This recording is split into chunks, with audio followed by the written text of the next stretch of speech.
they're ready. Good morning, Magic players. Thanks for tuning in to the TCS Rockets series. We're going to be playing some Modern today. My name's Zach Miles. I'm Joe Vetti. And thanks for tuning in. So this is going to be the last of the Rocket Series qualifying events. We got that today, and then we're going to have the championship, the top 16, a little later on this month on the 23rd. So make sure you're back for that, tuning in. It looks like we got last season's Rockets winner, Chaz Tanner, hanging out on the left there. Looks like he's on some Yawgmoth. Wanted to play some Young Wolves, some of the goodest boys, and see if we can combo kill him. We got David on the right playing some Gruul aggro. Kind of an interesting list. We're gonna take a look at deck lists here to see if we can get a little bit more information. But I've actually seen this deck before. It's actually really cool. You want to give us a little insight, Joe? Yeah, so it's kind of like Prowess, but he's moved a bit off the Prowess package for sort of an Underworld Breach Storm list. So he's got Goblin and Narcomancer to cut costs on his red-green cards, running 4 Mishra's Baubles, running 2 Grape Shot as an extra way to win. 3 Underworld Breach, 4 Ren's Resolve, 4 Manamorphose. So just going to see a lot of cards really fast and try to grow the Questing Druids, get in with Ragavan, get in with Dragon's Rage Channeler, and either do Prowess aggro things or do weird Breach combo things. Definitely cool. Definitely a sweet list. Saw this before, and it is a very interesting list. So I'm going to see Chaz on the play here. Is going to start with a Boseiju and then a Young Wolf. Just that goodest boy we're talking about. And then David going fetch into a mountain and then playing. Great card for this deck, that good old DRC, that Dragon's Rage Channeler. And we're going to see double Young Wolf here. Double All Channel right. Land, double Young Wolf start for Chaz. Very, very interesting. See, Dave, see if we can peek at hand. Looks like Chaz is sitting on 2 chords. I believe that is a Grist, and then no, not a Sheldred. Another third Young Wolf. His third Young Wolf. The Young Wolf beats. All right, let's see if we can. So David's gonna fetch here. David's sitting on Bolt Unholy Heat for sure. Bolt Unholy Heat, definitely good. I think he had a Underworld Breach in his hand as well. Yeah, Chaz sitting on Grist, double chord, and then that other card. So he's just gonna go straight into Mountain. It's a pretty aggressive start for Chaz, especially with David going fetch. He does run Shocklands in there, like he's not just straight mono red, obviously, since he's playing Gruul. I believe he does have a couple Stomping Grounds in there. The full set, full 4 Stomping Grounds. Woo! It's a lot of shocks. It's very shocking. David being smart, conserving his life total, especially against the double Young Wolf start. Yeah. Yeah, we're gonna see a Ren's Resolve from David here. He's gonna surveil first. Stomping Ground, second Lightning Bolt in David's hand for that. That's his 5 right now. That's pretty good. He's gonna bin it. Surveilling the Narcomancer. Okay. Oh, that's exactly what you want to hit Baubles, with. Feet of Hope. Oh, amazing.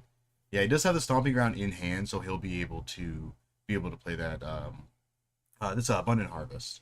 Play the Abundant Harvest next. And that Baubles should be giving David Delirium here, so we'll start getting in for 3. See, there we go.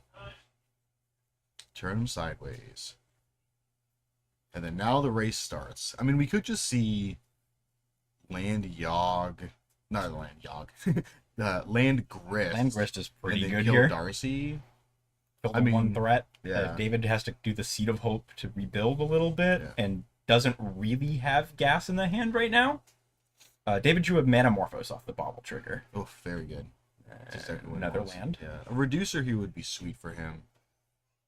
Making the Manamorphose mana positive. Alright, yeah, so Chaz sitting on a lot. He just passed up here. Who's sitting on? We're gonna get another Surveil here from David. Binning it? Oh, he's just gonna draw. Okay, he's gonna leave it there and draw it. Oh, okay, there's the Reducer. Here's the Narcomancer. Awesome. Yeah, he's got everything kind of set up right now. So he's got the Reducer, he's got the Breach. Really, it's just doing a little bit of extra digging so that he can get into the Grape Shot lines. So or even just a bit more. Underworld Breach, Lightning Bolt 3 times. He's getting close to that, actually. Yeah, yeah. Bowmasters was Ooh. what Jazz was holding up there. Yeah. With a Naruto trading card game. Yeah. Itachi is the token. All right, that's going to be... There's land 3 for Jazz. Yeah. That's the Surveil land. I always forget the name of that one. The green-black... Underground Mortuary, I believe. Mortuary. It is a good end. Yes, Underground Mortuary. See what Shaz wants to play here. I mean, this is not open deck list, so he doesn't know that David next turn to just kind of storm. I mean, you kind of presume when your opponent plays a spell reducer that they're probably planning on doing some storming. The Anarchomancer's a tip that David's not just playing prowess here. Yeah, yeah. It's like, wait, I just want my spells to be cheaper. That's all I want. Young Wolf number 3 for Chaz. Oh, yeah. He does have Cord here. He does have the option to Cord for Grist. Can pass Cord for Yawgmoth next turn. Yeah, I don't think he has... Oh, do you know what he can Cord for here? Endurance. Very true. Yes. Is he just popping that off now? He's going to Cord for 3 now. Maybe he just doesn't want to give him an option here. Oh, he's going to Fulminator? I think he's just kind of capitalizing on just having David being tapped out. I mean, he's on green-red, so... See what he's thinking here. I mean, once again, it's kind of like the thing where you're like... He's getting Fulminator. Okay, so he's going to Fulminator here. He's going to set David back a little bit. Did we see another land in David's hand? He has a Stomping Ground in hand. He does Stomping Ground in hand. Okay.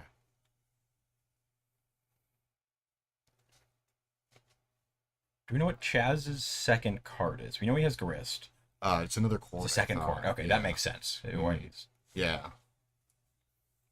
Use that first Cord to slow David down. He's able to take a hit, take 5, go to 9, and then be able to either put Yawgmoth into play or use Grist and just be able to attempt to try to take control of the board after that. Yeah. But I don't think he's assuming David has multiple bolts in hand. Yeah. Which makes this risky. Yeah, you never expect the bolt. Oh, this actually... No, that is... It would be lethal. Because he'll be able to Manamorphose and generate a mana, and then he'll be able to go Bolt, and then Escape Bolt. Oh, very true. Let's see what's going on. Oh yeah, both the Bowmasters. Oh, you just not going so for much lethal. damage.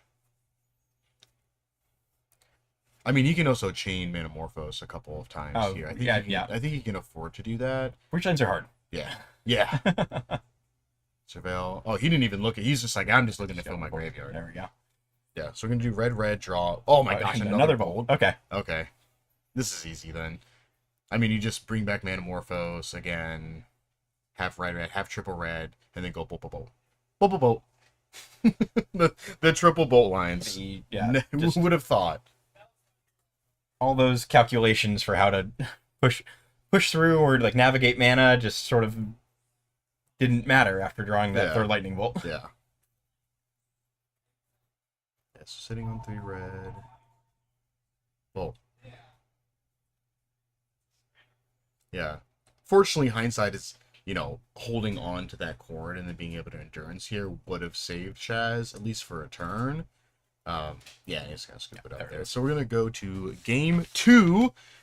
Looking at sideboards, so Chaz has, looks like 2 Chalice and Endurance, 2 Force of Vigor, a Fulminator, another Fulminator on this side, 2 Legion's End, the Maelstrom Pulse, Necroplasm, Pick Your Poison, Reclamation Sage, a Sheldred, a Soulless Jailer, and a Spike Feeder. This is kind of pseudo a burn deck, so I think Spike Feeder is probably fine here. I agree. Along with the Soulless Sailor, and Sheldred is also definitely a good option. He was drawing some cards, I mean, with Bauble and with Manamorphose. Unfortunately, like, Ren's Resolve doesn't really do it. We saw Questing Druid, which also doesn't trigger it, but that's definitely an option. Soulless, I like Soulless Jailer here a lot. Oh, you shut down both of those, like, the bottle draw effects with Ren's Resolve, or Reckless Impulse, you shut down Underworld Breach, you shut down Questing Druid, like, you... Yeah, oh yeah. You stop a lot of the deck's card advantage with that. So much good stuff. David's side, we know he's got Giganthus, his companion. He's got a Pithing Needle, a Pick Your Poison, Cast into the Fire, Ancient Grudge, and then 2 each of Weather the Storm, Alpine Moon, Engineered Explosives, Tormod's Crypt, and Cursed Totem, which I'm willing to bet is in the sideboard specifically for this matchup. Cursed Totem specifically for Yogg, I would have never guessed. So yeah, probably expecting Cursed Totems, and then I think Crypt is also fine. Just kind of like redundant effects because you don't want to just rely on a couple. You want to be able to draw. The Ragavans are free cuts. Oh yeah, David can cut some Ragavans, free up spots, and then likely we'll be bringing in the Pithing Needle as well. Yeah, just Pithing Needle, whatever you care about Yogg is. Oh, okay. Yeah, it's kind of funny that Pithing Needle's kind of in this position now against Yogg where it's not quite as good as it was before, especially with a lot of them running Haywire Mites in the main, or at least one in the side. So if they just Haywire, you just play Pithing Needle and then you name Yogg and you're like, no, I'm safe, and then either they kill you with something with Agatha Soul Quadrant, or they just Haywire Mite it. Exactly. And then Even, like, oh, okay. Especially so, just specifically trying to shut off Yogg with the Pithing Needle, having one under Cauldron turns all of your creatures with a +1/+1 counter into effectively Yawgmoth, but it's not shut down by Pithing Needle. Yeah, these cards are not named Yawgmoth. They are named Young Wolf. Things have gone very wrong if your opponent's naming Young Wolf with their Pithing Needle. That would be a sight to see. that would be hilarious. We should make bingo cards. Have that on there for one of them. It would have to be general. It would have to be name a creature without an activated ability with Pithing Needle.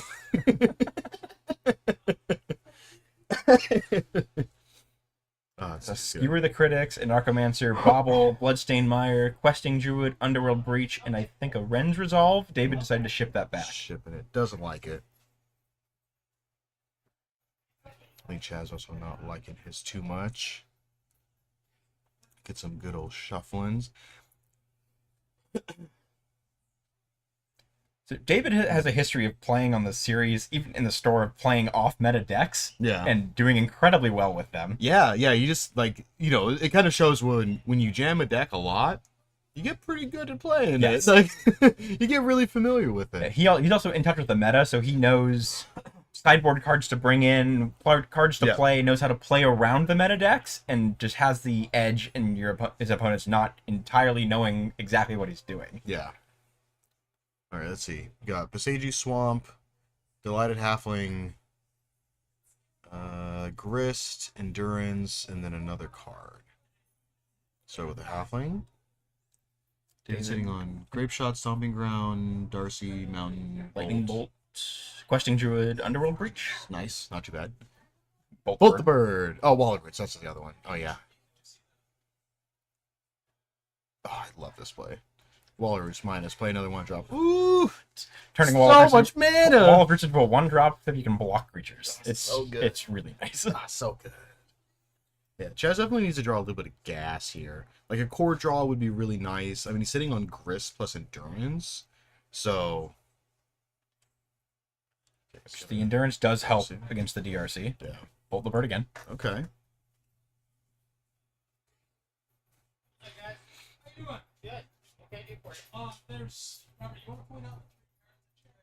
Okay. Is that another Delighted Halfling? I'm gonna see Grist. I think it was, but we're gonna do Grist here. Guy's gonna try and sort of take control on the board. Yeah, start making a bunch of dudes. The sweetness. Very nice insect. Yeah, that's super cool. Get drawn. Stomping Ground. Yeah, it looks like Chaz to draw another Delighted Halfling. More halflings. Let's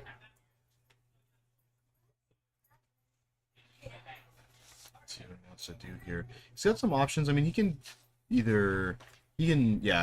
play land here because you can't really multi-spell this turn. Yeah, I think David's best route is to hold up the adventure half of Questing Druid. Yeah. Get some cards at the end of turn. Chaz drawing a Yawgmoth. He does have Delighted Halfling. Ooh, yeah. Ooh, there we go. Let's do it again. Open up some lines for Chaz. Yes. Oh, man, that's real good. He's attacking. Yeah, attack for 1. Darcy's only a 1/1 still, so I am totally fine with trading an insect for that. And he's just going to pass here? Okay. Chaz attacking took himself off of the Yawgmoth this turn. With the cord in hand. He doesn't have a cord. Does he have a cord? No. I'm getting that. He's got Endurance. Apologies. He's got an Endurance Yogg. And a halfling. Then another halfling. That was it. So Yeah, because I mean he could play halfling, but I mean this also leaves him open for just hard casting endurance this turn. Um, I mean, because you could also just still activate Wall of Roots, play the halfling, Yes. and then Which I think I like that line, because at this Mhm. point his Wall of Roots is already exposed to Lightning Bolt. Yeah. It's safe from Unholy Heat now. Yeah, maybe he was thinking Brotherhood's End, maybe trying to avoid just like a complete board wipe, but then even then, like it still kills Still Wall hits of him. Roots. So And David fetching again. Has got a Cast into the Fire to take out 2 insects if he chooses to, and a Mishra's Bauble. bobble good here. Yeah, maybe he's just waiting a turn here. Because I mean if he just draws a land, then that makes it pretty easy. Okay, so he's gonna cast in the fire, he's gonna kill 2 bugs. Surveil. He can also grape shot here. And it'll be for 3. This would be grape shot plus cast in the fire plus bauble. And then he can take out the Wall of Roots. Take a Bauble's going to give him DC. Delirium as well. Yeah. There's a chalice. Okay. That chalice is going to be pretty brutal next turn for 1. Even on 0, just shuts down. David can breach and bobble a few times to get some cards back in hand. Endurance. Yeah. Shuffle the graveyard. Free chump block on that Dragon's Rage Channeler to take it out of the game. Yeah, just touch off the breach that's in David's hand now, which is nice. Yes. Tapping. Magic. Yeah. Alright. Go to blocks. I will block my 3/4 into your 1/1. And then is he just gonna He does have a kill grape with shot? that. Grape shot Yeah. at this point. Yeah, because he can't just kill the endurance. I I mean, mean, you can also. and the insect. I believe he's got 4 here. Oh yeah, it's got 4 now. Yeah, so you could do endurance plus insect. I mean, yeah, because it's also, do you want to take him off of getting 4 mana next turn too? Yeah, also true. It's another good line. All right, so he's gonna do, yeah, he's gonna do there, and then 1 under Grist. Believe the Grist has. No, we're good. Okay, he's gonna halfling Back up here. to 6. So verdant, attack for 3.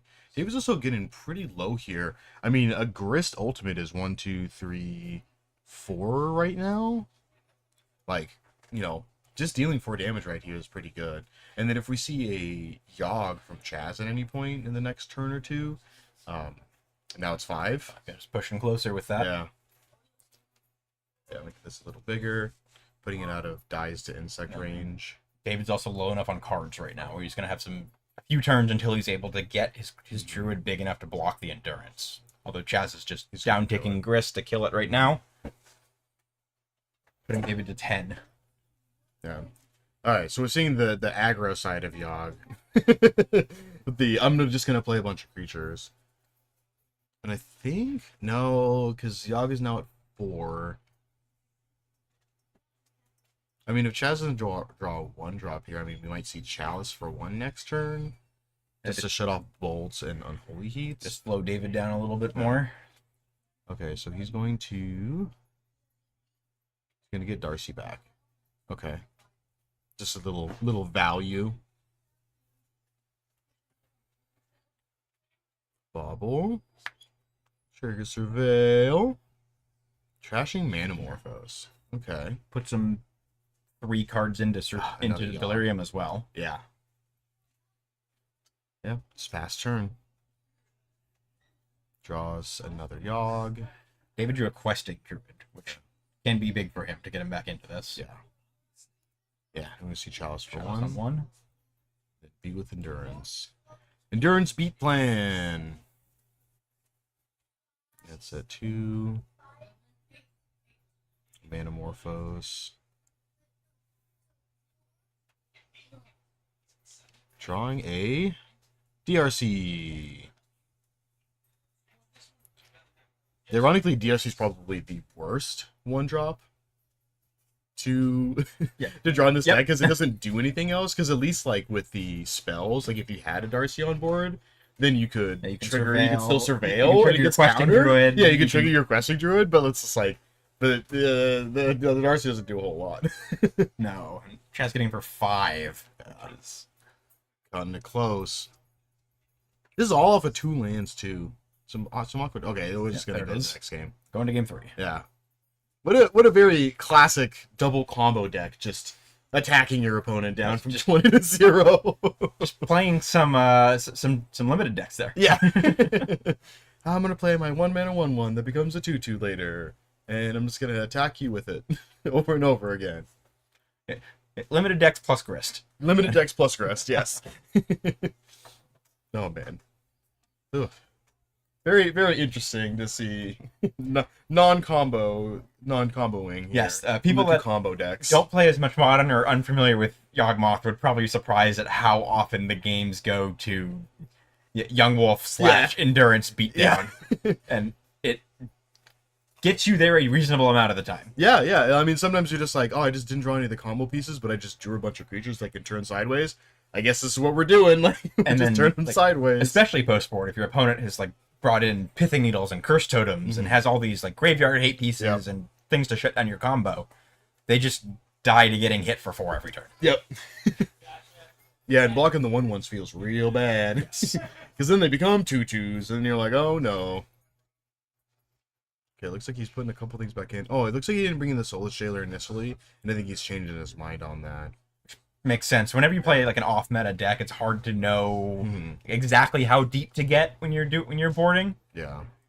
He's thinking about taking out Might and maybe Chalice. I think I like cutting the Chalice on this Yeah. point. It's just David's a fast deck and can definitely go over the Chalice, and I don't think Chaz will have time to reasonably put a Chalice on 2 to shut down Grape Shot. Yeah, Which yeah. even then doesn't do anything. No. Because you just block the initial copy and you still get hit by the storm. Yeah. Yeah, plus also being on the draw doesn't help with Chalice. 'Cause Absolutely. if you want to cast it on 1, then David already has 2 chances to cast 1-drops before that happens. Absolutely.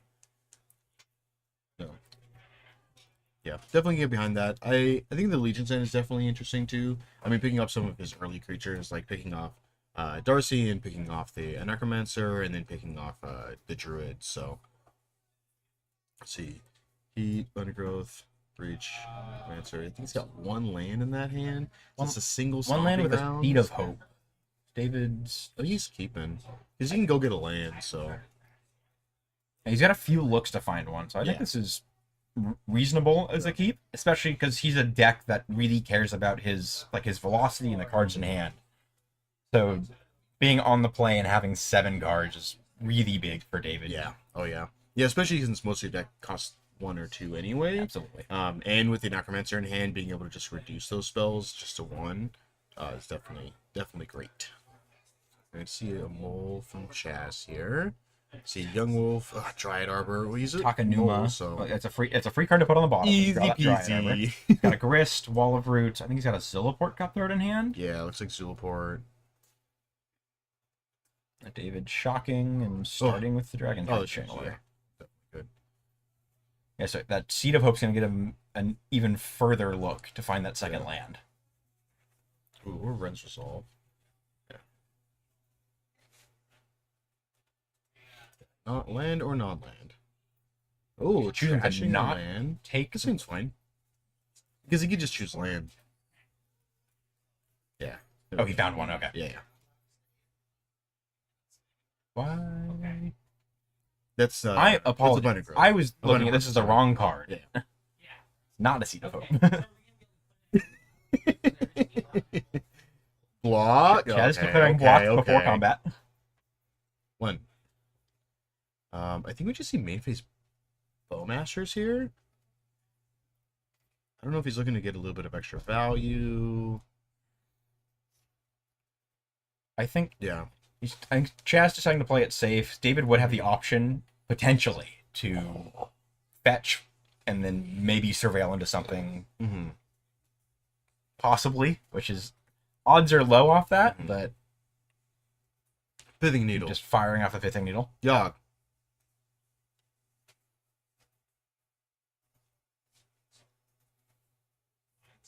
Okay. Snap that off That's now. there.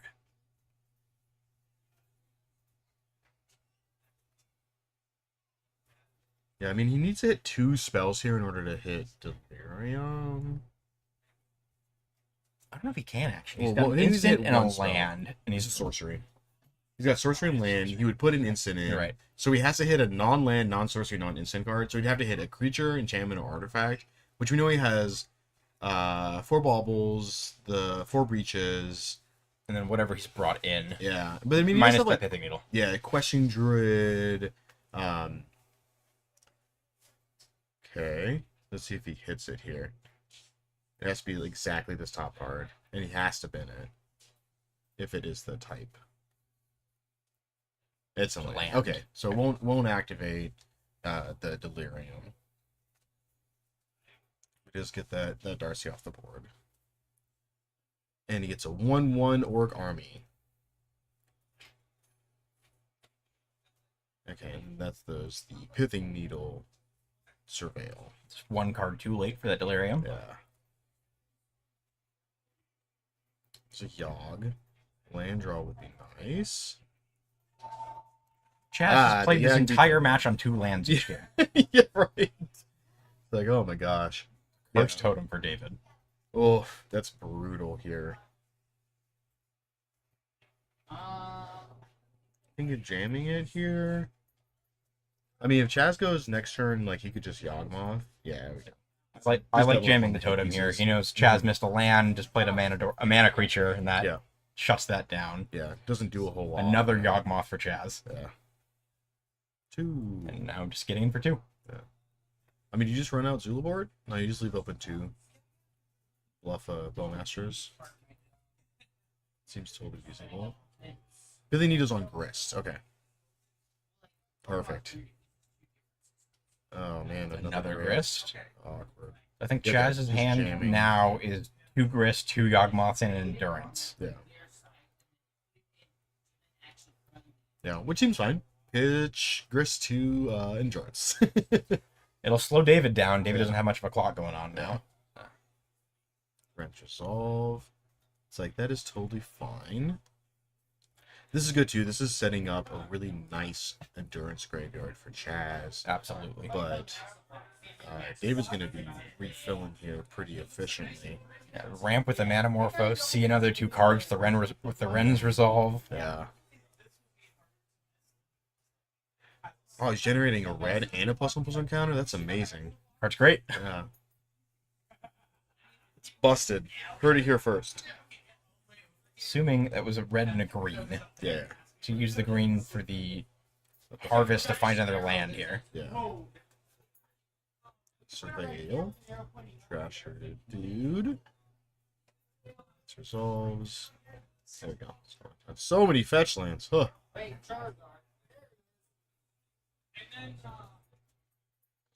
Okay.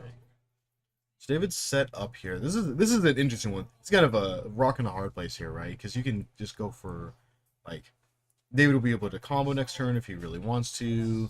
Chaz sitting on a perfect answer for that breach.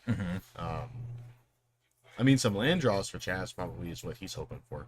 I want to be able to cast my spells, please. Worst case, something like a Force of Vigor or something to Yeah. take out the Pithing Needle on the Curse Totem to be able to play the game. Yeah. Well, there is a land, and it is a tap land. It is the Underground Mortuary again. Right on time. Yeah. We've seen this before. Full Graveyard, playing Underground Mortuary is your 3rd land on turn like 4 or 5. Alright, surveilling, and he's leaving it there. Maybe just another land. Fetch in here to 10.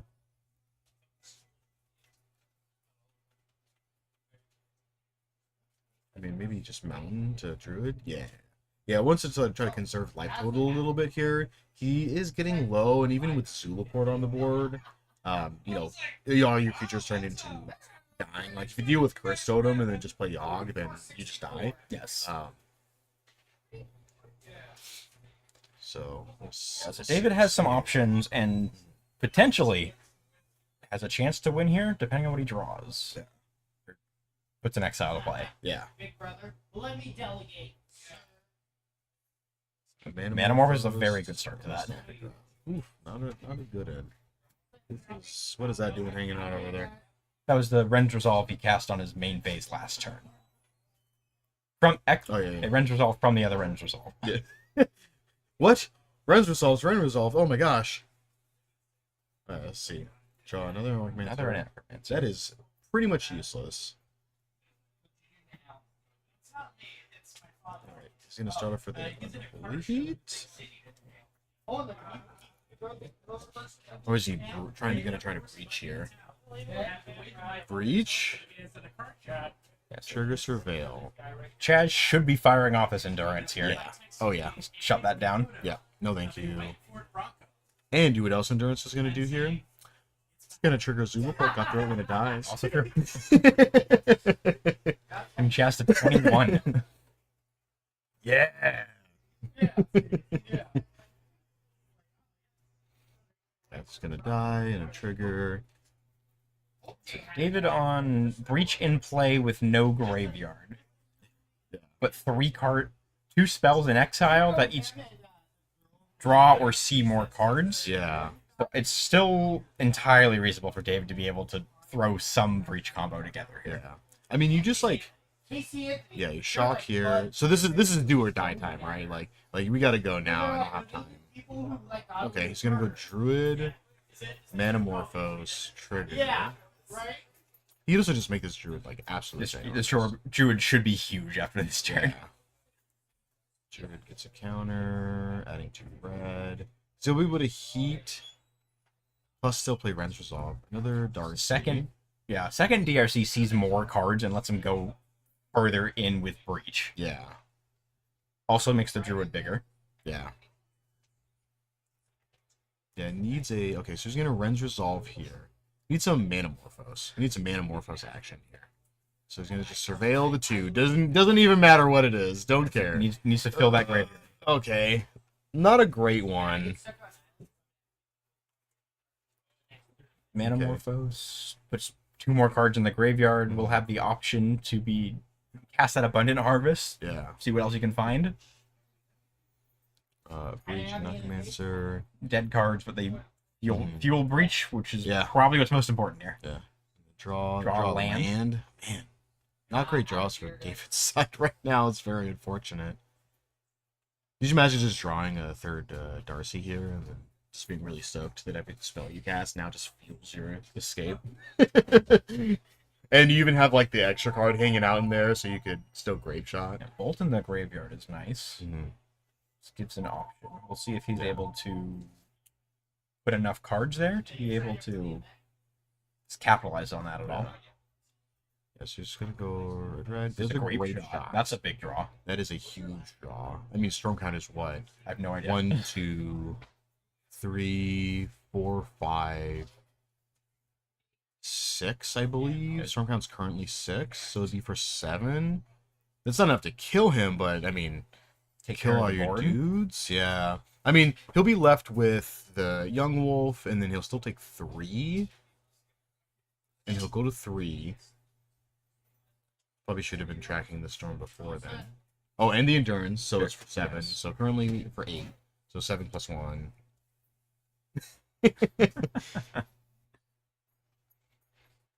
Storm counters that. That is the one boon for Modo is it always keeps track of Storm for you. No Storm in deck, doesn't matter. We got your back. I don't think Chaz has seen the Grape Shot yet either. Yeah. So David, like smartly conserving that he's on Grape Shot by not counting the Storm through this turn. Yeah.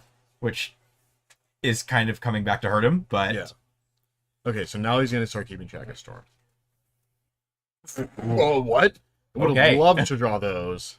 And a Bauble. Okay, Bauble is exactly what you want to see. David those free spells. might be able to pull this through now with those draws. Yeah, well, no, because this would be it, right? Because he's at 9. Oh man, a Soulless Jailer is so brutal.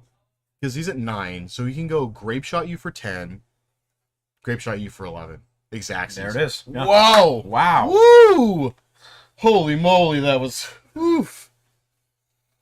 Oh my gosh, that was so good. That was so close. coming into play with coming to term with two creatures in play and playing an Underworld Breach, getting Enduranced, and then storming Grape Shot for 21. Yeah. Starting with 0 graveyard after your breach resolves, and then going into 21 damage. It's like, wow. Unfortunate draws for Chaz on that game. Yeah, I mean, drawing absolutely. some answers there would have been nice, because I mean the Og deck does bring in a good amount of stuff post side. Even in just the main board, like he's got double Boseiju to deal with, curse totems. We saw that in game 1 when he played it. You don't really have to worry about curse totems in the main, but just not drawing a whole lot of answers. Just that one endurance. Yeah, and also just being stuck on lands. Cards that would have been a big difference with Grist and Yawgmoth in hand, but just couldn't get them into play. Yeah, just couldn't play them. Yeah, that is how it's going to be sometimes. Well, good job, David. That was great. That was awesome showing. Yeah, always a blast to see a Broom, something that's not right? meta, pop off like that. Yeah, Very especially fun with to see. Grape Shot and Storm. Like, okay, all right, I'm picking up what you're putting down. I dig it. But yeah, great showing. So that's going to be our round 1. Stick around for our round 2. We'll be back in just a little bit. Get you guys some sweet Magic content.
All right, welcome back, Magic players. This is the round 2 of the final qualifying tournament, the TCS Rockets series. Thanks for sticking with us, and thanks for holding on for this round 2.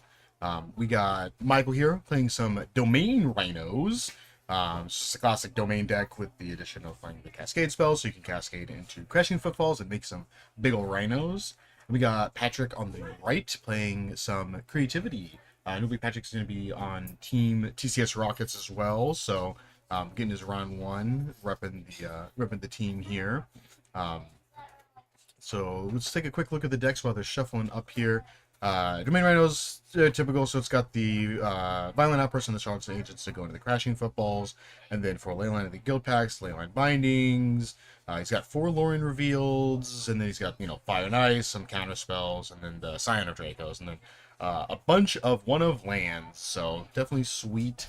What is Patrick going on? You got anything spicy for his creativity targets? Yeah, Patrick actually got nothing creativity targets. He's got 3 Archon. That's been stock for a while in the deck. Right. Before the deck faded away, and it started slowly coming back. He does have some unique choices, though. Main deck, he's got 1 Persist. He's bringing that back. Got a single Transmogrify to act as the 5th copy of Creativity. He's on a Prismari command. He's running 2 copies of Deduce. It's a new spell from recent MKM. 1 in a blue is an instant to draw a card and create a clue token. Definitely solid. Yeah, I think that feels like it kind of doesn't replace the... oh my gosh, 1 minute thinking the card. The 1 blue, make a crab and a... Oh, the single blue... Why are we playing on that card? It's been a little while since we've seen it. MH2, yeah. That was the stock, like the core of the deck when it started coming out in Modern. Deck has moved past that a bit. Players looking at their opening hands here. I can see... I think they did both Mole already. Yeah, Michael keeping his. Looks like we're seeing a... Okay, so no Leyline from Michael here. He's going to start with the... He's got a Triome in hand. Patrick with some fetches. I see a Spell Pierce in hand. Yeah, Michael's sitting on double Leyline Binding. I saw that in there. It's very confusing when the deck has 2 different Leylines, Leyline Binding and Leyline of the Guild Pact. You need to be very, very clear in specifying which one you're using there. Yeah, Leyline. Which one? Yeah, it's going to be... Michael, remembering his Surveil trigger. Yes, very important. Send on another... So there's a Lauren revealed in there, and then the Tri-Land, the double thing. You join Violent Outburst, it's good. It's like a... Suspending a Crashing Footfalls. Okie doke. Also, going back to Patrick's list, he's also running one of the Surveil lands. He's got a single Thundering Falls, the blue-red one, in his deck. Perfect. Those cards are definitely solid. Yeah, they've been fantastic basically everywhere I've seen them. I think everything I've played against, I believe some people were trying them in Burn, and they didn't stick around there, but that might be the one deck where it didn't stick. Lands. I mean, it would be really sick here to go fetch for my Surveil and Surveil. Oh, look, Archon. Put Archon into the yard. I'll persist it. Like, woo, okay. Yeah. Very low chance of that happening, but would be definitely sick nonetheless. So let's see, draw here. Another Bolt. Or even a Spell Pierce. Patrick's probably just pretty content to wait for Michael to move. Oh, yeah. Just fire off those counter spells. Yeah, definitely. I mean, if we see like, I mean, Michael's sitting on. Okay, she's gonna cycle War Revealed. I mean, a Charlotte's Agent here would have been great for Patrick. Like, oh, tap out for my Charlotte's Agent, cascade into Rhinos, reprieve your Rhinos. Like, oh my gosh. Or even spell pierce that, keep the reprieve for the outburst Rhinos. Yeah. And, yeah, be able to just push back that way. Yeah. Unfortunately for Patrick, though, he's got those counter spells, but he doesn't really have a lot of action in hand. Yeah. Which, to be fair, creativity has time. You don't really do anything before turn 4, turn 5. Yeah. Like, the deck is very content to just sit back and respond. There's that Thundering Falls in Patrick's deck. Solid.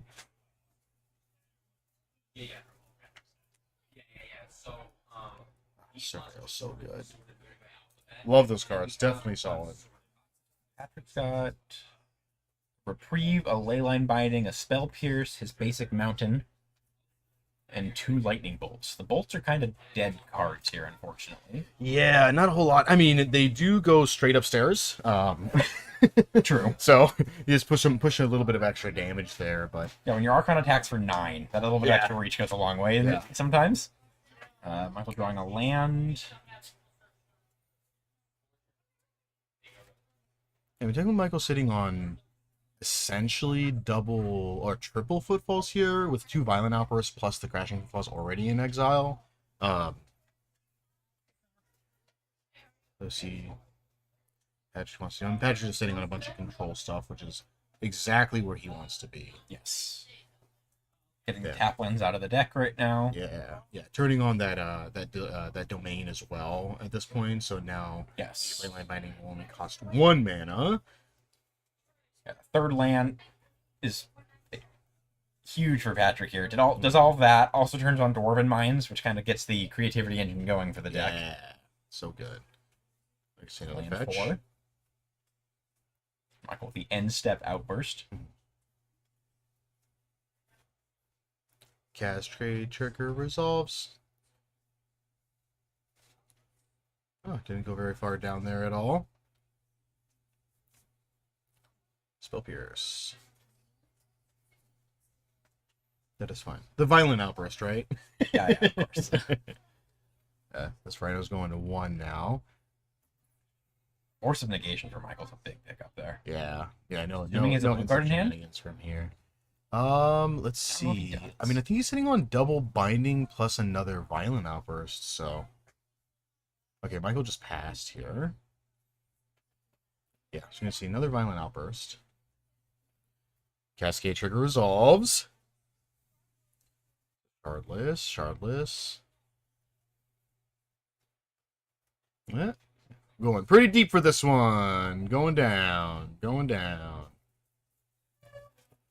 lot of lands in there, too. This is Scion. There's another Scion. Woo, man. They're in the deck, I promise. There we go. There it is. Went through 3/4 of the deck at that point. Right. Yeah, can I take a look at It's- these numerous cards that we passed through? Basically just a full shuffle. Yeah.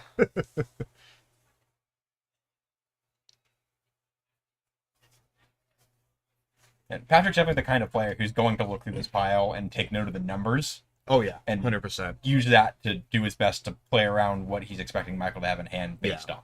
Yeah, it's like I know these are now at the bottom of your deck and not in your hand, and I know what those other cards are now, so going to reprieve the footfalls. Ready? Draw. Another land. Alright, see, untap. Casting Rhinos. This is awkward that Patrick's only sitting on 1 white mana at this point, and drawing that Sacred Foundry makes it really awkward. He's gonna let the Rhinos resolve. Yeah, because he's got... Should be his own. Yes, that was his only untapped fetchable white white source, source. yeah. So reprieve is currently off, which definitely stinks for him here. All right, he's gonna play the one that he got reprieved with.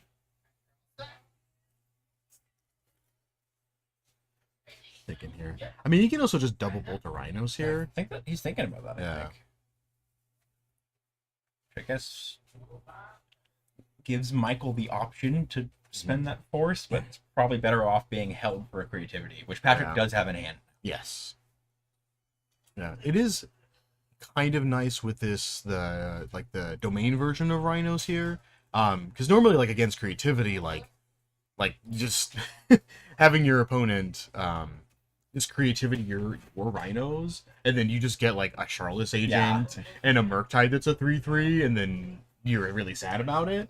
But for this one, like, you can't really do that because he'll be able to go into Scion, or he'll be able to go into, let's see what other actual creatures he has. It's really just Scion, I believe. But going into Scion, It's definitely risky now. It's not just like a almost free removal spell. Yeah. Yeah, sitting on... Yeah, thinking about shocking here so we can have Binding plus Reprieve up. I mean, I don't think Reprieve is... I mean, he's got 3 Footfalls currently accounted for and 2 Violent Outbursts currently accounted for. I think he saw 2 Charlotte's Agents that are on the bottom, and then the another 3 forces, a few Lorien revealed. Yeah. Patrick deciding to take it slow, putting the land in tapped, just passing the turn. Yeah. So that double bolt definitely gives him some time taking out that Rhino. Yeah. Taking 4 is much less than taking 8. Yes, yeah. Twice as good or half as good? Depends what side you're on there. Yeah, true. Yeah. Michael's do send with good grip. Move to combat. Attack with my Rhino. Seeing the more Naruto tokens. Michael's sitting on Footfalls, the Force. At the double binding still, yeah, Charlotte's Agent looks like. So now he's got a pitch target for Force. Oh, he's going second Rhinos. Yeah. Spend the Rhinos. Yeah, it seems totally reasonable here. And just I hope Patrick doesn't find one of his 2 Teferis before right. That comes down. Yeah. Yes. Gotcha. I think Michael is out of Footfalls at this point, so... They're doing a binding here. Yes, he would be. After 1 in the graveyard, 1 got Spell Pierce, and there's 2 in Suspend right now. Yeah. He's binding in response? What? Just keeping the Rhino around. Sure. Yes. Patrick, he's probably pretty happy with that. Yeah. Keep it up. Is that a deduce? Deduce. Sweet. I dig it. I know the Pioneer creativity list. They've been going back to... It's been coming back a little bit, going back to the Torrential Gearhold version, running 4 copies of Deduce. Yeah. Super sick. I love it. I mean, you just go Leap Open Reprieve here. I mean, then that was a good chance because he has to have Force plus blue card in order to do anything with 3 cards in hand. I mean, it's a pretty good opportunity for Patrick to try to creativity this turn. Yes. I mean, you know, unbeknownst to him, he does have Force plus blue card plus Leyline Binding, so he can answer everything relatively cleanly. But that seems correct here. So let's see. Yeah, so he's gonna go mine. Going for it. Yep, going, fetching down and grabbing the Dwarven Mine. Yeah. Did you do it for 1 here? I think so. I think that's the smart move. Yeah. If he does it for more... Actually, he doesn't have a way to do it for... Oh, he can hit the Rhino? Just going for 1. Hitting this Dwarf, trying to get an Archon. So he's going to force a negation. Well, he gets Charlotte's Agent. Got Michael down to 1 card in hand. Yeah. I mean, you reprieve here. Going to return it. He's going to draw from reprieve as a Fable. That's a good draw. Very good draw. Creativity still on the stack. Okay, he's going to let it resolve. He's looking to probably pick off the Archon with the binding instead of just picking off the token. There it is. Sacrifice, gain some life. And this seems totally fine for binding the Archons, just because now Patrick's bindings are now going to turn on an Archon, which is great. Yeah. Michael's down to just Leyline Binding in hand, having had to discard that Force of Negation. Yeah. Patrick had another creativity. Okay, so he's just gonna see what he's getting here. It's gonna main phase binding. So that is fine. I can do nothing about it. And a fetch land. All right. So So this is good for Patrick now because he's got the. Let's see, oh, he has another creativity too. The land there it Oh, is. sweet. Also, Deduce and the Fable. with the land has the option to deduce and then creativity for 2, yeah, hitting the clue token and the new dwarf token that he's made. yeah. I think he's just going for 1. Going for 1. Okay. Which, unless Michael can do anything to stop, a single Archon will be enough to finish the game next Oh, turn. yeah. The trigger's going to put him to 9, and then the trigger plus 6 damage on combat Yeah. will be lethal. Be a decent amount of damage. Absolutely. I think Michael's hoping to draw a Leyline Binding at this point. Yeah. I think that's his only out right now. Yeah, I don't think we saw very many of them when he cascaded initially. Did we see any? I don't. He does have a fetch land, so even if he did, it wouldn't be as relevant. But I mean, if he saw 0 bindings in those top cards, then I think you just don't fetch because you have a higher chance of drawing it at that point. Absolutely. And that's one of the things where, like, when you're cascading and trying to get your rhinos, Michael's cracking the He's gonna fetch. fetch. Okay. Yeah, maybe there was a binding or 2 in there that we didn't quite. It's like one of those things that, like, it makes a difference if you're looking at it and, like, really paying attention to it, but it's just, there's so many other things that will matter more and get you bigger percentage points in the match. Yeah. Even as minor as they are, percentage increase is still a percentage increase. Yes. And then Michael choosing to grab that Surveil land, clearing a basic off the top. Yeah. Just hoping for Seeing something big here. Seeing a Magic the Gathering card. Silence does not do it, unfortunately. Yeah, Michael's scooping it up there. Go to game 2. All right, so let's take a look at some sideboards here. So Michael sitting on a Dismember, 2 Teferi Time Ravelry, 3 Tishana's Tidebinders, 3 Mystical Disputes, a Subtlety, 2 Endurance, and 3 Force of Vigors.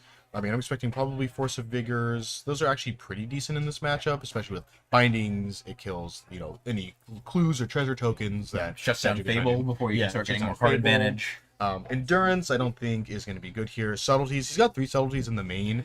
I have a feeling the deck without any creatures is probably going to not get hit very much by subtleties. So 6 planeswalkers. Yeah, so probably coming out. And then Mystical Disputes are definitely solid in this matchup, like having a 1-mana counterspell for their counterspells. Tidebinder's not too bad either. I mean, shutting down an Archon is just awesome. Shut down the Dwarven Mind trigger, prevent a creature coming into play anyway with creativity. Yeah, even Dismember is not too bad here. So see wants to cut. I mean, Fire and Ice is a good tempo card. Gives you an extra turn, puts them off at the 4 or 5 that they needed to creativity. But the subtleties, I presume, coming out. I mean, I feel like this deck doesn't care too much about the planeswalkers, except for like Teferi. Teferi's the big deal. Yeah, you're hoping to get there with any of your creatures, including Shardless Agent. Yeah, be able to poke it. Yeah. Attack your Teferi. Yeah. Patrick's side. His sideboard, he's got 2 Veil of Summer, 2 Pick Your Poison, 2 Silence, which I'm sure are coming in this matchup. Oh, yes. 2 Stern Scolding, 2 Change the Equation, which are also likely to come in, just a hard counter. For Crashing Footfalls, a Basic Plains, a Beseiju, a Terastodon, Elish Norn, Mother of Machines, and the original Elish Norn Grand Cenobite. I like Elish Norn Grand Cenobite a lot in this matchup. Because your creatures don't really get bigger. Like, Sun doesn't make them larger. They just become really small. 2 Rhinos are a lot less threatening than 4 Rhinos, especially when your opponent has a 4/7 on board. The other thing to think about, though, on the other side, with sideboarding a creature package and creativity, is like the great part about your main deck is you're getting an Archon. If you add in that 4th creature and you really need that Elish Norn, you hit an Archon, like, that might cost you the game. Yeah. So you need to sort of commit to a package. Usually. You gotta do that. I mean, I also think the new Elish Norn, the Mother of Machines, isn't too bad in this. It shuts down the Leyline Bindings, which is super great. Stops Tidebinder. Stops Tidebinders. Doubles Patrick's Archon ETB or binding effects. Yeah, I believe it also shuts down the it does shut down the Surveil lands. Yeah, he will not surveil off of them. Patrick can surveil twice off his 1 Thundering Yes. But as far as Patrick's sideboarding goes, he's gonna cut 4 Lightning Bolts. That's like easy cut against Rhinos. Yeah. You can't kill a 4/4 with 3 damage. Yeah, he cut those out, and looks like he cut some Wrens as well. kind of took. I like that as well. Yeah. Like, you're grabbing a land every turn to shock and fetch and shock against Yeah. 4 horse tramples is No good. you're not gonna speed up the clock. Get more answers there. Let's see, Patchson on Teferi, Teferi. Dress Down Fable, triple Second fetch. Teferi. Second Teferi. That seems totally fine here. We got Leyline of the Guild Pact, Fire Ice, Lorne Revealed, Crashing Footfalls, Violent Outburst. I think that's right. I think this is a pretty decent hand for both of them here. Michael sitting on what's Patrick's his the lands? persistent hand as well. Ooh, and and only persist. Oh, that's persist. 2 lands there. Patrick doesn't really have anything going on until turn 3. Let's see. Michael thinks sitting on just 1 land. I mean, he's got 1 land plus Lorne Revealed. He does have Leyline. He does have Fire and Ice too, so being able to cantrip and then yeah. So Michael's gonna keep here. He's gonna start with Leyline. He's gonna suspend. Footballs off his Steam off his vents. steam vent. Gotta love like Yeah. Okay, so we brought in the Veils.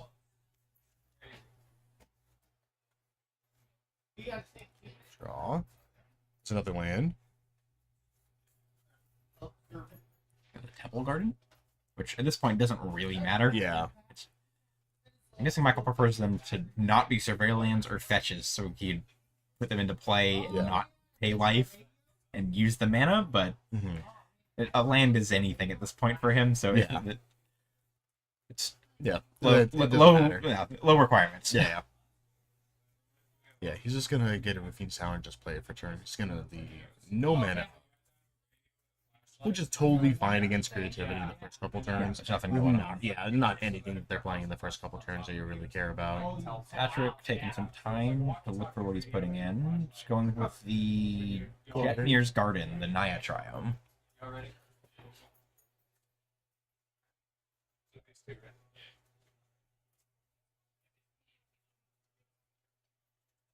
Okay, gonna go to Patrick's turn here. Drawing creativity. Be a little too late. So, I mean, he's got Teferi, expecting Violent Outburst. Yeah, Teferi on the draw Fetch. doesn't usually get you there in this Yeah. matchup. So he's gonna play fetch and pass. Michael responding to the fetch, the Violent Outburst, playing around Okay. Reprieve, playing around any other 2-mana counterspell, like in Yeah. Patrick's case, if he's brought in to Stalkers. solve the equations. To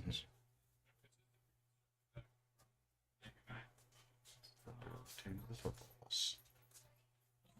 Gonna make some rhinos.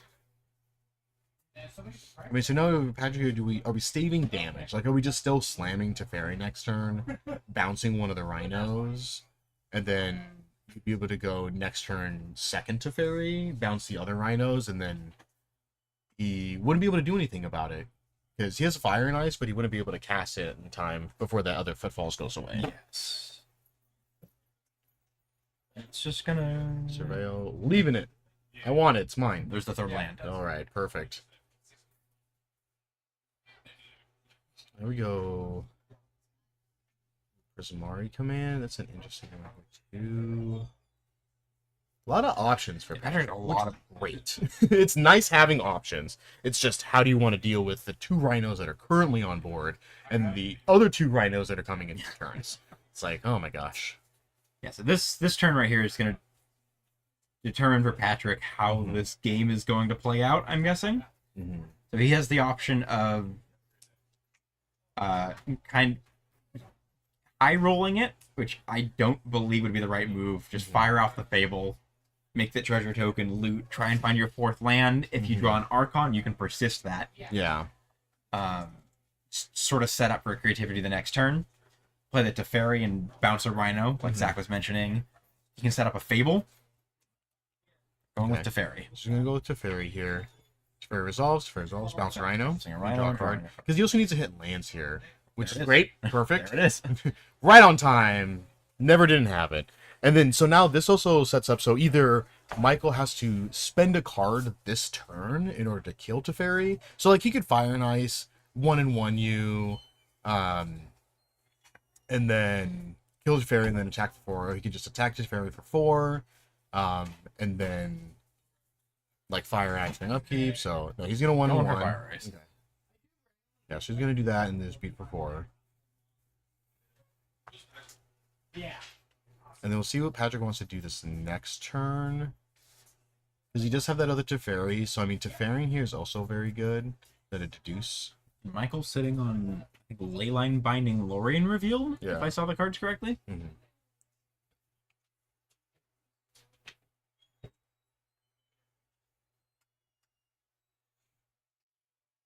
Think fetch. Looks like he brought in the Elishnorn, the mother machines. I think it's great. It also makes your leyline bindings blank rhinos, Yeah, which is so great. And just like, oh, I'm gonna Teferi, I'm gonna bounce my own leyline bindings since I exiled tokens. So you take out both rhinos with a single card, get it back in your hand with the fairies, you So put savage. the card back. It's Oh, and he brought back 7-drop Elishnorn too. I love it. and he's got an Archon too. Oh. So he's kind of mixed and matched Yeah. here for his creativity package. Yeah, just happy with whatever you get. We'll see here. So look like he's, I think he's thinking Teferi this turn, and then leaving up the Veil of Summer just in case Mike does a counterspell. Yeah, so we're gonna go with the Teferi here. We're gonna get rid of the other Drops in the rhinos. rhinos, stop that other one from coming down. Yeah, I think Michael Leyline Binding during his turn is totally fine. You got rid of the Crashing Footfall, so you don't really care at that point. Just gonna fetch. Just 3 mana for a counterspell and creature removal. Yeah. Is pretty good rate for Patrick. Totally fine. And drawing a card. Yeah. Yeah, I'm gonna get another Surveil land for Michael here. Trying to dig him for some answers here. I mean, he's got a pretty decent amount of stuff going on. It's just getting more action. So let's see what he's gonna Surveil here. He's gonna keep it. I haven't seen any Scions from Michael this game. That would be definitely solid for him. Scion would be a potentially helpful, depending on what Patrick hits off his creativity. It's true. So we'll see. Yeah, Crashing Footfall is just gonna stay in exile. That's gonna be his own Teferi. Okay. I thought that was a separate idea. Oh yeah. Thanks. Interesting. Yeah, interesting choice. Just the He's Teferi got a hanging out. 1-mana binding still, so you can still Teferi binding Patrick's Teferi. Yeah. Yeah. Especially Patrick leaving up the not wrong land, but he's leaving open for Veil because he got Spell Pierce in hand, so kind of unfortunate. But we'll see. I think making sure that Teferi resolved was the correct play there. So Yeah. Patrick took the right choice and ended up getting caught on the bad end of variance there, but Yeah. just choosing to cycle the Veil response to the Teferi cast. Yeah. So Patrick's just gonna cycle Veil here. That's And a deduce. deduce. So you can. Michael minusing Teferi on nothing, drawing a basic land. And he's just gonna pass here. So I was Okay. incorrect about Michael's hand. Yeah. That was a Temple Garden. Temple not a- Garden, yeah. Temple Garden and a Leyline Binding. Yes. So yeah, I think we're just gonna see possibly just a creativity for 1 here. I mean, there's a lot of if he just gets Mother Machines here, then I think the game's essentially That probably over. just locks it out. Yeah. pretty easily. Yeah, because the next turn he would be able to go Fable, and then he can also just fetch into 2 dudes, and I think he has 2 creativities in hand currently. So it's like, oh my gosh. Yes, 2 creativities and a Fable. So yeah, Patrick's got a lot of action that's going to put pressure on Michael here. Michael's down to 2 cards, and one of them's a basic land. All right. It's probably not the Elishnorn you really wanted to hit, but here we are. So gets the binding out of Michael's hand. Yeah. So, Yeah, and then Patrick definitely has more answers to binding in his deck than Michael does. Yeah, so let's see what Michael's gonna get here. You got a spell? You're gonna just see plus, play planes. planes. Just gonna bind that Elishnorn. Get out of here. I don't want to see it no more. Nom nom nom. All right, now it's the Teferi hangout mode. Yeah, the right? fun mode of playing Hearthstone. Yeah. when no one gets to do anything on their opponent's turn. Super fantastic. We just get to chill out here, just dealing with each other's threats at sorcery speed, looking at each other's Teferis. I think he's gonna Prismari command and Kill just the kill Teferi? the Teferi. Yeah. Yeah. He's maybe make a treasure token here too. Another land draw. That's the other card in Michael's hand. Not great. Looking for some action. Just gonna treasure. Oh no, he's gonna treasure and draw 2, discard 2? Interesting. Okay. Card spell. I like getting rid of the spell pierce here. Michael's got 6 lands in play. Yeah. Like, not counting anything at this point. Even if the Teferi goes, it's still 6 lands. Yeah. So that's not happening here. Yeah. How about that? I mean, maybe we just see... Okay. He's looking for another blue and Putting just Fable into play? 4 mana? He is fetching. Creativity the Creativity the token. dwarf is made. Alright, let's see what we're hitting. Archon. Mother Machines. Archon. There's Archon. Alright. Patrick kind of gambling on that creativity, hitting a removal spell for the Teferi instead of pointing the Prismari command at it. Yeah. Now Michael's discarding that land. No cards in hand. Patrick's drawing up to 5 or 6 right now. Yeah. Drawing up to 5. Michael hellbent here. Not a land draw. Not a land draw. Starless Agent. Starless Agent doesn't help a lot. Silence great here. Sign's pretty nice. Silence fine. Not great in the face of Archon. No. Creature's good, but not when you have a built-in edict with your attack. Yeah.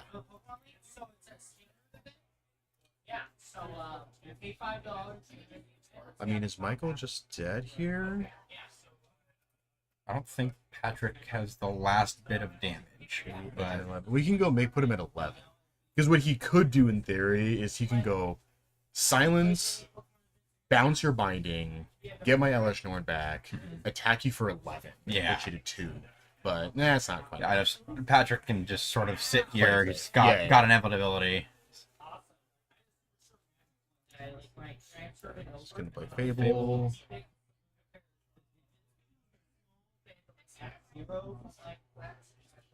I think there's any draw for Michael that gets out of this. A Violent Outburst. Yeah, let's go fist bump.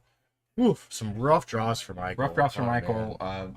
Very good showing of the creativity deck on Patrick's side. Oh yeah, yeah. Definitely solid. Kind of shows, I mean, I guess it's also kind of an Archon is very good when your opponent has 1 creature or 1 planeswalker. They only have 1 option to sack is definitely good. Yeah, looks like he did bring in endurances, and then he did bring in the Tide Miners. Flash threats, let you walk an Archon, pressure Teferi. Yeah.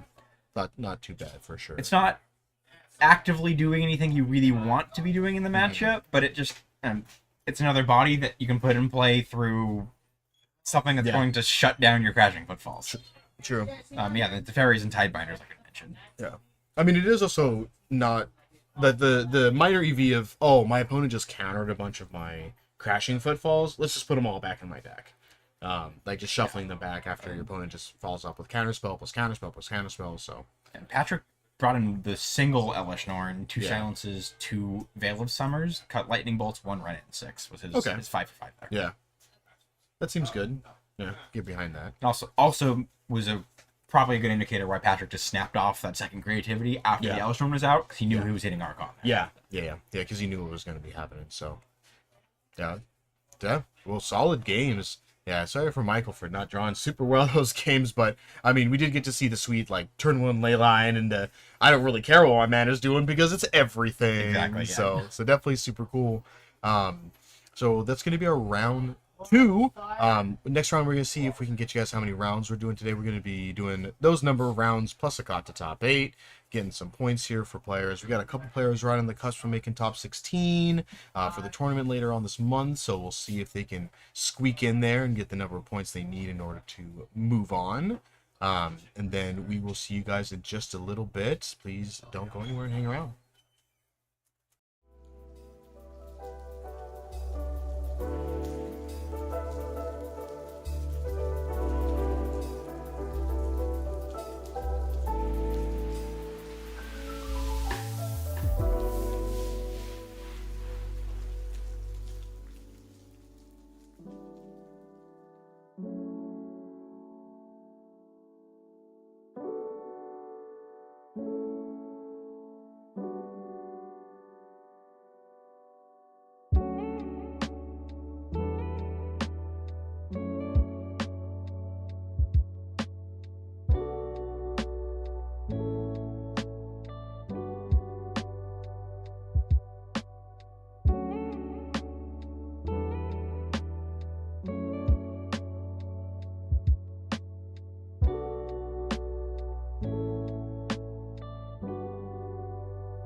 All right, everybody, welcome back. Thanks for sticking with us. We're going into our round 3 here. We got Devin Fong on the left playing some Omnath plus Ren.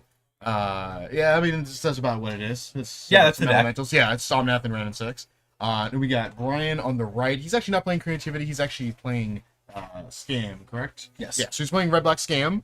So we'll see how this goes. Looks like we got a sweet companion of Kahir, the Orphan Guard, for Devin on the left here. So we'll see. While our players are shuffling up, just a couple quick reminders. So this is the final qualifying tournament of the TCS Rocket Series. This is going to be feeding into the top 16 that'll be going on later this month on the 23rd. So make sure you're tuning in, checking out that video because it's going to be real sweet. We're going to have much modern, much Pioneer gameplay. Also, additionally, one we haven't mentioned is on the 9th, next Saturday, there's actually going to be the Fishbowl tournament, the third of the Fishbowl tournaments. That's going to be here for the CDH tournament, so make sure you're checking that out as well. It's going to be definitely sweet. So Devin starting with a tapped Rogrin Triumph. Brian snapping off Fetch Shock. Thoughtseize going to 15. Devin's hand showing a Leyline Binding, the One Ring, the Seiju, Fire Ice, Solitude, and Stomping Ground. Devin's deck, like Zach had alluded to, it's Omnath and Renin 6. He's got Omnath, he's got Solitude, One Ring, Teferi Time Raveler, Leyline Binding, Prismatic Endings, running 3 Reprieve, 2 Chalice of the Void, and a Cosmic Rebirth. Ooh, Cosmic Rebirth, definitely spicy. It's a sweet card. I have been blown out by that card several times. Yeah, it was really great. Is getting your Teferi back at instant speed. That was one of the times. It's like they go to Cascade and you're like, Cosmic Rebirth? I'll bring back Teferi. Oh my gosh, right into play. Oh, it's so good. I also had a friend here messing around with some different Cosmic Rebirth decks, playing a sort of like Bant control shell, getting a Cosmic Rebirth, bringing back a Narset in response to a draw spell also feels bad. Yeah. Oh my god. On Brian's side, it's got really just sort of where Red-Black has gone after the Fury ban. Thoughtseize, got 4 not dead after all, 1 Undying Evil, some mix, Lightning Bolt, Fatal Push, Terminate, Molten Collapse. On Ragavan, Dothy Voidwalkers, Orcus Bowmasters, Fables, Grief. He's got 2 Shieldred, a Magus of the Moon, and a Bone Crusher Giant. Ooh, I like the Bone Crusher a lot. Getting those One Ring decks, what's what, makes that damage not being Absolutely, able to which for that could potentially come into play here. Devin's on 4 One Ring. Yes, yeah. His pile of cards. Yeah. Yeah, a couple. We did confirm too, it is going to be 6 rounds today. So we're about halfway through here, and then we got our cut the top 8. So that'll be 3 more rounds of sweet magic for you. So Devin, his usual self, playing nice and quick. He's fetching here. He's going to be on 4 lands this turn. He does have Omnath. Oh, he's got a Seiju. I think that's totally fine to play that into this matchup. It kills Fable, I guess, and not much else. So he's going to see an Omnath. Confirming the Omnath colors. Rainbow signed Omnath. Yeah, super sweet signature. Oh, Just immediately going to get Terminated. Draw my card. Draw into another Omnath. What the card does. Brian with a triple Bowmasters, Lightning Bolt, and Grief. Oh, jeez. Let's see, that's going to be a Steam Vents draw. I mean, Devin really looking to go Omnath plus Fetch land, have the option to Solitude this turn, or just play some. There we go. This Bowmasters. Bowmasters Good Solitude target. Second land. There's a fetch land for Devin. Gives the option to Prismatic Ending as well. Without the ring in play, I'm not sure how much Devin really minds the Bowmasters. Yeah.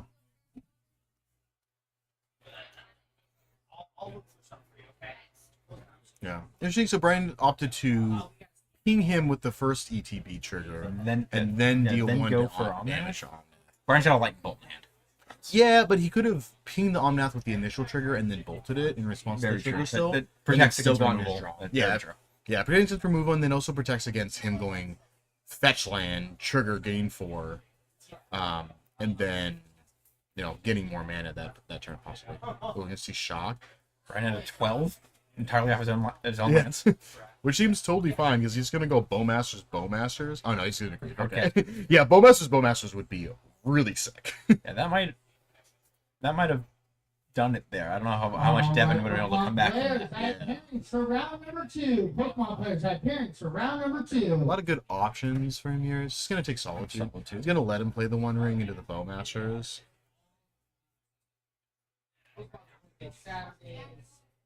We're just gonna draw. What do we get? Another ending. I mean, is he thinking? Does he want to One Ring this turn? Devin does have the option to prismatic ending the Bowmasters right now, and then safely draw off One Ring this turn. Yeah. Okay, yeah. So he's Devin gonna shocking. Yeah, and he's gonna end it here. Taking that one. Yeah, just taking the free draw here. Hopefully he sees it. I mean, he does not know that Brian has double Bowmasters in hand right now. We're in a Solitude. Okay. The pickup is good. Yeah. Brian drawing the Another grief. Can't really do much about that right now. All right, he's just gonna pass. Lose 1.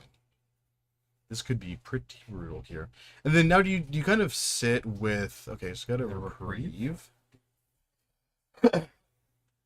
Activating the ring. Bowmasters. Response, yeah. Okay. Yeah, it was a good draw for Devin here, because he could Solitude it. You can Solitude it plus Reprieve. But I don't think you're really wanting to Reprieve Bowmasters here, because he can also just cast it again. I think Devin would also probably want to get the Solitude in play. Brian's low on cards now. So Yes. should have some amount of protection. Mm-hmm. But that would also mean Devin's playing into Brian's third Bowmaster in hand. Yeah. I don't think you reasonably play around with that at this point. Yeah. Yeah, nobody expects the multiple Bowmasters coming in, especially with having 4 mana, just being able to chain them.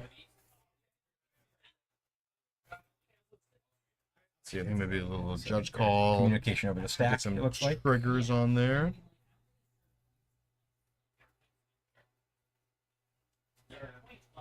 There we go. Take a nice look at our players. We got our head judge here. Alright, so triggers. So this is going to happen.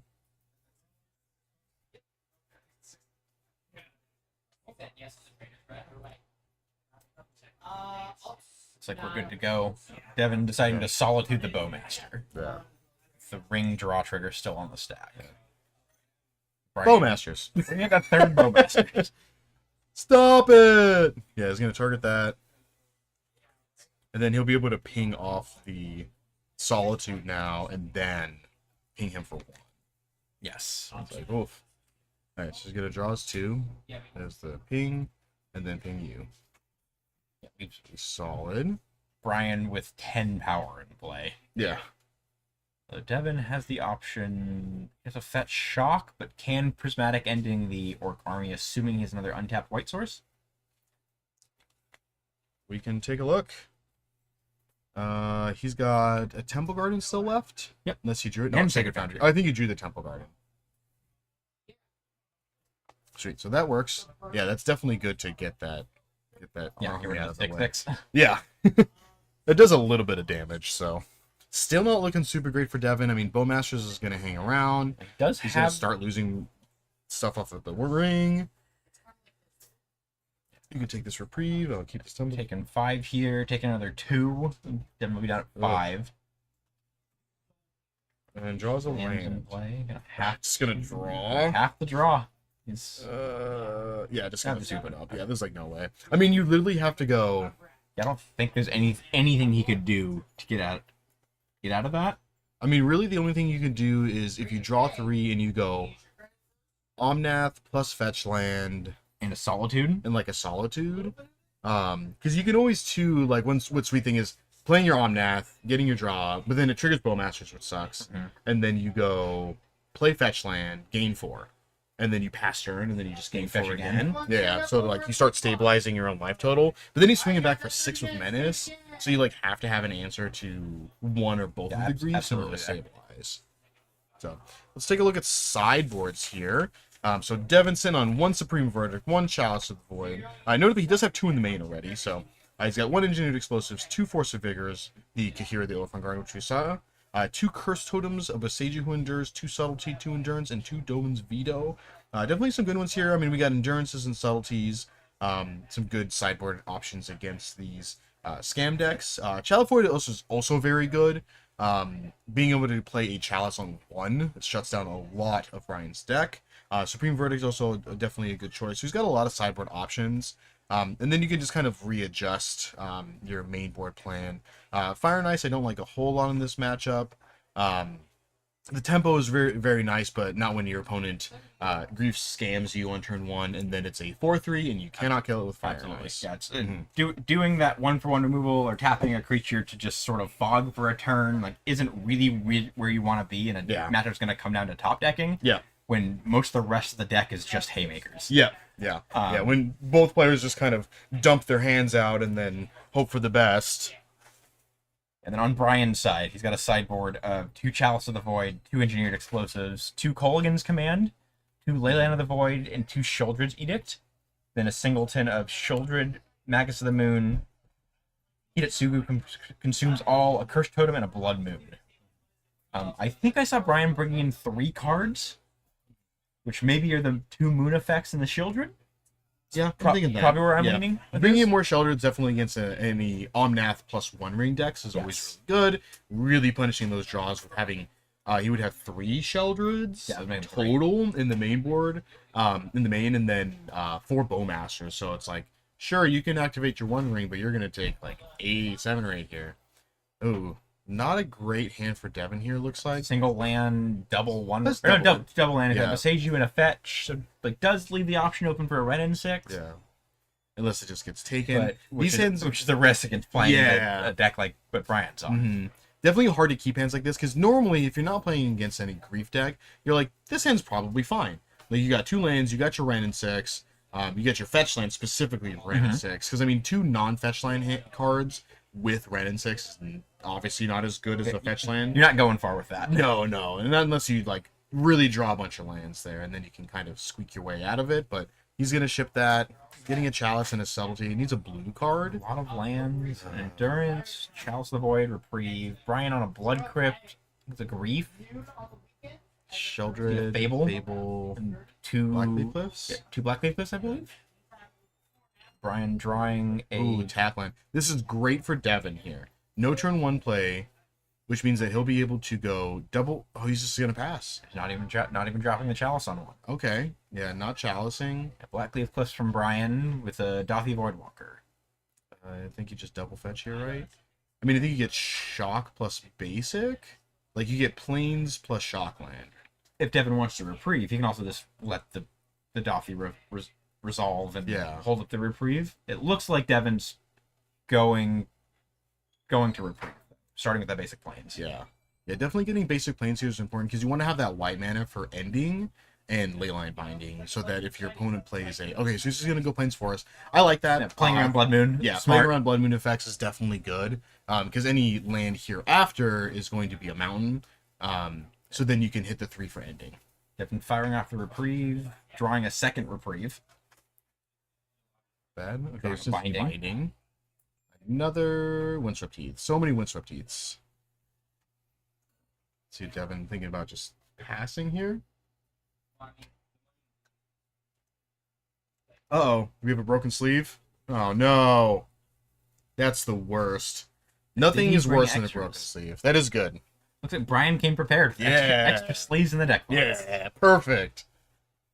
Yeah. Those are the what's even worse is when you don't have extra sleeves. Yeah. So you need to find which sideboard card you're not bringing in and sitting de-sleeved until you need it. Yeah. And then it sits there for like the rest of the tournament because the card, of course, it's always a card that's in the it's always a card that's in the main board, so it's always gonna be there. Devin gonna fetch here. Thinking maybe a Tri-land here, maybe a Zagoth Triome. Yeah, so Devin with... I mean, the Ragran Triumph also here. Yeah, so he's going to go... Ragran and Zagoth are those 2 Triumphs. Yeah, because they'll turn on Domain, except for the black, so he'll have 4 in here. Because the Zagoth will also do the same. But I think getting your mana, your actually efficient mana, would be a lot better. Yeah. The black doesn't do much for Devin outside of Domain. So Yeah. I think, if you're doing a 2-mana binding, you might as well grab the land that facilitates casting your spells. Yeah, because Exeggoth is essentially just a domain reducer plus Second breeding pool. second breeding Yeah. pool. Yeah, that happens to cycle. So okay, so he's gonna let this resolve, and he's going to ping him away.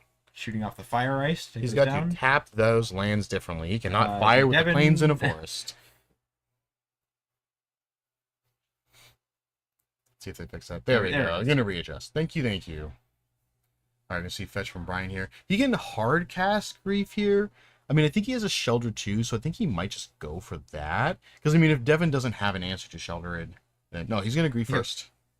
Devin had the Yeah. reprieve. And just by the Gonna turn, draw. cycle that card. I think that was a So flooded strand. Quick De- plays. Devin, lightning speed. Yeah, right. Really got those APMs up. Yeah, he doesn't have his playmat that says to slow down, so he's having a hard time here. All right, see a verdant draw. I mean, Brian's still sitting on a good grip of cards. Another grief. Devin hard casting the subtlety. Okay. There's a Mount Doom from Brian. He's gonna fetch. What do we fetch in here for? He might just be fetching to make sure the grief stays where he wants it to be. True. And then gets the land as well. Yeah. I don't think there's anything in the deck that would make a difference to you want to be doing instant speed at this point. Yeah. There's no one red or black counter spells in this format, so you're not countering subtly. Setting up for a fatal push potentially. Yeah. Putting grief on top. Yeah. Just so that Yep, he gets just to keep it around. wants to draw the grief again. Yeah, sitting on double Fire and Ice. I mean, Devin can double Fire and Ice next turn, but I mean that just seems not good because he doesn't have, like Brian just has another land to play, and then he can just not have it not matter. Grief back in hand for Brian. Playing the Mount Doom for the 6th land. Starting off with Donkey Boardwalk. It's like okie doke. Devin fetching in response.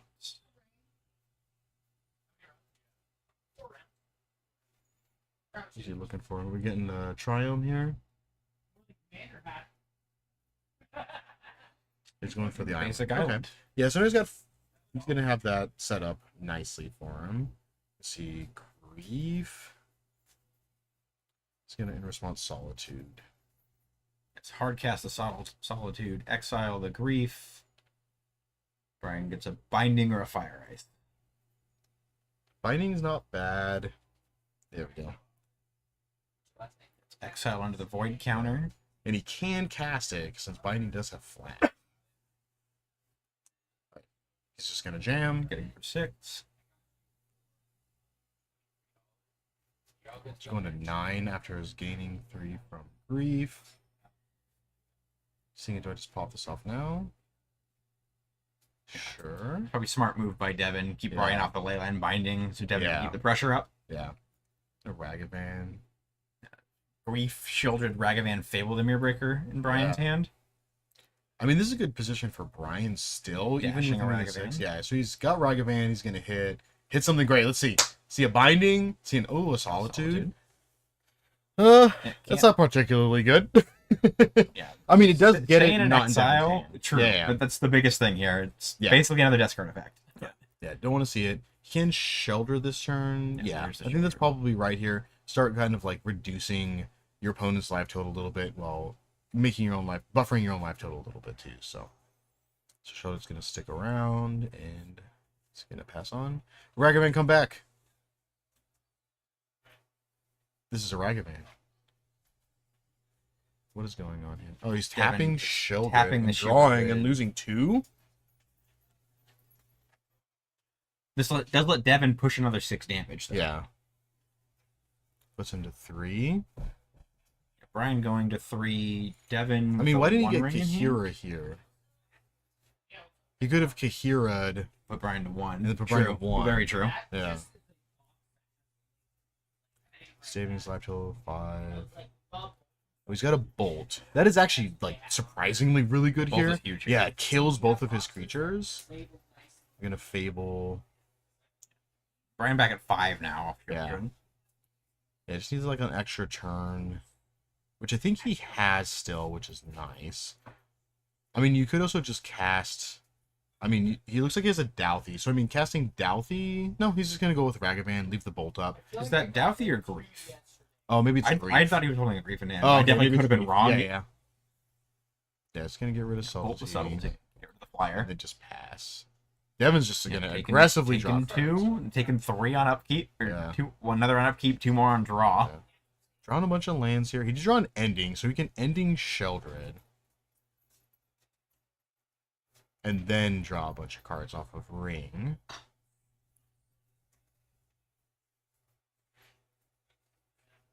And for 4. Yay! 4 mana, ending Shieldrick, Devin drawing 2. Endurance, plus Flooded Flooded Strand. Strand. I 3 mean, it looks like lands in Devin hand missed for his Devin. fetch land last turn, because being able to fetch for the Zagoth Triumph at the end of last turn would have meant that he wouldn't have to shock this turn, because most of these decks, yeah, he's on 1 island, 1 plains, 1 forest, so everything else is either a tap land or a shock land. And with that ring on 2 right now, and not sitting on another ring in hand or a Nomnath, it's not looking too good, because Devin has to, double fetch plus double shock in order to cast any spells.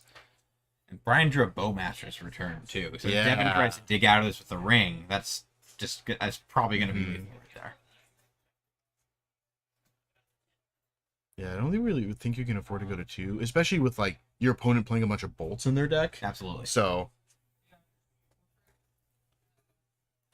Devin's fetching twice. He's down at 6. Brian's got 5 power in play that can attack. yeah. Also, like Ragavan would kill him. The Ragavan traded with the Solitude this past I mean, if turn. he plays a Ragavan. Very true. Yeah. If he like dashes in a Ragavan here. Okay, he's just getting 2 tap lands. He's not going to go to 2. So he's just going to let that happen. He's going to take an endurance. Endurance, and I think that's going to be it here. Yeah, he's going to take Brian's passive. his passing. Okay. He's going to draw There's Flashing the Bowmaster. Bowmasters. Ouchie! Yeah, so finally at 5. Devin down to 2. Did Jevin draw 4 cards? I think he drew for turn. Okay, maybe just short-headed. Yeah, just going. Yeah. Devin moving fast. Yeah. Okay, he's gonna One Ring. I think you don't activate One Ring here, right? Like you just Yeah, just play it and use it as a fog. sack it. Yeah. He's got Renin 6, Like, I didn't think it was that heavy, but just like it kind killing the Bowmaster. Okay. Yeah. So you know, Teferi and a bunch of lands. Brian's gonna flip his Fable. Yeah, that is It's got definitely Goblin definitely Shaman, good here. Grief, 4/4 Orc Army. Yeah. Also, not hidden text, but hidden text on Mount Doom is he can also just activate Mount Doom and start dealing him with damage. He's a That's 2. true. Yeah. You're right. Yes. Yeah, he can leave up 3 and then just like hit him for 1 at the end of this turn, and then just do it again. Devin deciding to draw off Yeah. 1 ring. I mean, he's looking for an Omnath or looking for another One Ring. Reprieve? I think it was a Leyline Binding. Binding. Yeah, she's got Binding. So I mean, he has answers for each of the cards, but he doesn't have. He needs to gain life here. He can't not gain life, because of Mount Doom. That's essentially it. So I mean, your options are, I think it was probably right, is going to Fairy, bounce the token. Or he's gonna try to bounce his One Ring. Yeah, so he's gonna bounce his own One Ring and draw. Hit a selfie, play the One Ring. Also the option to leave up Binding. Yeah. Start chipping away at Brian's. Deal you damage. Mount Doom. The doom is being foretold. Yes, trigger set go to 1.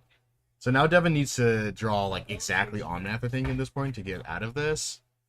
But then it doesn't even work because he loses protection next turn. Absolutely, yeah. Yeah, so I think this game is gonna be over here. After for Mountain Doom, after the ability to pay a life and add the red or black mana, it's a 1 black red deals tap it and deal 1 damage to each opponent, Yeah.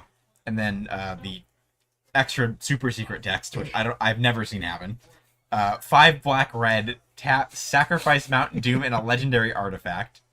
Choose up to 2 creatures and then destroy the rest. Yeah. And only as a sorcery speed. So I think Devin has to draw here, right? He has to draw with One Ring.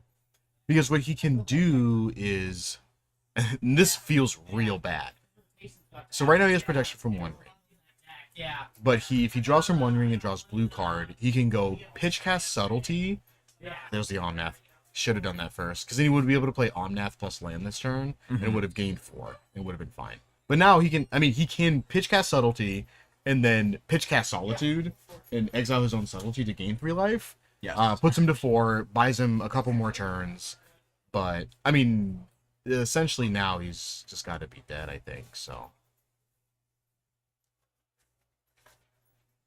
Let's see what he's doing here. Devin does have a Supreme Verdict in the sideboard. I'm unsure if that came in, but if there was a time to draw that, that would be now. Devin, doing the double exactly. evoke line. Yeah. Gain. Yeah, it's unfortunate, like, another blue card besides Omnath would have been good, because you really want to cast Omnath. Absolutely. Omnath would be huge for getting back in this game. Draw. This is Subtlety. Solitude, not a Subtlety. Solitude. Activate One Ring, draw 2. Land. All right. Yeah, that's game over. There's no way. I mean, how much land does he have? He has... No, not enough. Get back Kahira, play Kahira, Solitude, my own Kahira.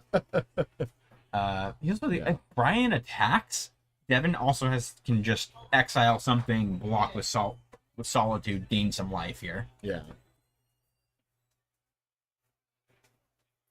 Although with the Fable active, that's going to make things tricky. Yeah. Because he can make a grief and attack. Absolutely. Absolutely. Just 2 griefs, and then Devin has to deal with 2 griefs. Good grief. Yeah, he's just going to make a grief token at the end of turn. And he's going to firing off his Solitude own plus 2 response. Brian can still activate Mount Doom here. Deal a damage. Put him There it to is. 2.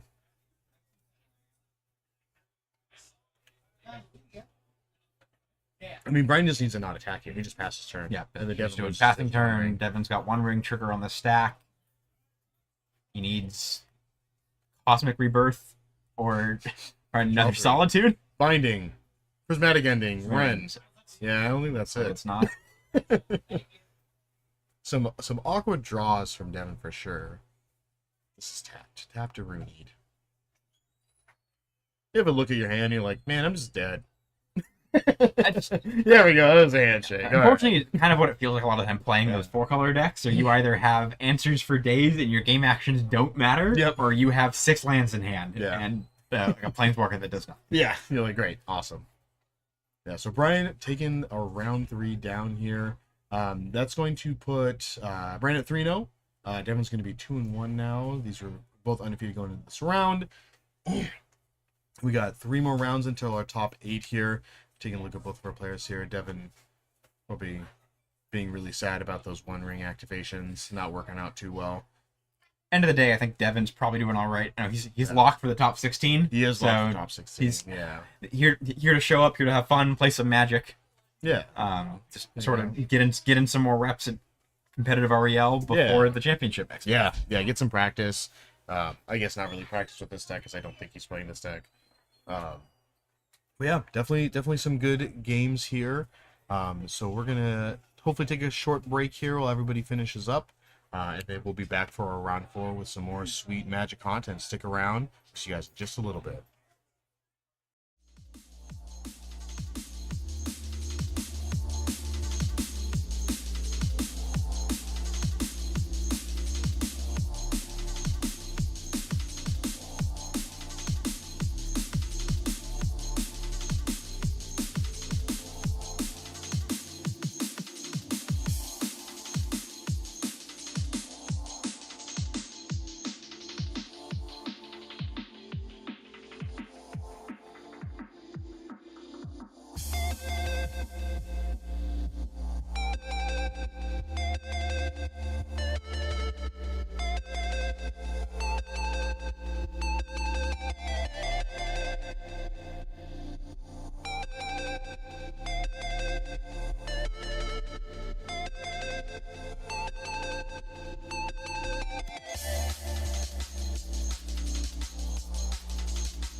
All right, Magic players, welcome back. Thanks for sticking with us, and if you're just tuning in, thanks for tuning in. We are going into our round 4 of the TCS Rocket Series, the final qualifying tournament for our top 16 finals happening on the 23rd later this month. Once again, my name is Zach Miles. I'm Jovetti. And we got some cool looking decks here. So we got kind of a familiar deck for Modern. Nick on the left here playing some Living End, cycling a bunch of cool creatures and then cascading into Living End to bring them all back. And we got Alfredo on the right playing something sweet. He's playing, calling it Scam Shadow. So he's playing the Scam package like we saw in Brian's deck last match. Not Dead After All. It's got Grief. Got Orcish Bowmasters, Doffy Voidwalker. Then he's got a death, like kind of a spicy Death Shadow package. On 4 of Death Shadow, 2 Scourge of the Skyclaves, 3 Inti Seneschal of the Sun. It's got a Croxa, 4 Street Wraith, and he's on a Teamer Battle Rage. Yeah, so super spicy. Definitely dig it. We'll see how it goes into. I mean, it's kind of funny that now both decks get to play Street Wraith. Yes. So he can cycle his own Street Wraiths to bring them back with A bit Living more End. risk on Nick's end. Yeah. With the Living Ends there. Yeah, so it's like, you know, and then also now that he knows that Nick is on Living End, he can really focus on reducing his own life total, because now he can literally play Death Shadows into it dies immediately and then it just comes back later. Yes. There's like so many like weird layers with playing Yeah. Death Shadows in this Yeah. matchup. It's so good. And then like pre-Fury ban, when Scam was the most popular deck in the format, being on Doffy Voidwalkers, which Alfredo has 2 in his hand, Jeez, is brutal. rough for the Living End player. Yes. Yeah, definitely Nick's difficult. hand got Shardless Agent, 2 Shardless Agent, a Violent Outburst, I think it's a Fetch Land, Yeah, fetch land of some sort. Odawara, and a Force negation. Force Negation. Yeah, so we'll see. Fredo keeping his. He was on Double Douthy, Fatal Push, Ragavan, and that's a Bloodstained Mire. He's getting a Blood Crypt and just playing. And then Nick's list for Living End is what you would expect for Living End. 4 of a lot of the common cycling creatures, 4 Grief, 3 Subtlety. Got a main deck Endurance, and he's on a Hedge Maze as the blue-green Surveil land, and a Thundering Falls as the red-blue Surveil land. Nice. Yeah, so definitely the Surveyor Land's really having a good showing here. Guards have definitely been really overperforming here, so which is great for turn 1 for Nick here, is being able to Absolutely. fetch into that tap land. He doesn't have a 1-mana cycler in hand, so that works out just fine for him. Hitting his Subtlety. I'm not casting that. And this kind of also, this is actually a good situation for Nick too, because I really has no idea what he's on. Like, he plays a Misty Rainforest for turn, and then he hits a Subtlety. It's like, oh, is he playing Rhinos? Is he playing Murktide? There's so many Murktide? Like, options at this is he point. playing Domain? Like, you know, there could be so many different options of what he's playing. Fredo cracking that Verdant Catacombs down to 16, Yeah, I think we'll see maybe a Douthy here. I mean, most likely. yeah, luckily Douthy's good against most of those matchups. Shocking down to 14 for Alfredo, getting ready to Oh, yeah. drop some Death Shadows Yeah. into play. Why does my opponent keep... That's shocking. That's so much damage. It's always one of the things on the other side of the table where you're wondering, like, are there basics in hand? Yeah. Are they, does not run basics? Yeah. Are they actually on Shadow? Yeah, right? Sometimes that's just all it needs. Yeah, just dropping the Dothy. Thinking here, fetch. You can maybe in response fetch. Assuming Nick will fetch in response. Yeah, I mean, he does have subtlety. Subtleting here isn't too bad. I mean, he does have triple cascaders, so pitching the Charlotte's Agent in order to subtlety. So he's going to fetch in response. Maybe thinking Surveil Land here, get a little bit of extra info before you decide what to do. There's not a whole lot. Not really a whole lot of answers that Nick has against this, right? I mean, he could Living End it away. Yeah. But besides that, that's pretty much it. So Nick does have pretty all in. the Street Wraith in hand, which he could cycle right now just to get into the graveyard. Yeah. Yeah, and then which deck you're playing is very obvious at that point. He's going to Surveil. absolutely. He's going to Bennett a Grief. Graveyard. Okay. That is also a good indication for Alfredo what Nick is playing here. Still thinking, yeah, he's going to Subtlety it. Probably going to fetch. Is he thinking about the Force Negation here? No, it's getting rid of the Charlotte's Agent. I like the Charlotte's Agent instead. I agree. Yeah, he's got a second one. Yeah. And a Violent Outburst, so he's got the goods. So let's just see. Gonna go Right, turn second here. Ragavan in hand.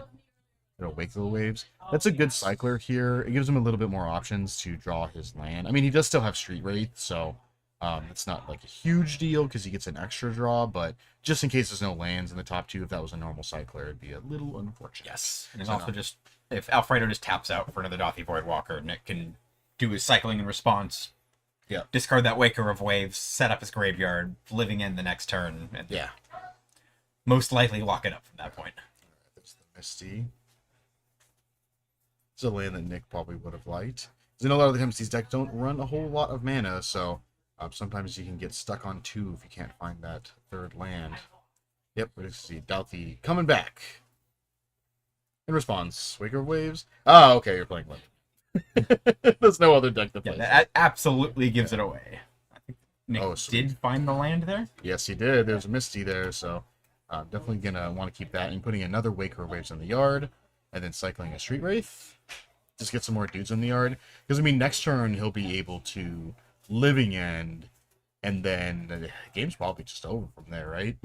Like, 2 Waker Waves, a Subtlety, a Grief, and then a Street Wraith. So pretty good amount of damage. Yeah, It's that's gonna put on the board. push damage fast, Oh, and yeah. the Waker Wave is going to shrink the other side. Yeah. Just Ragavan does nothing. Yeah. Dothy hits for 1. Yeah. They won't even be on the board. Yeah, there's no creatures. It's like, oh, I don't know, man. Nick plays another from hand. Like he can Yeah. block with his 0/1 Ragavan. Yeah. Buy a bit of time. It's like, sure. Uh, Alright, so it looks like he drew an Architects of Will.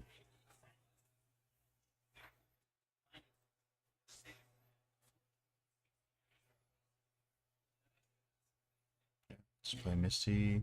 They can just go for it.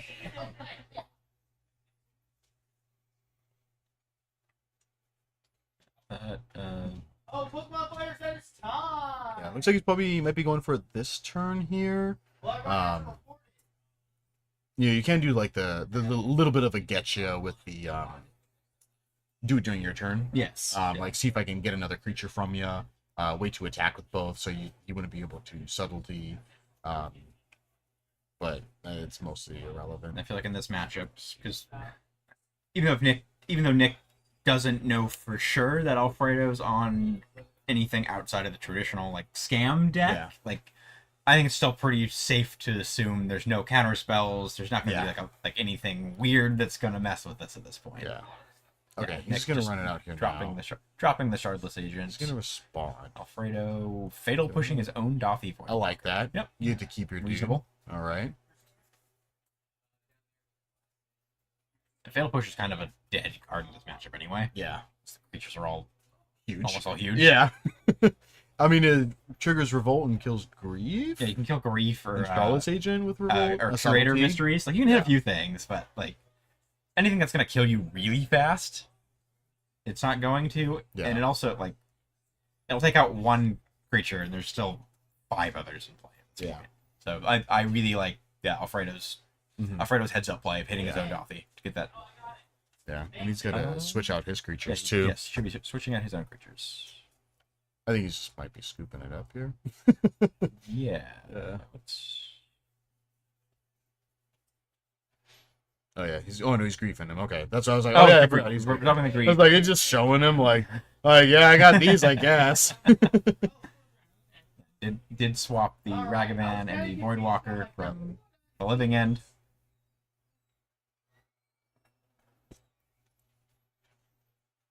I mean, probably just take the other Douthie. I'd assume so, because Yeah. the Ragavan's not Ragavan doing an anything. 0-1. Yeah, it's a 0-1. And it's a plant. It is a good old plant token.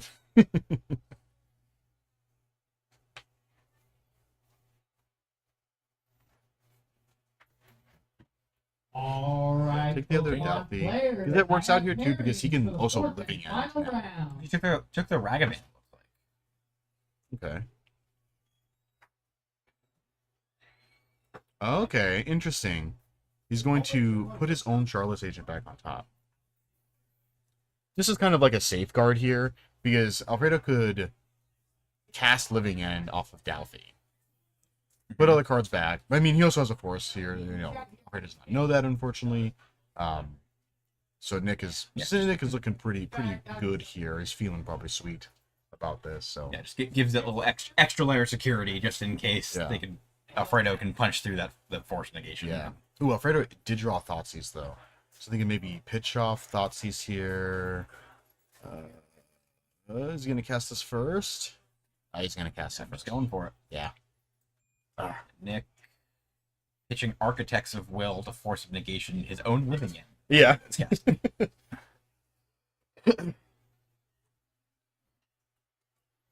He's gonna pass. Yeah. Going on to game 2. There we go. All right, so let's take a look at sideboards here. So we got Nick here. He's got a Bone Crusher Giant, a Brazen Borrower, 2 Dampening Matrixes, 3 Endurance, 2 Mystical Disputes, 2 Force of Vigors, 2 Foundation Breakers, a Mind Collapse, and a Subtlety. So we can probably Subtlety. Mind Collapse is pretty solid in this. Pick off some early creatures. I mean, so far what he's seen from Alfredo Zick is literally just scam. He hasn't seen any of the Death's Shadow part of his deck, so he doesn't know he's on anything like that. I don't think that changes too much. I mean, maybe versus bringing in Brazen Borrowers. And then he's got the 3 Endurances, which are also pretty solid.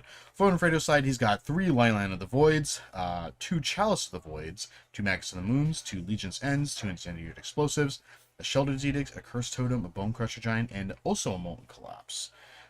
So I think Leyland of the Void's pretty good against this graveyard-based deck, so we're probably going to see all 3 of those come in, along with the Chalice of the Voids. Those typically are going to be specifically geared towards killing these Cascade decks into 0 drops. So probably thinking about that, maybe switching away from Croxa. It's not really too good in a matchup when your opponent wants a bunch of creatures in the yard.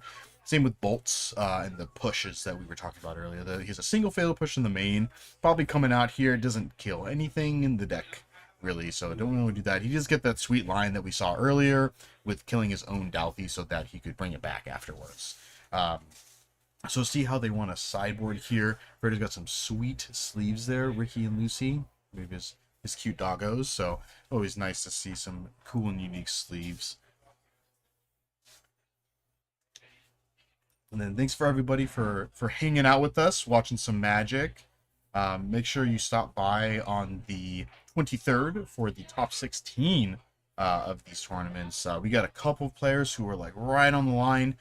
You can check out the standings both on the TCS Rockets website as well as the Facebook page, so you can check those out if you're curious to see where is everybody at. So definitely keep looking for that. It'll be a ton of fun. I will be here, so hopefully you guys come and hang out with me. And then we got the Fishbowl also coming up next week. Fishbowl number 3. If you play some CDH, definitely come on down and play it. The games are always super sweet. And if you check out the Facebook page, there's the sweet limited mat that they're doing. The playmat looks awesome. I'm a big fan of it. I might just buy one myself, even though I'm not playing, because it just looks so cool. So definitely check that out. It'll be a load of fun. They usually are. Nice, good, long tournaments, too. So you get plenty of sweet Magic content to hang out and to watch. So it looks like Nick bringing in Endurances. No, he's not bringing those in. All right, so he's not bringing in Endurances. Oh, no, he is. Okay, I was a little confused there. I thought it was his deck box. They're bringing in the Endurances and the Foundation Breakers. It's an interesting one. Maybe he's looking to hit Fables.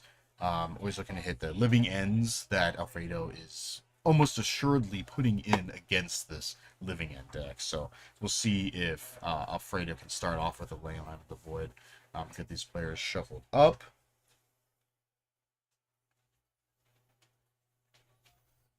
Cool. Always lots of good time in between sideboarding here to kind of, take a breather. Thinking about their sideboarding options.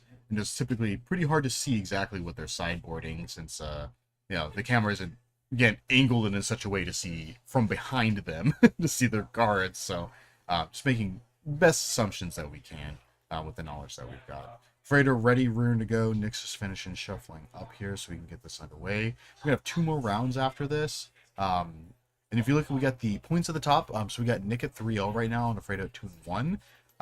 For Nick, this is essentially kind of winning it in a way, because he could, if he wins this round, then he can double draw into the top 8. And Alfredo is pretty close to that same spot. He would probably have to play one more round.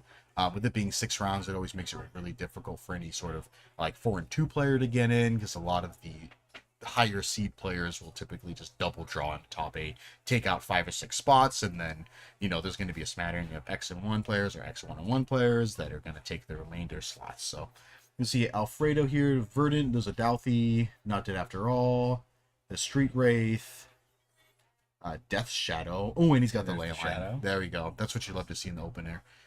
Nick sitting on Charlotte Station, Street Wraith, Force, Waker Waves. Is that a island? I think it's an island. Yeah, Violent Outburst, and then the Foundation Breaker. Alfredo Really wanting it. starting the pregame action. Yeah. before they Too fully ready- resolve. too before ready they to fully go. resolve mulligans. He was too excited to Ready to slam that ley slam line. that ley line. Make sure it's not stuck in hand and forget to put it in play. I am ready to play this card, please. They're kind of thinking here, this is definitely a rough keep. I mean, he's going to be on the draw. Any land essentially turns this hand on. Because you'll get Street Wraith, you'll have Foundation Breaker to pick up this ley line that Alfred is going to put in play in turn 1. So yeah, Nick decided to keep. Nick's keeping, sweet. Yeah, any grief or Thoughtseize from Alfredo in the next 2 turns is going to be really great. Like drawing a Thoughtseize here. Nick just found the land. Oh, Nick easy. is good to go. Yeah. Just what he needed. Alfredo Cycle 3 Street Wraith. Nick is, wait a minute, what? What is going on? Alright, that's going to be Drawing an an NT. Inti's a card that I completely undervalued when I saw it in Oh, yeah, spoiler yeah. the first few weeks it was out, and I've seen it played in a few decks. And the card's great. It does so much. It does so much. Super sweet. It's really, really interesting. Sort of something with Shadow, which a lot of them has trouble pushing through blockers. Yeah. You can it fuels your draws, also puts stuff in your graveyard in the living room matchup, which is Yeah. nice, and just gives your Shadow trample. Yeah, So just it makes does your a- shadow huge. It does a Like, lot. It's a great. really good choice in this deck. Let's see, probably fetch Shock here into the Douthie. Aggressively putting his life total down. Yeah, just doubling up on graveyard hate effects, which I definitely do not mind. You kind of got to make Nick have an answer for everything that you're doing before he's able to kind of win the game. So, let's see here. Let's get a slam to Stealthy. In play, which stopped Nick from being able to evoke the Foundation Breaker and try to set up for a living in the turn after. So now he's got 2 pieces of interaction to fight through. Here. We're just fetching here. It's Assume- fine. Oh, Cycle he's the gonna Street cycle Wraith in Street response. Wraiths. Which I guess doesn't matter, because it keeps it out of... Even then, Nick gets the choice, because he's got 2 replacement effects. Yeah. Of it's going to go under the Void counter or just in exile. Yeah. So it's ending up in exile either way, but Yeah. I mean, typically you just obviously do the effect that does not matter. you do the ley line of the void, so it's just permanently exiled. On the off chance that Alfredo decides he wants to cast a Street Wraith, it looks like they're not deciding to do it that it looks like way, they're putting them under the Void counters. which is fine. That is a very little known thing. A lot of Yes, people don't absolutely. really realize, like, this isn't like a time based thing. This isn't like anything regarding that. It is 2 conflicting replacement effects in which you can choose as the person who is being the affected permanent or affected object. But that's fine. If they want to do it that way, then that's totally fine. I think it's pretty minimal right now. Not really relevant. I think Alfredo wants just Dalby on the board. Yeah, just to it stops stuff from hitting the graveyard, Yeah. and that's what he cares about. That's what he wants. He doesn't care about anything else. After Plus, that, even then, like, he's gonna get to Inti next turn, and Inti with Voidwalker Yeah, for seems 4 there. gross. Yeah. Seems absolutely disgusting. Like Trample, I don't even care about Trample at all. I'm just gonna Bigger. continue to turn my guy sideways. big unblockable Yeah. creature. Right, let's see what he's thinking here. Thinking leave it for us. He's gonna leave Foundation Breaker for now. I think that's the right move. Yeah. You can use Waker of Waves to maybe try and dig, and just sort of respond to what's going on. Yeah, the double graveyard hate from Alfredo's side is making things rough for Nick. Definitely brutal, especially with it being Douthie specifically as well. Because I mean, Nick's bringing in Foundation Breaker specifically for Layla, essentially. Yes. And Alfredo's answers, Nick's answers for the Douthie are essentially, see what he's got. Maybe an Odawara. Usually around. Yeah, he's got the Odawara. If you brought in Bone Crusher / Brazen Borrower, Mind Collapse. There's a Death Shadow from And then that's Alfredo's like side. Ooh. Putting a 4/4 into play. All right. Inty. Nick fully aware now that Alfredo is not just playing Yeah. regular scam. Yeah. Like, oh, okay. Like, that's kind of neat. Yes, and then now Alfredo's in the kind of a good... Okay, he's going to leave 2 mana up here. And looks like he's not attacking either. Yeah. In the Waker of Waves. It's a Oliphant and Force of a Negation, it looks like, Force, I think? Force of Vigor. Force of Vigor, apologies. Yeah. Green Force. Yeah. Don't really like Force here. I think Oliphant's probably better. I agree. I Yeah. think Nick is still stuck on lands right now. Yeah. Like, he needs another land, and then he already has an answer to Leyline. So Force of Vigor doesn't really matter here. Yeah, I agree. I also Mhm. can't imagine Alfredo wanting to pay 4 mana for another land to play. If you draw Yeah, one at that's this a- point that's in a the game. lot. Like they're just gonna get pitched to Inti or Yeah. Oh, yeah. wherever else. It's Yeah. Yeah, okay. So he's Yep. just going to pitch the Force, which is totally reasonable. He's going to go to his turn. I'm going to draw. It's a generous Ent. It's easy to tell because of the scroll borders. They are very obviously Lord of the Rings cards. big perk of the unique printings that we've Yeah. been getting for a lot of cards. Okay, so now thinking here, he's going to pay 1. Who's cycling here? He's got Oliphant and Ent, so he's got either. I mean, I think essentially both of these are the same in this situation. It's most likely going for probably a Steam Vent, maybe a Stomping Ground. Yeah. Needs to get the Forest, and then probably wants a red source just to fix mana. Oh, yeah. All right, he's gonna Grab go the for Stomping Stomping Ground. It definitely makes sense. Want to have that red for later on. Maybe she shock plus. No, he's just gonna play Lance turn. What? Maybe. Big. And maybe not playing the land. Shocking to 50. Yeah, shock 50. Yeah. The other thing that kind of I've seen a lot with Living In too is when there's like just multiple hate pieces on the board. You don't really have a whole lot of answers to stuff.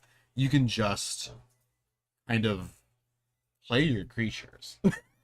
Like you just start aggressively playing game lands. plan from, Yeah. from Living In. Yeah, because as soon as you get to like 5 or 6, then you just start playing creatures constantly. Like, oh, this is gonna be pretty good here. Thinking you can force it. I mean, he's sitting on Outburst plus Charlotte's Agent. He doesn't have another. He doesn't have any answer to Douthie in his hand. Otherwise, I could see forcing this. The one thing that could be worth forcing is just to stop Alfredo from getting an Oliphant into play That's true. off of the Douthie, because they've Yeah. been resolving the cards all under the Void counter. Yeah. Yeah, but I don't think he still wants to do that because Nick could still like untap and in theory go like Street Wraith, cycle a card, cascade, bring 3 dudes back, all your guys are gone. And then I get my Oliphant back. And then if you happen to deal with this, then we're set. Okay, so Nick he's deciding going to to force. Yeah, he wants to keep it. Yeah. Also, it makes Alfredo's life still higher, so he didn't lose that 2 life. Also true. Yes. But the fun shadow math of Thoughtseize hurts both of us. Yeah. Okay. So he's drawing a Misty for turn here. He can hard cast Endurance now. Yeah, but now it makes it more difficult because now Alfredo has, and this is where the replacement vets would have been relevant previously. Is the force of negation is now under Douthie. Yes, So that absolutely. he now has access to a force of negation. So cascading into that is going to be real awkward. Yeah, and then I believe Alfredo still has one of the undying effects. I think he's had a not dead after all in his hand this whole it's like game. the beginning. So he can use that on his Douthie, Mhm. sacrifice it, counterspell something, and still have it in play, Yeah. but bigger, to hit whatever else comes down. Or to grab whatever else that would help him through this Yeah. point. Okay. Looks like in here, he's got some options. I mean, really, it's just kind of like just hang out and I guess play endurance for little value, just as like a creature. You know, just block the shadow, save some life. Yeah. You know. Try to wait to draw an answer to Douthie. Okay, he's gonna Charlotte's Agent now. Maybe he's thinking the blocks with the Douthie. Okay, he's gonna not dead after all the Douthie. Right with another Douthie board. Definitely awkward. I mean, Nick can still snipe the Douthie out from this not dead after all with the endurance. Because it looks like Nick is just trying to get the Douthie off the board. So he's just gonna cascade into Living End just to get rid of it, but Alfredo wants to keep it.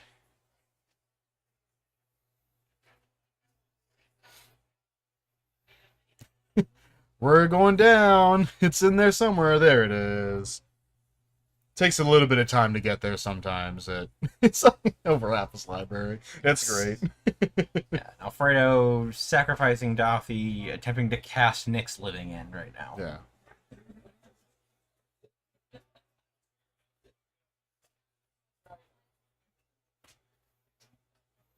We're gonna see.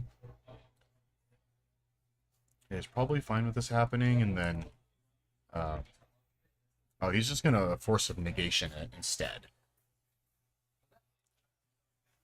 And then now So Nick still does have that window right now. Yes. Not dead after all trigger on the stack to invoke that endurance. Yes. Which might be good here. I mean, obviously, we know that Alfredo has another Douthie in hand, which is for the benefit, but he's just gonna let it happen. Okie doke.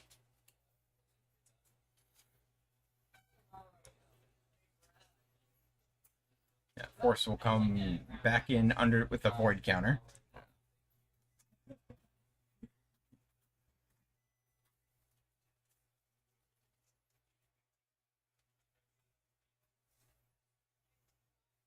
Trying to figure everything out. Letting them work through it.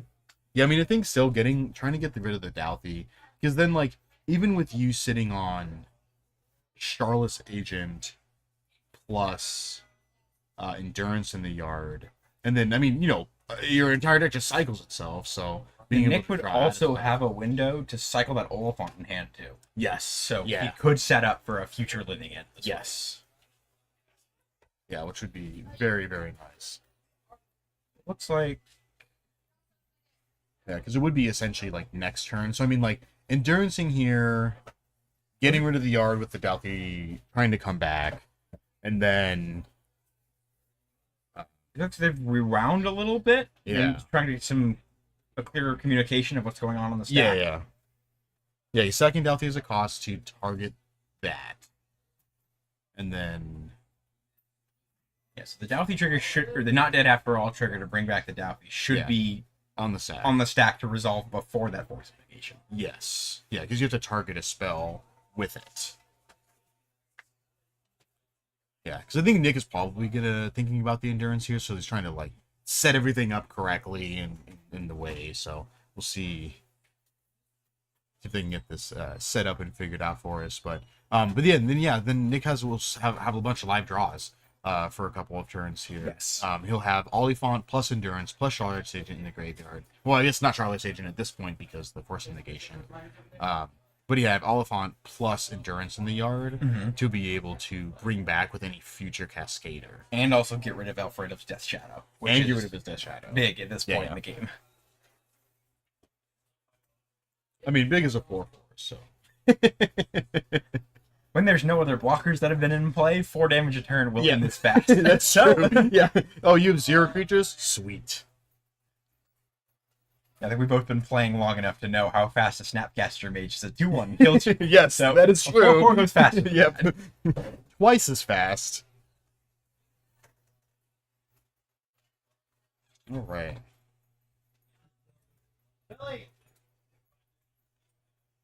All right.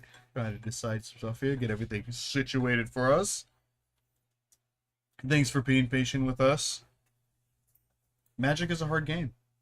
Sometimes it's difficult to know how cards work, so it's like we got one of those situations where everything's kind of all over the place. Yeah, especially so at this, when you're playing at competitive rules level, where like the little things matter and the timing is important, and you can't just say like, oh, okay, yeah. Typically, I guess you're not going to just sort of both admit like we know what's going on, we know what's going to happen. We'll just go this way. He is looking at Twitch. I think he's got our stream up right. Yeah. Howdy. Just have to He's sharing it with the Hold on. friends. He's on Yeah. stream. have to hold off on talking about the game and want to give any inside information. Absolutely.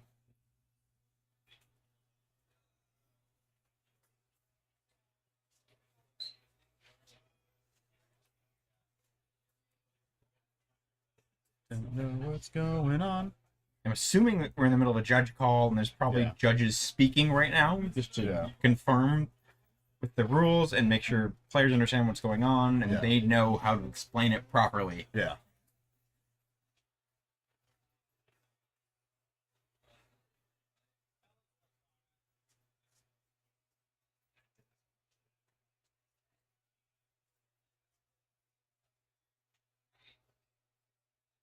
Everybody, we can see that TCS Rockets logo right there. Yeah. Represent. As Zach was mentioning earlier before coming into this round, this is round 4. We currently have 5 players, Nick being one of them, that are 3-0. So the winners of those matches would be able to draw round 5 and lock in a spot in the top 8. Yeah. Because of that, they'll be able to get a break and then either choose to play for seeding or draw depending on their opponents. Yeah. What is he messaging chat? I believe he's got a group chat up right now.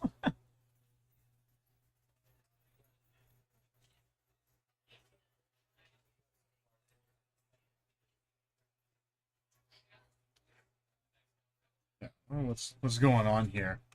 Now maybe a outside opinion and getting the head judge. Our wonderful head judge chair. Probably maybe an answer in another call here. She gives a little bit of time too. Get to look at all these sweet magic cards.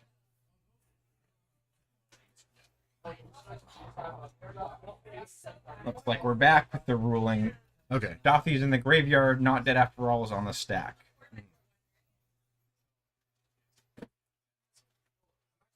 Okay. So that is resolved.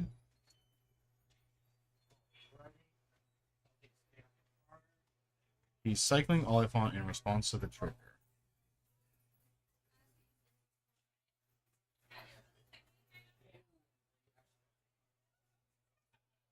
Yes. It looks like we're Reverse both trigger. going back through this just to verify.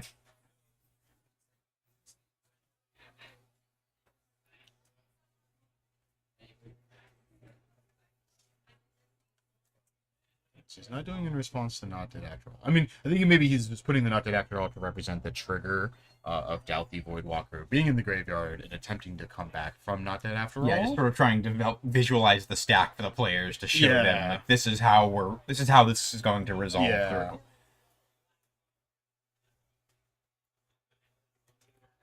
Magic on its own is a tough game, and then when you're playing in a format that's as powerful as Modern, and then dealing with things like replacement effects and casting an opponent's spells and sacrifice triggers and things along those lines, there's lots of little intricacies in the rules, and things with the specific timings do matter. Yeah, very important. All right. So Nick's cycling that Oliphant for a Thundering Falls. And then now that is resolving. And it is bringing back. Okay. Delphi Voidwalker back in play. Force of Negation should be exiling that living end. What is going on here? So this is, yeah, from that. The Delphi does come back before the Force of Negation. You go like this.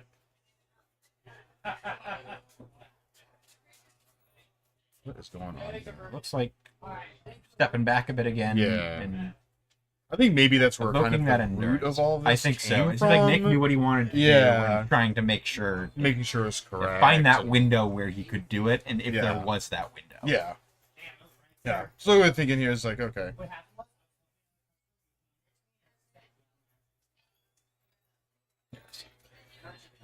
Endurance evoke trigger goes back into Nick's graveyard. That living end should be an exile off of that Force of Negation. But other than that, things look like they've resolved how they're supposed to at this point. Yes. All right. now, we're, So now we're Alfredo, cooking. Alfredo with an Inti and a Delphi Voidwalker in hand. Nick with just a Thundering Falls in hand. It's the blue-red Surveil land. Yeah.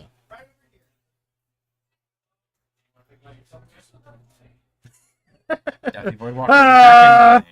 So much effort. Exile with Nick, Delphi. yeah, walking with the Shardless Agent, which should be put in exile with a Void counter on it.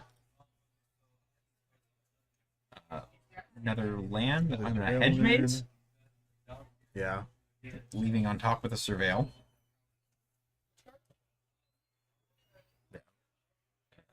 Nick with the drawn bolt for lethal if you cast it. Oof. There All it right. is. There we go. All right. All of that turned into, oh, Banitis guys, let's kill you, I guess. Just how it is. Yeah. The living in matchup. Yeah. You wanna know what the best part about that bolt is too? If he bolts either players, he still wins. Yeah, it doesn't matter.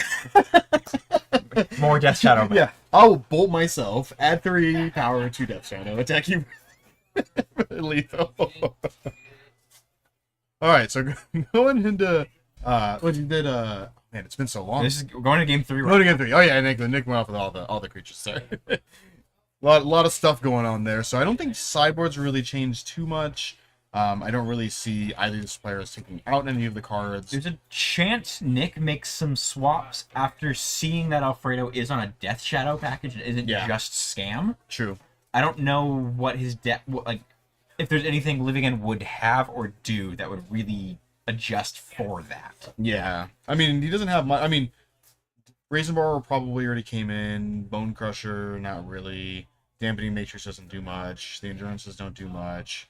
Disputes, Counterspells, Force of Vigor. Maybe he's rethinking the Force of Vigors. I don't know. I think that's also still fine to leave Force of Vigors in. Yeah. Just because of the ley lines that Alfredo definitely brings in and leaves in, and then as well as the Chalice of the Voids that he definitely brings in on the inside. Absolutely. Yeah, so totally, completely reasonable.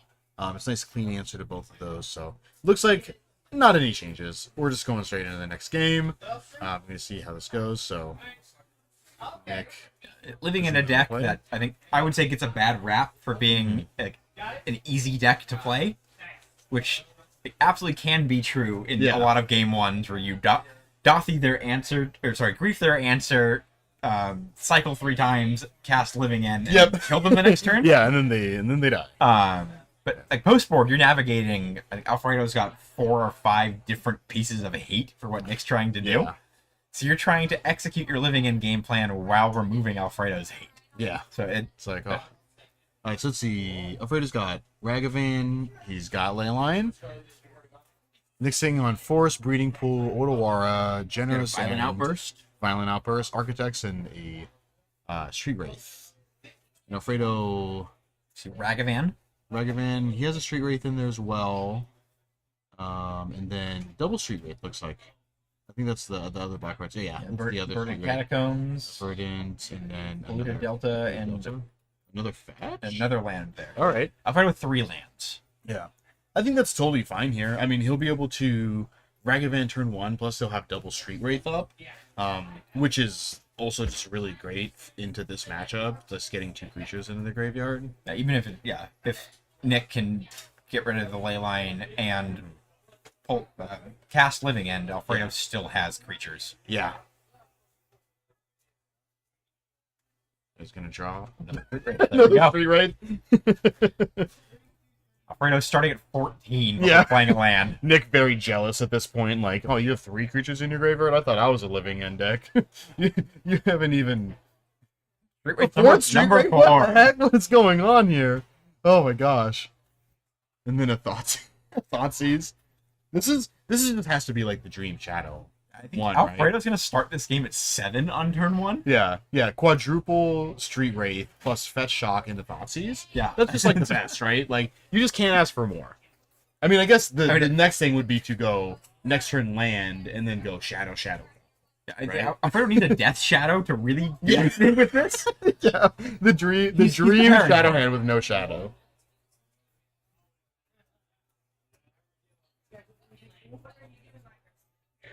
And Nick's like, wait a minute, I looked away and there was 4 Street Wraiths. 7. It's the Thoughtseize.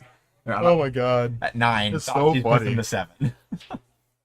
Okay, well, you can't take these, and you can take a gander at these other magic cards that I have in my hand. Generous Saint, Street Wraith, Architects, or Violent. I think playing Misty here might have been better, because this leaves the option still for Nick to cycle, but then also if he wants to Architects roll.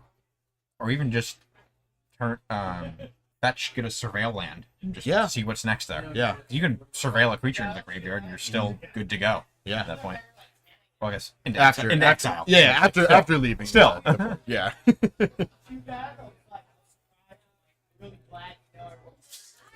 Alright, so he's gonna get a Surveil land here, just natty. We'll see. I mean, so now it's kind of like playing the waiting game and see if Alfredo can just roll out a bunch of Death Shadows. Yep. Just Right now, Alfredo with gigantic. 4 lands and a Ragavan in hand. Yeah.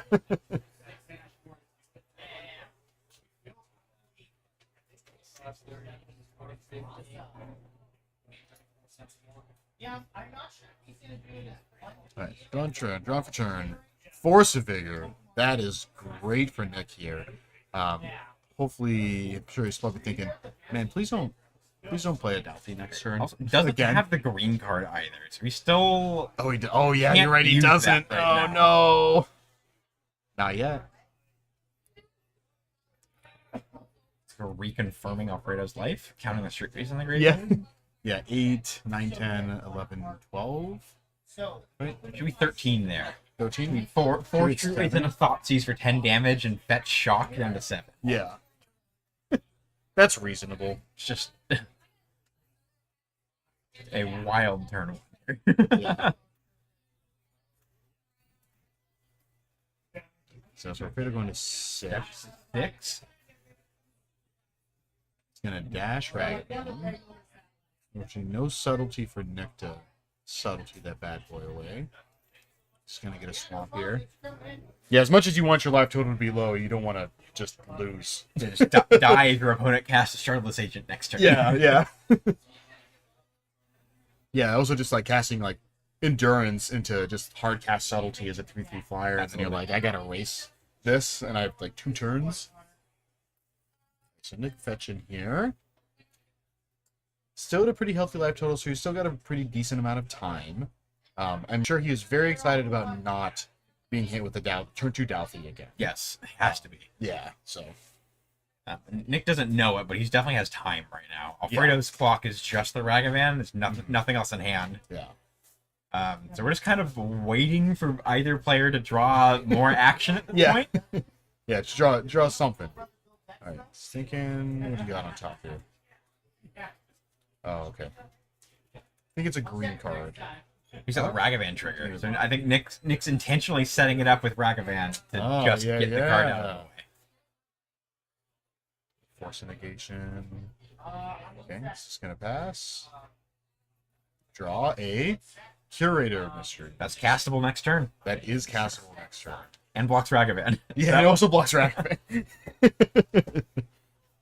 You'll probably see Surveil Land here. Yeah, he will be able to hardcast Force Negation, Force of Vigor next turn as well. Yes, sure. Okay, see Surveil. Checking the hand. Do I like this? Do I don't like it? What are we doing? Going through the Ragavan mind games right now. Yeah. Do I leave it on top because I know he's going to attack me? Mm-hmm. Or will Alfredo not attack knowing that Nick left something bad on top? Yeah. And what's kind of funny too is even just playing Curator Mysteries next turn is going to be quite a clock because Alfredo probably sides out a pretty good amount of his removal, and then like Alfredo just has no way of killing this 4/4 flyer, and then just kills him in 2 turns. Such a weird happenstance. Okay, so there's an endurance. Cycling the Street Wraith to pick up the endurance. Solid. Alfredo grabbing that second treasure. We know he has lands in hand. Also drew a Dauthi for turn. Yeah. Nick is not going to be happy to see. No. I still think this is, ironically, a good position for Nick. Because even if he doesn't want to go play his Otawara next turn into the Curator of Mysteries, he can also just not play a land and then play Endurance at the end of turn. Yes. And then he has a 3/4, which is also just a clock. Like 2 hits from Endurance and he's dead. Yeah, that's game. Yeah, he's got to have answers for it. And he's only blocking with the Ragavan at this point since Dauthi has Shadow. Yes. So it's like he essentially has one creature that he can work with. And then Nick will also have control over what's going into the exile with a void counter on it. Yes. Which, again, still would have control due to that replacement effect we discussed before. But we'll see if it comes to that. Nick might choose the Force of Vigor to get rid of that Leyline of the Void. Yeah, and then he just has the Dauthi. I mean, the land draw here would also be very nice to be able to Otawara the Dauthi. Yes. Like just end step Otawara, untap. I can just cycle a bunch of stuff and then hopefully draw a Cascade. Just thinking here, he's got some good options. He's probably responding to Dauthi on the stack. Yeah, I don't think they're aware of the conflicting replacement effects ruling. It is a very odd ruling that does not show up very often. So we're thinking about cycling here. I mean, just cycling for value and just trying to push through. Yeah, so Nick would have the option to Force of Vigor the ley line. Cycling our decks. That is a subtlety. I don't believe he has another blue card, right? He's the He curator. is a curator. Pitching curator feels really awkward here because he can. Then it doesn't really do much. Then he'll have an endurance and a subtlety. If he goes with he wouldn't even have that. He would just have subtlety because he could subtlety this. Subtlety would go to the yard, and then he could force a negation. Nah, he's just gonna let it resolve. I think he's on the game plan of I'm gonna play creatures and I'm gonna attack you with them. Yeah, the second curator. Yeah. I think he's very solidly in that camp. Yeah. You just play it. Okay. Oh, okay. Also, He's pass, thinking play subtlety. It's gonna be Yeah. the same thing, just at instant speed. Yeah. Alfredo drawing a Bowmasters here. Yeah. Probably gonna dash Ragavan. Get it for 5. Put Nick to 10. Yeah. Maybe he just wants a subtlety Ragavan. Where's the Ryo? Yeah. There He's you gonna go. subtlety Yeah. Ragavan. Yep. Gonna put it on the top. Maybe. Thinking, do I want this for next turn? Always the question with subtlety is there's Yeah. there's better stuff in the deck, Yeah. but the Ragavan's also not that bad. Yeah. He's thinking. Taking his time to think, which is good because I think Alfredo recognizes that this is a tight moment, Yeah. and yeah, his yeah. choice will have some big effects on what's going on. Yeah, especially since 2 subtlety hits kill him. So it's Yes. kind of like, do I want to... Okay, so he's going to start with fetching, which I think is good here. It's definitely good to not have the option. Because if you just let it on top, then you just don't have the option. It just gets shuffled into your deck. Like Did Nick not decline to use a subtlety trigger just to block the Ragavan? The I mean, Ragavan's turned sideways now. no, because it was on the stack, I believe. Because that's why he's fetching in response, I'm pretty sure. Because he went to go put it on top. Because he flashed in subtlety when he cast Ragavan, like before he had turned it sideways. So I would presume that Alfredo would not just play dash Ragavan and then attack into subtlety. Yes. Yeah. Plus you want to like use up your subtlety for at least a little bit of value. At least get something. Because I mean, I think this also is a better spot for Yes, him okay. since so he's gonna keep it. because he makes him either keep it or get rid of it, so it's essentially the same as blocking, Yes. but makes his opponent have the choice. So, Dalfi swinging And in. for 3, Nick down to 12. Well, Fredo's going to 5-2, so not really a different clock. Always good to know, that's a 3-3, so it doesn't really change anything if it's a 5 or 6 or 4. So still 2 attacks. Fredo firing off the main phase Bowmasters. Let's get that in there now. Well, Nick is tapped out and doesn't have anything else.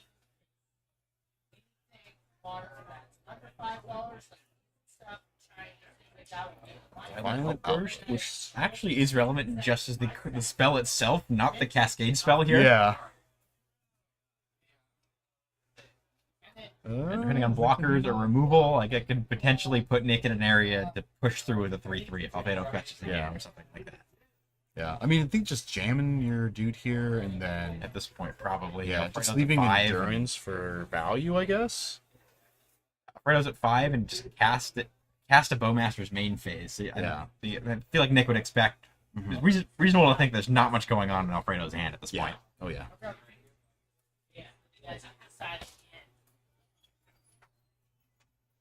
Okay, he's kind of also mathing up here, so 5. So I'm going to put Nick's at 6.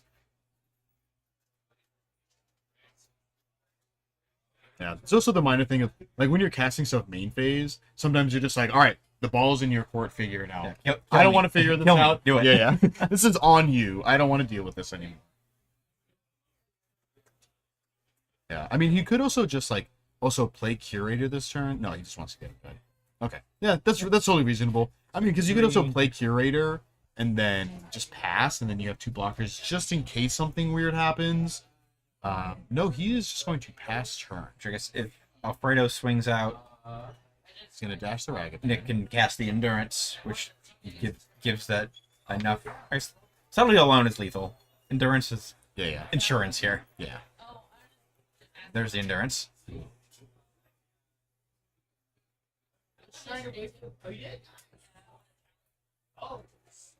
Okay. Targeting He's going to Alfredo. endurance you, sure. Get rid of those extra dudes in the yard. Yeah, I'm starting to fade. Blocking the Ragavan. Yeah, I mean, that seems totally fine here, right? Because they'll take 5. Because, I mean, there's an argument for blocking the token. You stave off, you take 1 more damage, but then Alfredo has 0 creature cards in his graveyard. So, in case something really weird happens and he goes, like, land, bolt you, or bolt, I guess if he bolt, he would be dead, but, like, fatal push plus bolt. Oh, he's sitting on 2 verdicts, though, so I think this is probably going to be game over. It just attacks. I think Nick's just trying to get a little bit of extra value. No, just gonna go turn. Tapping. Draw. Stomping ground. Swing out. Yeah, it's always funny to see it from this side because, we know that. It's open. Just turn it sideways. Go. Yeah. Unfortunately, he has 2 fetch edge, but it's sitting there. It's like Nick's sitting. Man, what does he have? He's sitting on like. Yeah, he's double got 2 things. Got 2 mana up. Was thinking on his turn. Yeah. Like, what's going on? He's What got am I 2 playing cards. around here? Yeah, he just swung out like. Oh man. Well, good games. Fortunate draws for both players on multiple games. Kind of interesting. We didn't really see a whole lot of the thing happening.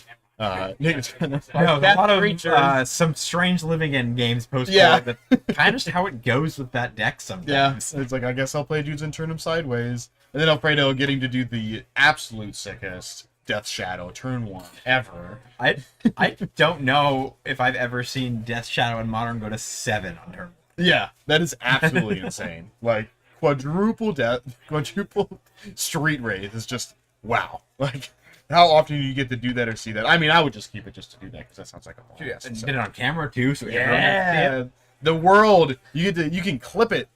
You'll be able to clip it and have it forever. It'll be great. So, All right, thanks for hanging with us, everyone. For that, that was round 4. We got 2 more going for Swiss, and then we'll have a cut to top 8. yeah, we'll see you in just a bit.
All right, everyone, welcome back.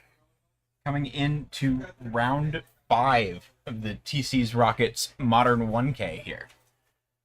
We got Devin here on Kethis combo against Tim on Mill. So Devin's Kethis combo is something he's been on for a while. Got some interesting one-ofs here, sort of doing a graveyard-based combo deck, running some cards. Got Grist the Hunger Tide. He's running Kinnan. Got a Heliod Sun Crowned, Singleton Reality Chip.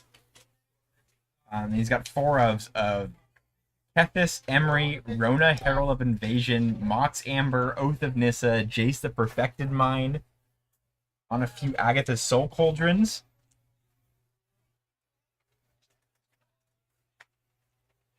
And then got Tim across the table, just on blue-black, good old blue-black mill.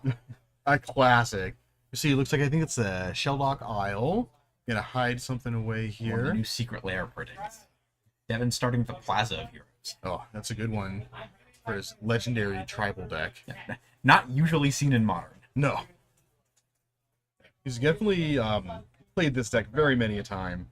I think people who have been longtime viewers, longtime watchers have definitely seen the power level of Devin's deck, and he has had very many reps with this deck. He's been on this for almost a year at this Yeah. point. Oh, yeah. A long time. You see double Tim on bar. the mill classic plan of play Hedron Crab, play lands. Yeah. Seems fine. Which, Yeah. in this matchup, is kind of doing what Devin wants to be doing anyway. Yeah. So Yeah. we'll see how that works out here. Yeah, really Tasha's is what Tim wants to try to hit Absolutely. Devin with, because the more cards are in different graveyard, the easier it is for him to combo with Kethis. And Or set up Agatha's Soul Cauldron, set up which Cauldron. I'm sure Yeah. does a lot in this deck. oh yeah. Trigger Mill 3. Okay, there's a There's a Kethis. And Tasha. All right, Tasha. Tasha's. All right, so we got, let's see. 1. 1. 2, 3, 4, 5, 6. Oh, it's the box 7. Those 3 Mox Hammers are brutal. Oh my god, all There they 4 are. Mox Hammers. Holy moly. So 10, 13, 16. 16. Oh. 17, 18, 19, 20. There we go. Wow, that is That- a brutal Yeah, Tasha. that was a rough hit. Hitting all 4 Mox Hammers. That's a very important piece for one of the numerous shrines that you can do in this combo And deck. some of the singletons too. Devin's now without his Walking Ballista or his Grist. I can't imagine the Grist would be really where he wants to be in this matchup. Yeah. But Walking Ballista under an Agatha Soul Cauldron does a lot of stuff. Oh yeah. Yeah, he does draw Soul Cauldron here, which is nice. So that means he can exiles Kethis, so he gets his Kethis back. Essentially, in a way. True. Yes. Yeah.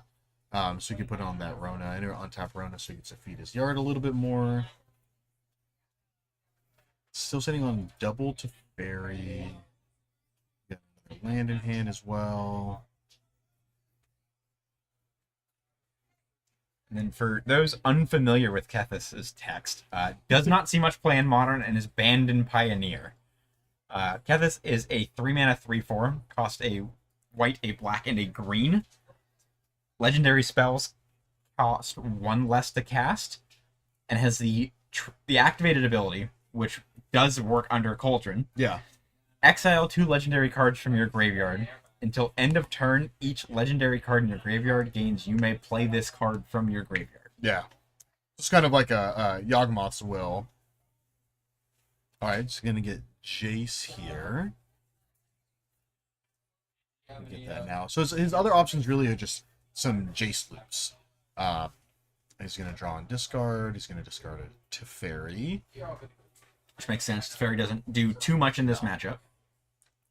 Yes, it untaps because of Oath of Nissa, because that is a legendary spell. Place the Cauldron, Casting untap. Cauldron, So untapping.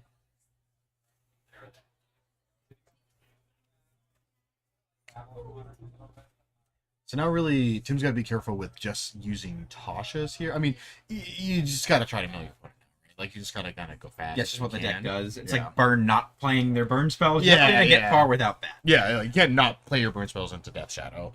But now kind of the race is on because, like, you know, somebody who's familiar, because I've definitely seen Devin combo with this deck numerous times. We've had him on stream multiple times, and just in person, I've also seen him since he is a local player. Absolutely. He is kind of geared up for comboing here. It is a little bit more difficult just with every single one of his Mox Hampers being gone, which is really unfortunate, but you've kind of got to work around it because you can just Jace loop a bunch of times and try to just get in there with milling your mill opponent. That'd be a thing to see here. Yeah.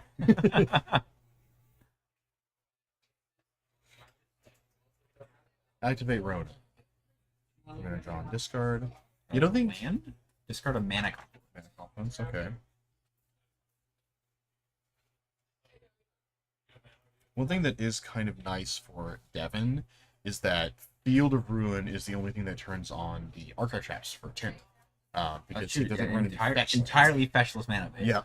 Which makes sense when you're on a mostly 5-color deck. Yeah, yeah. Yeah, you don't want to fetch shock a bunch of times, especially when you got a bunch of 5 color. How many cards you got in there? Is it 20 or less? Get that good old Shelldock Isle active. So Devin's got another Kethis in hand. Recounting. That orange on his hat is almost the same color as like the Rocket Series opponent there. Devin came color coordinated. Yeah, he was ready to be on stream. He was like, I'm gonna be the same colors. It's the mat this year. In Tim's hand, I'm seeing Drown in the Lock. Might be, if I remember the card name correctly, Visions of Beyond. It's the one that becomes Ancestral Recall. Yeah. Shutting Great Hall of the Citadel. Yeah, the Drown and Lock in Tim's hand definitely makes this a lot more difficult for Devin having the counter spells now. Yes. Really, depending on what Devin casts, it might not matter. It might be better suited just to kill spell to get Rona off the field. Yeah. Just to keep Devin without having creatures in play. T-Fairy. So Tim responding. The Drown in the Lock. Drown it. Countering at the fairy. So tap.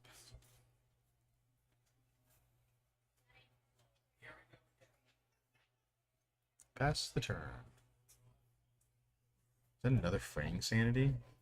I think So it is. three Tim's got Praying 3 Praying Sanities. Sanity. Oh man, you like have to activate your field to get your 3rd blue mana.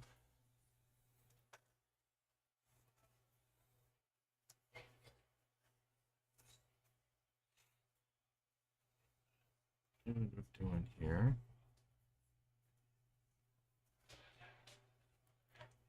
Kind of a precarious situation. You don't really want to mill your opponent out too much if they've got Kethis essentially active with the Soul Cauldron on their own. Yeah, at this point, Devin, effectively has Kethis. Yeah. Is able to loot several times with his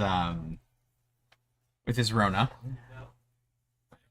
And then also has enough lands in play to be able to play multiple spells and probably start to chain things to get something happening here. So we got a Jace, the Perfected Mind, a Reality Chip, I think. No, it's an Emery. Apologies. Emery and a Cauldron milled off that, along with another land. Gonna Visions. Oh, he's gonna push Fatal the push the Rona. Rona. Okay. I see an activation and response. So we're getting dangerously low on cards here. The Tasha's really make things a lot more difficult. Any other mill spell, this game would have essentially been over. Just being able to chain Mox Ambers. Putting 4 Mox Ambers in the graveyard here would, basically just, I think, is absolutely game over. Yeah. Playing a Kethis. There's the Okay. Kethis. Okie doke. Devin exiling Kethis. Kethis plus Otawara. Be able to play legendary cards from his graveyard. Otawara, it says land for turn. It's going to play Rona. Costing one less. One less. Single Stop blue of one Otawara. blue. And then he's going to pass. He's getting close here. See, so that's another push. It will trigger him a 3. Lumen Marsh, Great Hall of the Citadel. and Devin's got to be Mana getting Outlaws. low in library. Getting milled for 3 and seeing 0 legendaries is very odd in this deck. Yes. Yeah, 10 to 15 cards, somewhere Yeah. in that area at this point. So we're Yeah, very, very low. It's like, how many you got hanging Tim out counting there? graveyards, getting close to the point we just start firing off Field of Ruins to Yeah, right. force landfall. Yeah. And essentially, they're like almost strip mines at this point, too, right? Yes. There's like, there can't be many. I mean, how many basics? does he Yeah, actually even run? without that, Devin's deck is pretty. It's got to be pretty Yeah. light on actual land types. Yeah, he has a singular forest in this deck. There we go. So, and it is currently in play, so not really getting anything with field. Alright, so he's gonna pass here. So Tim's sitting on just a watery grave plus the field, so he can push Rona. He's gonna Frank Sanity. Cycle again. Cycle draw. How many cards he's got? Mill 4. And looks like that's gonna be Scoop all it up. right. Wow. Oh my gosh. Slogging there. Definitely makes it hard here. So let's take a look at the. So let's take a look at sideboard here for Devin. We're going on getting Tim's deck list. So for Devin, looks like he has the Giganta. He has 2 Soulguard Lanterns, 2 Haywire Mites, a Stone of Erech, a Filigree Silex, an Oath of Chandra, 2 Lavinia Zorius Renegade, a Denic, Pious Apprentice, a Lauren of the Third Path, 2 Dismember, and 1 Pithing Needle. So not a whole lot, unfortunately, that he can bring in to sense the sort of matchup. I mean, Lavinias actually don't seem too bad here because it'll shut down any archive traps. But other than that, there's not a whole lot else. Not really doing much. He can always play Soulguard Lanterns to maybe, exile his own graveyard to stop a drown in the lock. Or shut out a surgical extraction, like something weird like that. Yeah. Just like try to snipe something so you don't have to deal with it. But those are very niche situations. Dev also has some like built-in insurance against that with the Keth's activated ability. Yeah, You yeah. can just not play any spells, exile the card to blank the surgical effect. Yeah. And then for Tim's side, we have 2 Crypt Incursions. Definitely a solid include in here with Yes. all the creatures in Devin's deck. He's got 3 Ensnaring Bridges, 1 Extirpate, 2 Ghost Quarters, 2 Soulguard Lanterns, 2 Stern Scoldings. He has a Tasha's Hitty Slapper in the sideboard, and he has 2 Trick Binds in the sideboard. So Trick Binds, Tasha's, Soul Guide, Extirpate, Crypt Incursions all seem like great sideboard options for him here. Probably removing some of the slower cards and kind of try to go a little bit more aggressive. So we'll see how they want to sideboard here. It looks like he might be in those. He's thinking about leaving the Trick Binds out. Deciding on the trick binds. Yeah. I think Tim also moved the ghost quarters in. Okay, definitely interesting. Maybe he picked up that Devin's deck isn't basic heavy, Yeah. so he can just sort of fire off ghost quarters as wastelands. Yeah. Just sort of keep them off mana. Yeah, definitely not too bad at all. Ironically, the Tim's playing Trick Binds over Tishana's Tidebinders, which Tishana's Tidebinders would just be better in this situation, because the Trick Bind will only stop the Kethis once, but the Tishanas will continue to stop Yes, the and just Kethis. keep it off while it remains in play. Yeah, so doing a lot of sideboarding here. Devin is already ready to go. It's like, here's my deck. I am ready to try to legendary combo people. Hopefully, we get to see Devin's deck do its thing. Yes, yeah, it is quite marvelous to watch. So I'm it's really hoping impressive. we get that treat because it is sweet.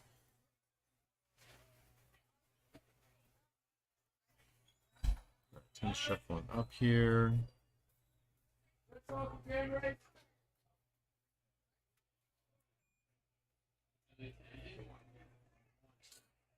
This matchup is a weird sort of dynamic where Tim is sort of fueling Devin's combo by putting cards in the graveyard. Yeah.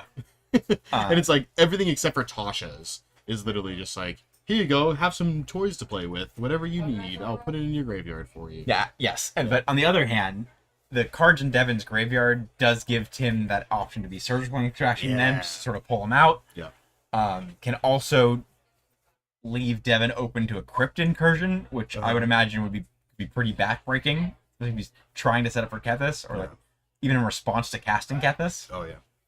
We see a mole here from Devin, not liking that hand. Tim sitting on Sheldock, Polluted Delta, Fraying Sanity, triple down on the lock, drown on the lock, and then Atasha's.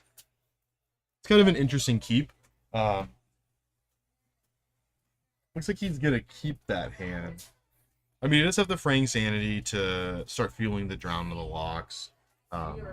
Getting cards in the graveyard, and then just having 3 counterspell / removal spells to deal with anything that Devin's playing. So Devin going to 7-1 here. Just sitting on a Teferi, Rona, looks like a Pithing Needle. Oh no, he's rolling it again. Not liking Going it. down. Looks like Tim's got 3 drown in the locks, I think. Yeah. Oh man. So not looking good for Devin already with going, maybe he did the sweet tactic of, I'm just going to put in all my sideboard cards and play 75 cards. And And then mull down. Mull to 4, so Yeah. he got sitting at like a good 67, 68 cards in the deck at this point. So. Yes. Yeah, mill me out now. Haha. Got this Rona, Teferi. See if we can peek some. Anything else in there here? It looks like he's keeping. Got to pitch 2 cards.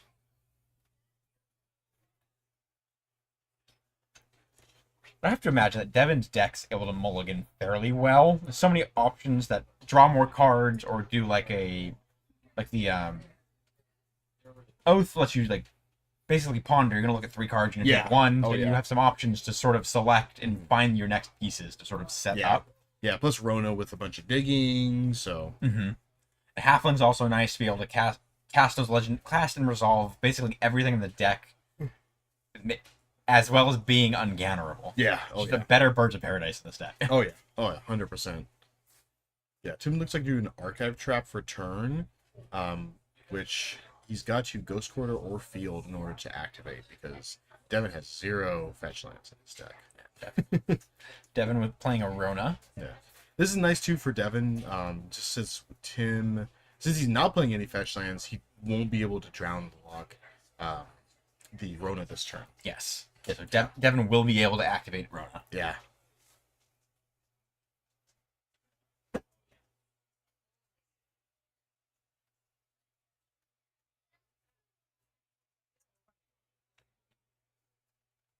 Let's do Fatal Push as well. So we're fetching here. Tim's on the full 4 Fatal Push. He has those main. Yeah. Oh yeah. I can't imagine he'd pull them out for this matchup. No, I don't think so. That is an option to get Rona off the table. Right, he's shocking here. So maybe we're going to see a push. He's definitely not playing any sort of crab this turn, because he definitely would have played that before playing his fetch land. He's going to get a good old Taparoonie. Oh no, he's fetch shock and pass. Okay, maybe he's looking to Fraying Sanity at the end of turn. He's just doing this now to maybe avoid like a Tashana's Tidebinder or anything. So he's gonna activate. All right, draw and discard, hit a land. I think that's another Rona. Right, dismember. Devin bringing in his crab insurance. Alright, so this is a Great Hall of the Citadel. He can Jace this turn, I believe. His face costs 2 and blue. Oh, he's going to Teferi. Uncounterable Teferi. That is pretty solid here. Those drown in the locks are not feeling quite as good. Tim Fraying Sanity in response. 2, 3, and 4. That's what you'd love to see. 4 legendary spells. Going into the graveyard. Fueling Kethis. That Soul Cauldron would have been pretty nice for Devin. I'm sure he probably would prefer that in his hand, but with Kethis and Emery in the deck, yeah, I don't think it's too hard to get out of that. No, true. top of the screen, you see Tim's tracking cards in Devin's deck. Yeah. It's definitely Mill is one of the decks where it's significantly harder to play in paper than play on Magic Online, where you can just look at the screen and see how many cards they have. See what we hit here. Bunch of lands. 2, 3, 4, 5. I genuinely didn't. A lot of 6, land. 7, 8, 9, 10, And started. 11, 12, 13, 14, 15, 16, 17, 18, 19, 20. Perf. Okay, sweet. So only one amber in there, which is definitely a boon for Devin. Devin's definitely in a better position than the last game 100%. after that Tasha's hideous. Yeah, not getting Tasha's for all 4 of your Monarch's Ambers. I'm sure he was very stoked about that. But we take those W's. So now he has free reign here, so he's going to do some looting.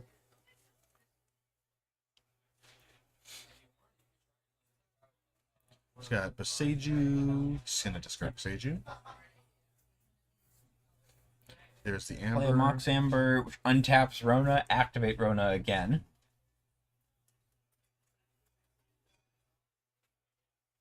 Starting a Emery. I believe. For 3, a Cethis. On tap. Tap to loot. Start another Kethis, I believe. Another Cethis. Barry, bounce the Mox Amber, draw a card, get another mana out of that. Yeah. Love to see it. Mox Amber, tap and draw. Whew. Fueling. Start a Boseiju.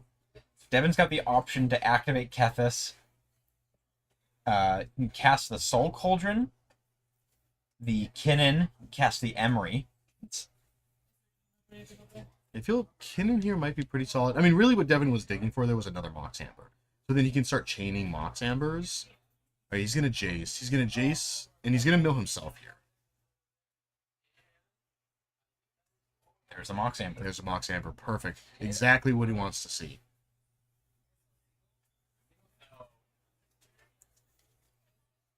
He's going to loot. Yeah, knowing this deck, I feel like this game is probably over. A Kinnan activation there. Yeah, very notable thing that he does too is he'll separate, because the new cards into the graveyard won't be able to be cast from the graveyard. Right, he's gonna Soul Cauldron. Cast the Soul Cauldron, Halfling under the Soul Cauldron. Onto the Rona. Set up Rona. She's going to draw, discard, and make mana each time. No, he's making mana each time with Rona. Oh, true. Yeah, you're right. Yeah. Discard. Just make mana there. Brandon Denix and mill himself a bunch again. Gonna mill himself out.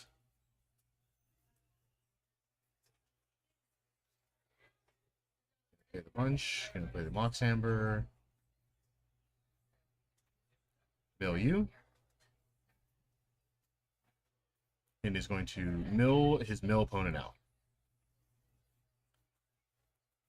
Yeah, he can do this very There many we go. times. Yeah. Yeah, he's kind of shortcutting here. So, I mean, essentially he's like producing mana with Rona. And you look at that, this one, he's like, okay, that was really sick. After getting milled Wow. not on Tim's idea of what would happen in games today. Yeah, that should be on our bingo card. Mill player gets milled out. Yeah, definitely cool. Like Devin's deck is always a blast to watch, and he's just got so many reps with it that it's definitely cool to see somebody who's so familiar with their deck and then just knows how everything works. So, Tim now knows what he's playing. He knows very much everything about the yes. deck. It sort Yeah. of exposes it all right Yeah. there. But Devin being this much of like an archetype master is really, really cool to see, especially Yeah. for something that's not like a big tier deck. Yeah, Like you have like the Titan experts or like Yawgmoth experts, but like those have Titan especially has been a Yeah. thing in Modern since the format started basically. yeah, So you have people that have been playing the deck for over a decade at this point. yeah. But Kethis is at most has been around since the card came out in Yeah. M20, I believe, M21, Mm-hmm. and then I can't imagine this specific iteration of it really worked as well before Rona. Yeah. Oh And yeah. then the new loops with Jace the Perfected Mind and especially Cauldron here, sort of Yeah. just giving that redundancy. Yeah, it is just cool that, and especially this type of deck is also really well positioned for just kind of how Magic is nowadays, where there's just like so many legendary creatures in every single set. So Devin gets to look at the spoilers for every set and go, "Oh yes, new toys to play with. Look at all these cards that I get to put in my deck now. There's so many. There's tons. It's awesome. It's great to Those see." choices also makes it easy to adapt to different meta games. Like if he doesn't want the Grist or something, pull Yeah. that out and add another Teferi, Yeah. or add a Ren and 6, Yeah. or who knows, Yeah, whatever. change your 1-ofs, change up the way you're winning if certain decks are just dominating and people's sideboards are changing. Yeah, because this does kind of suffer from the, I guess essentially the Yawgmoth effect, where people are putting in curse totems. Yeah. So now he has to deal with curse totems coming in more frequently because those are not very good for his deck. Yeah, getting some splash damage from that. However, does have the option, like we just saw, of using a Jace the Perfected Mind loop. Yeah. I believe to fully pull that off, he needs Kethis active Yes. to be able to continue to play the card. So Kethis has to stick on board because the new cards that go into the graveyard do not get the be able to cast from your graveyard ability. So he has to have a critical mass of cards in his graveyard in order to continue the looping of the Mox Ambers plus Jace. So That's what's the old Storm problem after you've cast your Past in Flames. You Yeah. need to have your graveyard hand and your graveyard graveyard. yes, the actual graveyard. So Tim's going to be on the play for this round. Looks like he's sitting on Drown, Polluted Delta, looks like a Field, Fraying Sanity, Archive Trap, and then some other mill cards, presumably. There's another Is Polluted that Delta. 2 archive traps? 2 Archive Traps? Yeah, so double Archive Trap, double Delta, Drown, Field of Ruin, plus Fraying Sanity. Normally, the archive traps wouldn't really be where I'd want to be in this matchup in Tim's seat, but that Field of Ruin lets him fire that off and then mill Yeah. Devin for 26. Oh, yes. So, Yeah. Yeah, in Ghost this, Quarter Pump- this hand Pumper- specifically, Yeah. Oh, yeah. good one. All right. So Devin going to go down to 6 here. I think it looks like Tim's keeping. Devin's in with a pretty solid opener for him. He's got a Mox Amber, a Plaza. He's got double Teferi plus Rona plus Otawara, looks like. I'm kind of seeing. Yeah, it looks like he's keeping here. He's going to bottom a Magical Gathering card, whatever that may be. Yes, it's so similar to this. Tim starting with a Polluted Delta, Devin with a Plaza of Heroes into an Oath of Nissa. Sweet. It's a good one. See, getting the Kethis, awesome. There we go. Good start for Devin. Just like what you want. Okay, Tim's gonna fetch. Yeah, being a fetch landless deck too really helps out Devin a lot. Yes. With not putting any cards in his graveyard against Drown, not thinning his deck whatsoever. Everything is just straight up Magic. There's nothing extra going to the yard that he does not want to go there. Yeah, he dodges the very fun experience a lot of people have had, where you fetch turn 1 and then get multiple archive traps. Yeah, you get Archive Trap. It's like, oh, okay, that's great. I mean, even though Devin might be like, oh yeah, sure, sign me up. Right, fair. Yeah, Yes. don't mind if I do. I'll take His lands and that. a Kethis in hand, Yeah. he's good to go. Yeah. It's like, wait, like you're gonna mill me and I'm gonna put a bunch of Mox Ambers into my graveyard? Okay. If you have to, That's- I guess I'll take that. That's fine. We can do this. So you see second Polluted Delta from Tim. Just a pass there. Looks like Tim's just sort of leaning into the Field of Ruin archive trap plan with his hand. Devin with a Mox Amber. We have 3 mana available. No, 2 still. Mox Amber is only Planeswalker or creature.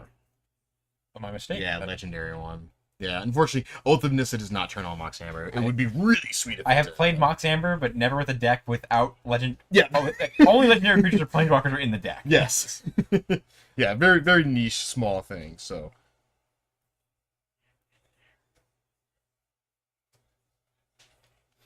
Let's see.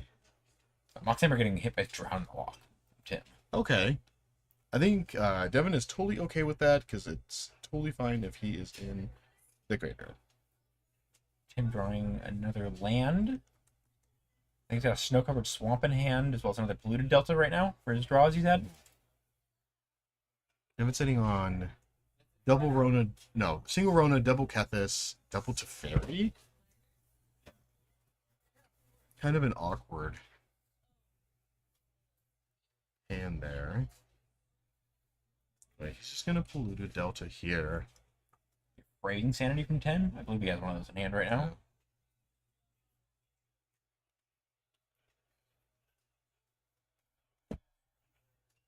Gonna put you in just an island.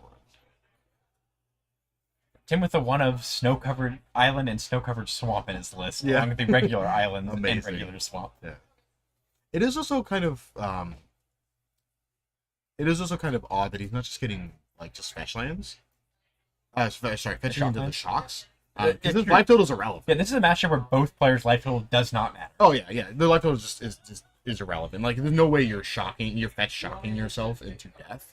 So you might as well just get the Water Your Graves. But I mean, he may have his reasons. He did see the blocking ballista out of Devin's deck, so maybe Yeah, like if Devin that's true. like Tim's playing around, if Devin can't go like fully in like quote unquote infinite with the Yeah. ballista, you can still cast one for 6. Yeah, X equals 6 to get a 3/3 and it's true. finish the game with that.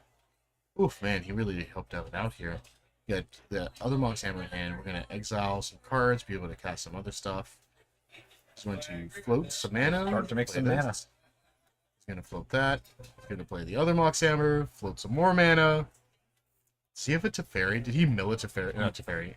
A Jace. Oh my gosh. Okay. Okay, so alrighty. Yeah. And with Oath of Nissa, you can use mana as any color. I think this game is also over. Yeah, it looks like Yeah. Devin is pretty well set up here. There's the 4th Mox Amber. Oh yeah, there's no. Access to the full graveyard right now. Casting at the ferry.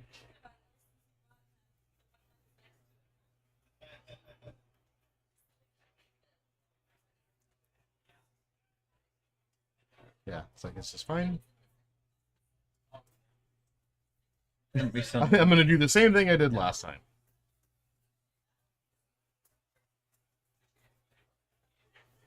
Tim is thinking, yeah, it's probably just gonna be over I here. think his hand is double archive trap right now, and the snow covered swamp. Yeah. Yeah, it's like just gonna do this over and over again. Yeah, so Devin's gonna mill his deck, set up to just loop those Jace the Perfected Minds like before. Yeah, Mill out just Tim. handshake. Woof, There it is. man. Look at that. Quick- Turn 3. Quick win for Devin. Yeah. That game. Yeah, it really shows like I mean, Mox Amber plus Oath makes it so easy to combo. Yes. Like it makes it so easy. Just being able to be it doesn't really matter what this Mox Amber is producing. It's gonna tap for anything for any of my creatures and my planeswalkers. I don't have to worry about that. And yeah, just like chaining the Kethis over and over again. Definitely solid. Always fun to see Devin's Yes. deck. I always love seeing his deck. So how masterfully he pilots it every single time too. It's just like watching a pro player invent a deck for the first time. It's always a treat. Thank you guys for watching that with us because it's always awesome. Tim, definitely hard fought. Ironically, like just drawing multiple archive traps just feels like the correct thing to do, and it just is like pointless against this deck. 'Cause not there's in no this fetch matchup, lands. And it's like normally it's like you see double archive trap and you're like, oh yeah, we're cooking. Like we got 3 lands, Atasha's, and double archive trap. Like we're winning this That's what game. Mill wants. Yeah, just like Just great not here. hands. Just yeah, not good. Yeah, it looks like he did bring in Crypt Incursion, Soul Guide, so did bring in Trip Vines. But yeah, definitely good showings from both players. We got one more round until our top 8 here, so we're gonna be back in just a little bit. We hope to see you guys there. We're really excited to see what decks make the top 8.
All right, Magic players, welcome back. Thanks for sticking with us through these rounds. We're going to our 6th and final round of the last qualifying tournament of the CCS Rockets series. Modern tournament. We'll have the championship later on this month on the 23rd. So thanks for hanging out with us for this one, and then definitely the next one too. We got Devin coming back on the right. We saw him last round playing some Kethis combo. A lot of the other seeds kind of split into their top 8 spot for the tournament. So this is kind of down the line, and just going to get Michelle on. She's the 3rd member of Team Rockets. Not in any particular order, but we wanted to get all of them on here as well for you guys. So she's going to be on Is It Murktide? And she's been repping this deck for quite a good long time. And we'll see how this matchup goes. It's going to be a little bit more difficult for Devin with this one, with the, counter spells and removal that Michelle has, and getting the tempo going. Devin's not going to have his opponent filling his graveyard for him. Yes, yeah, no. You got to do a little bit of extra effort. So Michelle's going to start off with Pluto Delta and Fetch. Probably looking for a Steam Vents, or he's going to get, sweet. The Thundering Falls. Even better. Yeah, Devin's starting with Botanical Sanctum. No 1-drop, no Oath here. She definitely is going to be a solid turn 1 for Devin here. So she's going to Surveil. Sees a magic card. Says leave it on top. Yep, going to leave it. It was a Darcy. Definitely a good one. Works out well with the Mishra's Bauble that Michelle had in hand and chose not to play turn 1. Yeah. So now we're going to see Darcy, and then maybe Bauble now that she gets the trigger. There's the Bauble holding up Spell Pierce or Lightning Bolt for Yeah. Michelle. The good old Hadouken. You'll leave it there? Michelle's very, very excited to pick those up. Yeah. Oh, yeah. Yeah, real cool. Botanical Sanctum. Japanese. Alright, gonna Bauble here. Firing off the Bauble, looking at Devin's hand, seeing it to Fairy there. Ooh, okay. Okay, draw. Scalding Tarn. Blooming Marsh. Third land. You are Rona. Probably gonna see that Hadouken. Snap that right off. And there it is. Yep. Trigger. Blue. Leave it here. Stern Scalding. Was it your Shredder? This is gonna activate Delirium. There it is. Excellent. You'd love to see it. And a Blood Moon from Michelle. That Wow. Okay. might end things here. Yeah. Yeah, that's definitely real good. She'd probably fetch Island here. I don't know if she wants to wait until she gets a second Island before popping that off. Because she does have the Spell Pierce for Teferi. Blood Moon also shuts down the Teferi, so there is... That is true. Blood Moon makes... If Devin doesn't have a Halfling in play, or permanents in play, I think Devin has a single Forest. Yeah. This is the only land source under a Blood Moon. She's just going to go for Blood Moon. There it is. Yep. Get about the other Blood Other Moon. Blood Moon into the graveyard. Attack 3. Alright, so Devin on an uphill battle now. I mean, we know from earlier he has a singular forest in his deck. So now he's got a bunch of red lands. 5 dragons. 5 dragons here. So he's just going to start just getting in there, just pushing some damage. Michelle with a Saheeli Sublime Artificer, Counterspell, playing that Saheeli. Spell Pierce. I'm not sure what that 4th one is there. The 3rd one is there on the far left of her hand. Is it a Stern Scolding? She is not on that main. Okay. That was my initial thought. Yeah. Untapping Mishra's Bauble, drop return from Michelle. Is it a Brazen Borrower? Might be the Brazen Borrower. Yeah, Devin is playing another land, passing back to Michelle. Michelle getting a servo and surveilling off this Mishra's Bauble. Oh, so good. Definitely a very, very good start for Michelle on this one. Let's see about keeping it here. Saheeli is such a cool card. It's one you don't see often Yeah. in Modern, but it's a really, really powerful card. She's gonna keep it on top.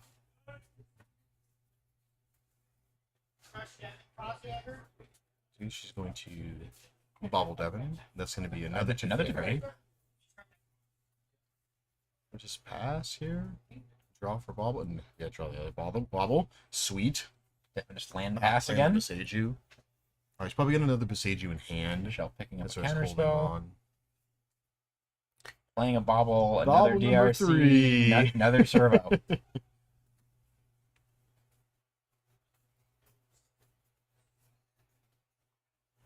That surveil. Keep.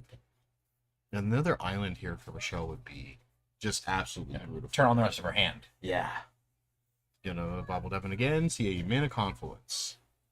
As much as it matters, I don't know how important counterspell is here when Devin's not able to cast any spells. Yes. Yeah. Michelle using Saheeli's ability to turn the servo into a copy of DRC. Push another 3 damage this turn. Oof. Definitely good. I think this is probably spelling. And Yep. Devin Yeah, scooped it that's up. what There happens. it is. Holy moly. Blood Moon did a lot there.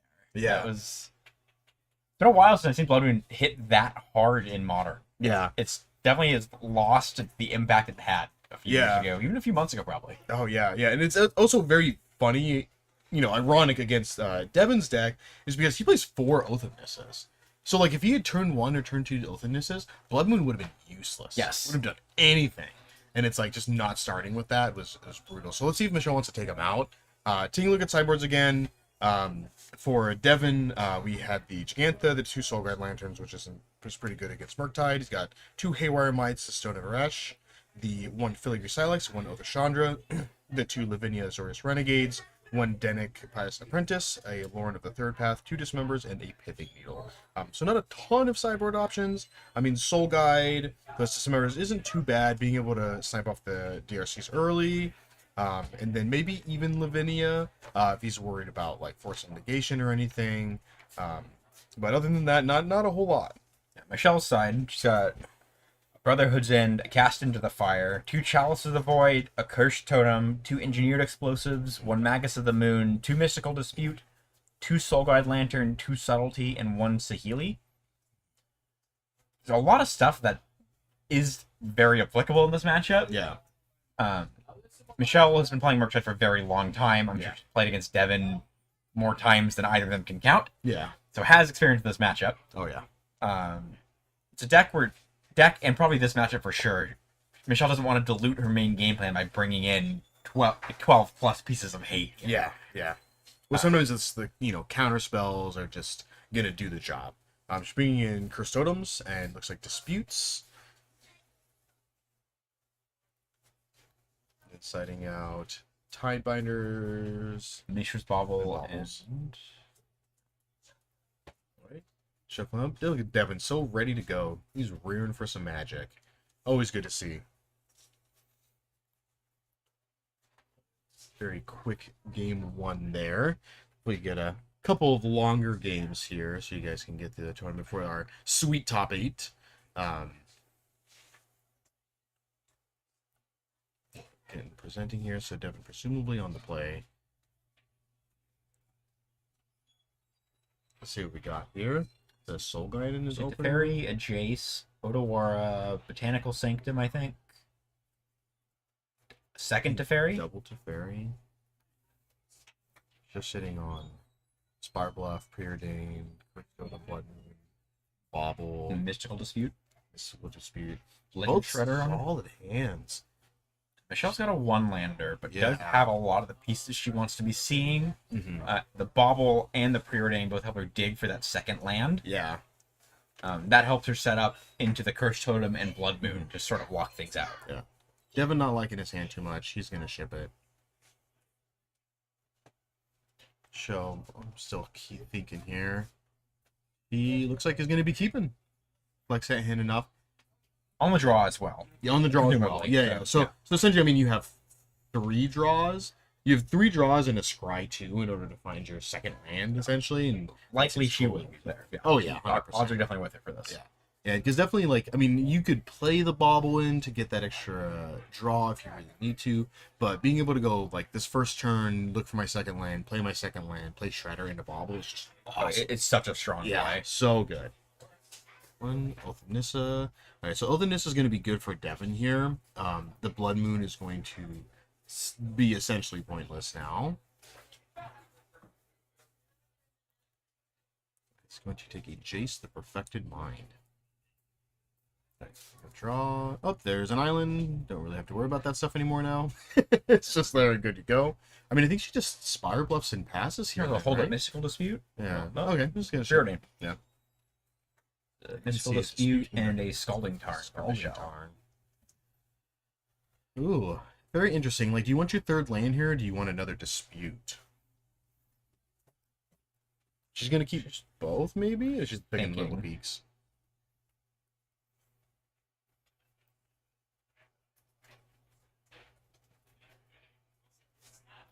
Looks like she's keeping both. Yeah. Draw. She's gonna draw the Tarn.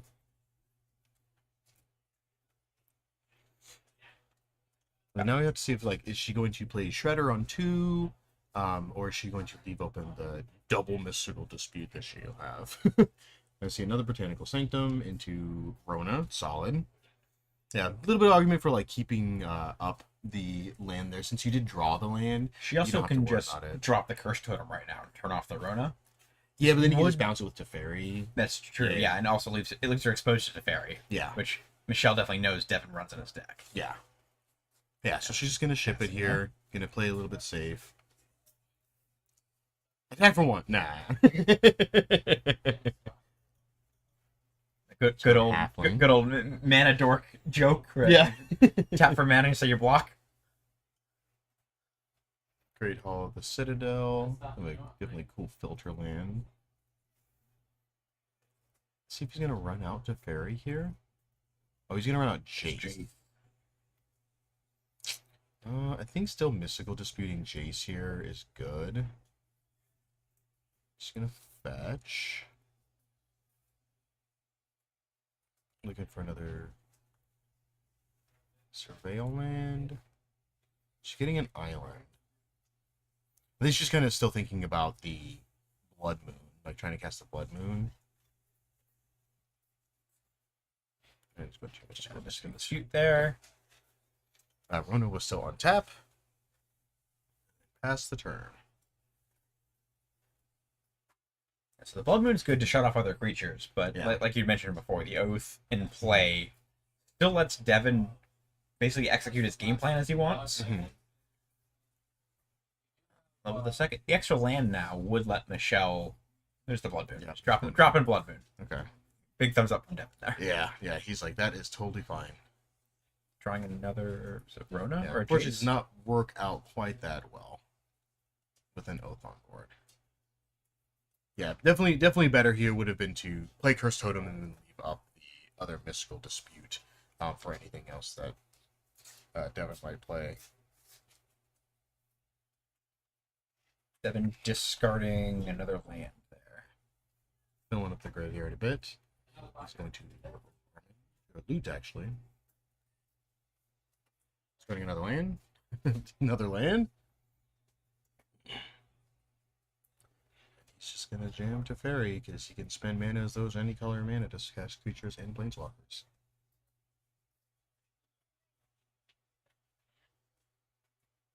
Bouncing that Bouncing Blood Moon. Okay. Mana Confluence. Draw off the Teferi there. Put that in play. Passing with Rona activation still up. Another Blood Moon. Very unfortunate draw here. Michelle might be, putting a Ledger Shredder into play at this point. Yeah. Going Shredder plus Soul Guide here seems totally fine. She can also bobble and use the connive to dig to see other options. True, And kill true. the Teferi. That can be helpful. Yeah, getting a bolt in. Or kill the Rona, either one. Yeah. Yeah. Some sort of burn spell. The bobble will turn on Delirium for Michelle, but it can only heat up to 6. Let's see what we're doing here.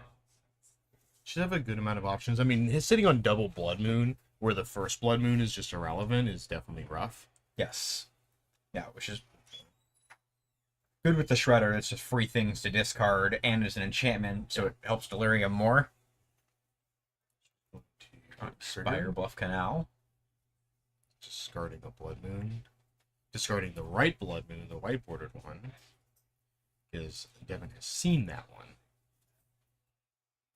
It's like one of those few times where it like really matters playing Yeah. mismatched cards, other than just people being annoyed by it. Yeah. It's actually Michelle's actually preserving information here, which is the correct play to make. Yeah.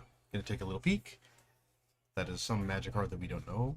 Oh. And then, I mean, you run out Soul Guide Lantern here, so you didn't drop Bolt. Yeah. Just I think I like the Soul Guide Lantern at this point. It has the option to just shut down combo if Devin tries to fire off a Kethis. Yeah. Can pull a Jace out of the graveyard. Yeah. So you get the ETB exile.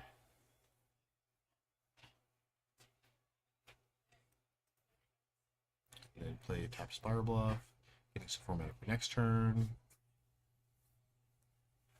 Gonna loot. Seiju. Go right to the graveyard, don't need it. Now, Devin has seen a lot of lands off of road activations this year. Yeah. Unfortunately, not a lot of the legendary lands that you don't mind discarding because then they fuel Kethis. Because Kethis is just legendary card. It's not even, it doesn't have to be a permanent, it doesn't have to be a spell, it doesn't have to be a creature, it could be any card, including a land. So, be solid here. And it's nice because Devin does have a tendency to play multiple spells as well. So triggering Michelle's like own Ledger Shredder is definitely a boon. Play another Oath of Nissa. Oath of Nissa right there. Yeah. Let's see. Having a Plaza of Heroes. It's like, alrighty. That's for. Might as well loot. Why not? I'm gonna play another legendary. Another land. Jeez. Jace the Perfected Mind. Let's see if Michelle remembers her Ledger Shredder trigger.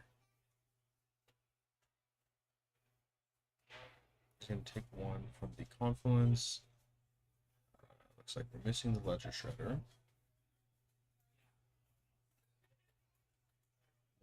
Maybe. Oh, there we go. There Okay. it is. Oh, nope. Okay. I just missing it. All right. An expressive. Good draw for Michelle there. Have to dig into other stuff. Yeah. Sets up.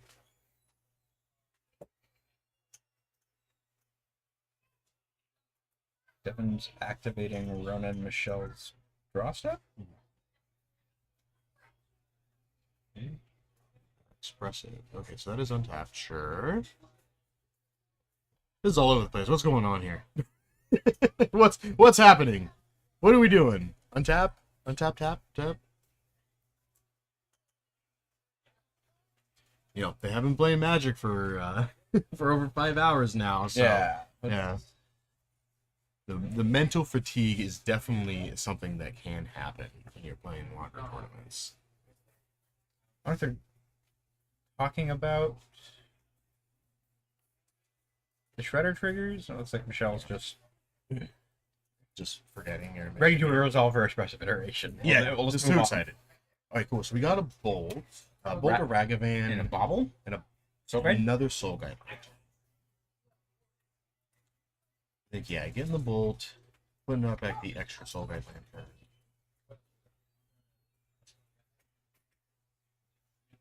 See, Bolt to Fairy.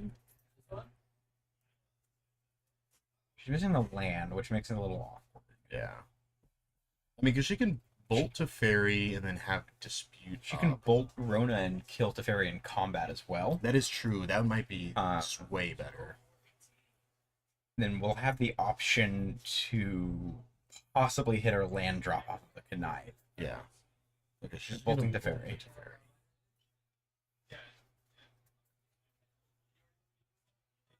I mean, she does still have that extra expressive Blood Moon, iteration. so- Yep, just gets that free discard of the Blood Moon, getting it out of her hand. Yeah.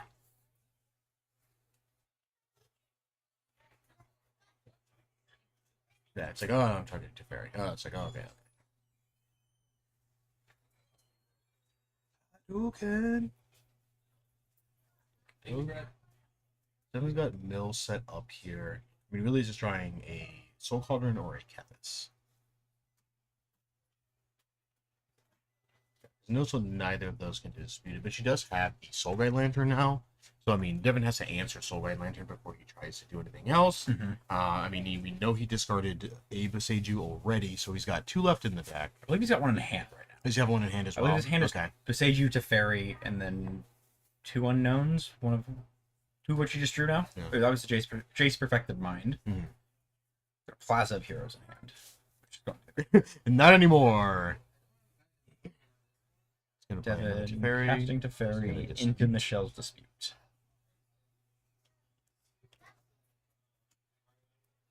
It's like, yep. Can't do much about that. See if Devin plays another spell and we can remember the Shredder trigger. Because this Shredder can get really big. It can deal the Jace a bunch of damage, or it can just start hitting Devin in the face for 5 or 6 in the air. Oh, do you know what he did? He plus the Jace, that's why. I forgot the Jace has the -2/-0 ability. That's why she couldn't have it. Oh. Yeah, she's gonna pass. Ooh, she's drawing a Murktide here. So now, since she's not sitting with instants in hand, I mean, the Rona definitely still is a bit of a problem because it just shuts off Ragavan. And she has the option to Murktide Curse Totem, starting with the Expressive Iteration. Just looking at her options. You see a Darcy, a Bobble, and a Holy Heat. She can kill Jace this turn. Yes, Shredder's that's a very good. It's currently 1 power of the -2 from Jace. Yeah, and it can be 2 power if she connives and discards something that she'd be able to. Yeah, so Bobble in Exile, which spell. will trigger the connive there.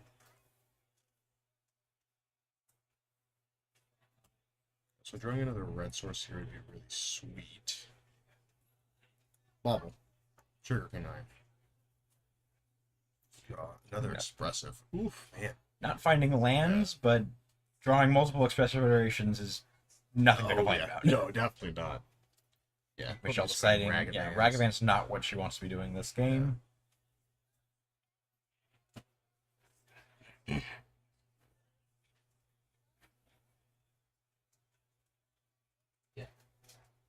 Oh, it's Curse Totem time.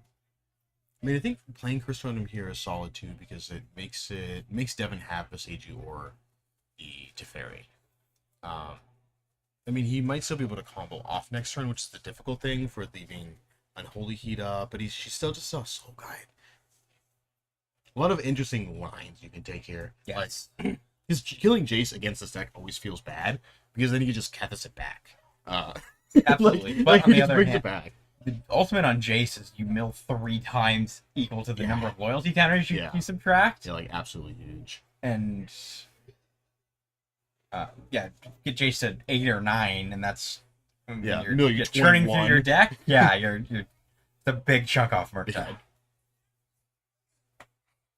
We were incorrect on Jace's text to -3. Oh, -3. Yeah, oh, so wow. Michelle okay. swinging this turn Huge. bumped it back down to 6. Yeah, still Unholy Heat. There's that the kills Unholy Heat, though. to Jace, which is nice. So we're gonna let it pop that off. Yeah, Unholy Heat deals a lot of damage.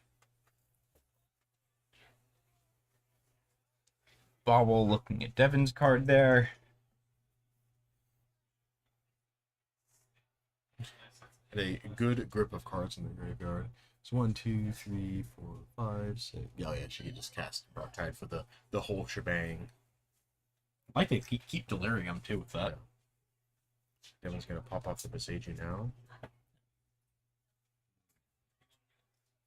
If this is going on, Michelle's like, whip, whip, whip, whip. Red Yeah, flag, red absolutely. flag. Yeah, has to expect there's some sort of combo shenanigans. Yeah, happening like what next is turn. going on? Okay, yeah, we're just gonna see it pop. I'm not gonna get a land, which is totally fine. I want to get rid of that whole graveyard. Upkeep, draw for Bobble. Draw the so DRC. It's gonna see some more looting. Oath of Chandra. It's been a while since I've seen that card played. Yeah. Yeah, I mean, because you don't even have to activate like Jace a bunch of times. You could just play him over and over again, and then just like deal damage.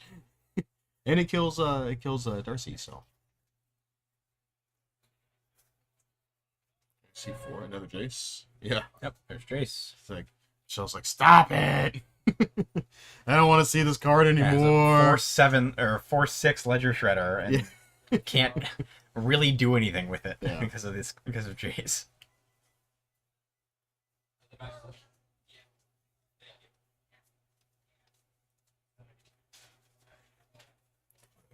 this gun here. Another legendary card. An Emery. Taking one. Playing another Oath. Triggers. Triggers Rona. Yeah. Should be triggering Ledger Shredder as well. And Ledger Shredder as well.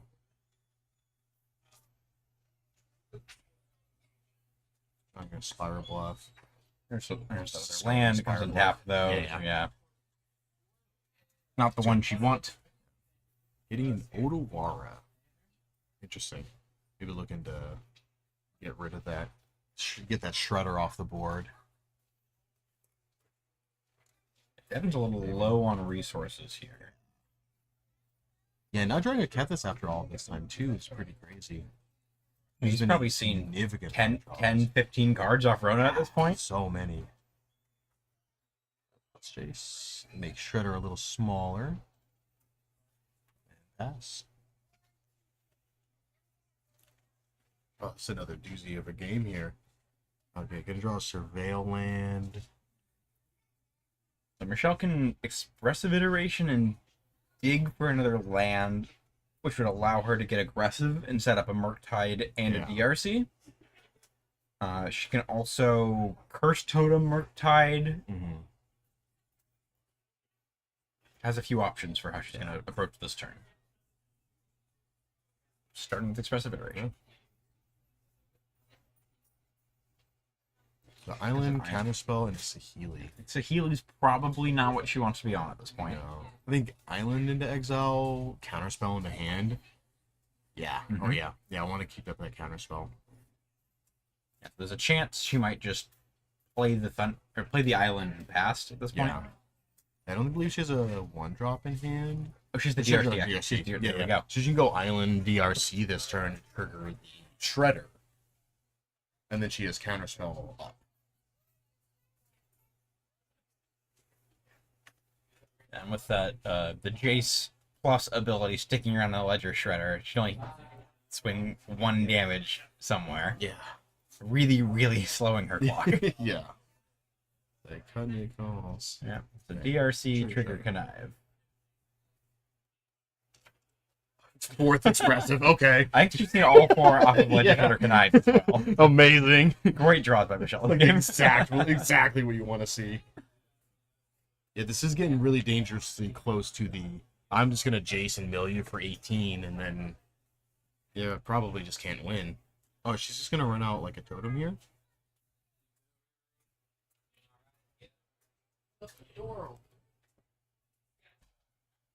Yes, the forced the mill off Jace makes it interesting with a forced draw off Ledger Shredder. Where, Yeah. like, Devin can eventually play into maybe trying to get Michelle to deck herself with. Yeah, just like playing multiple spells so that she's like purposely drawing and discarding. Alright, halfling. So it looks like you're going on to Besage you plus Aurora. It's not a Kethis, so it goes in the graveyard. Yep. Think it's Devin's plan right Yeah. now. Easy peasy. That might have been a Kethis. Ooh, maybe. Discard another Emery. Let's see. So he's got Otawar in hand. Because he can sell like Otawar plus Besage, which is really nice. He's gonna shut off the Darcy and pass. Very courteous of Michelle to point to what Devin's targeting, so we know. Yes. Makes it very easy for us. Ooh, and holy Good heat. draw. That is a good one here. Yeah, because I think how many is she on here? She's on the full playset, so she's on the full 4. The second one she's seen this game. Yeah, Alright, second two one. more. It's definitely going to be really good here. I mean, taking out the Jace again, most likely. Yeah, she can. Yeah, she'll be losing, going over a few points, but it's swinging the Shredder into the Jace and then Mhm. playing the Unholy Heat. Yeah, and then it's turning on your creatures. Yes, Essentially, it's yeah. probably worth it to take Yeah. that turn off and overswing on damage, Yeah. just to stop losing 3 points of damage each turn. Yeah. Attack Jace with both. And the DRC is the 0-3 having to attack. Yep. Oh, I guess I'm not blocking with this, so.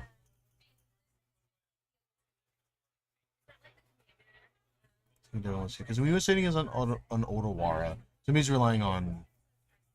Yeah. So Jace's gonna take 4 and go to 2. 3? Oh, he was at 7. Every other 7, yeah. Yeah.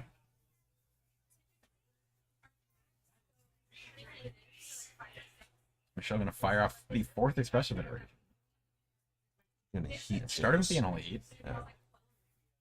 Then my Odawara. So Jace. Trash and Odawara. No, just gonna let Jace die. Let it go. Cool.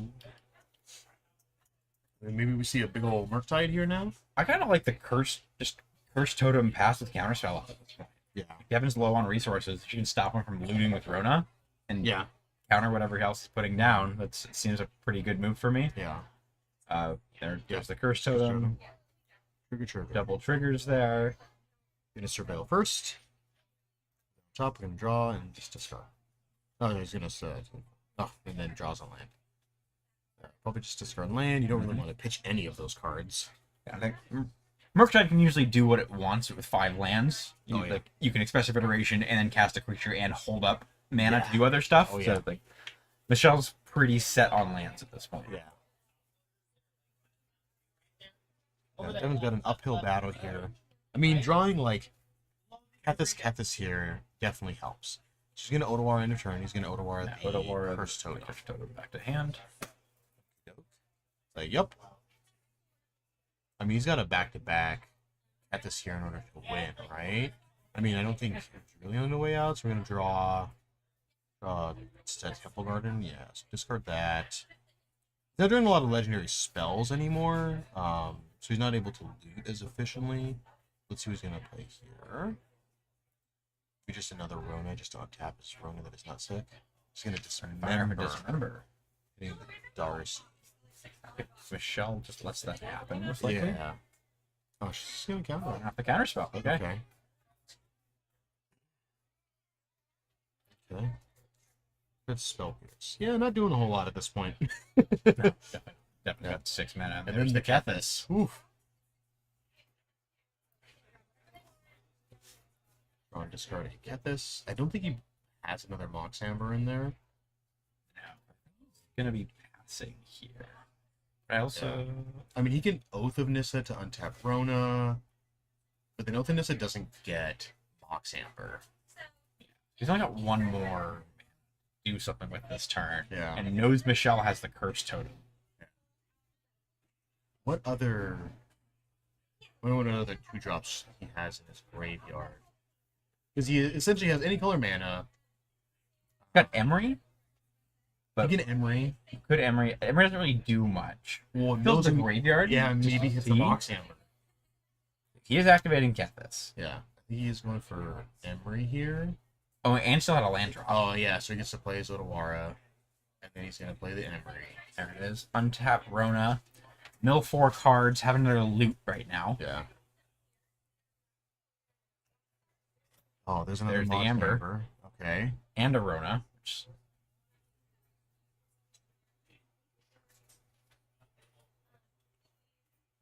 Another Emery. Mill another 4. Okay. Oh my gosh. I think Devin's probably got it from here now that he has Most double Amber. likely. Because those are currently active in his hand. Activating Kethis again, enabling to play out of the rest of his graveyard. Yeah. Got access to the full thing. Amber. Playing the on top. Amber. Loot. Oh, yeah. Another Amber. Yep, this is probably it. Oh, man. That counterspell was Playing a brutal. Cauldron. Putting Halfling under it. Turning Rona into a mana dork. Yeah.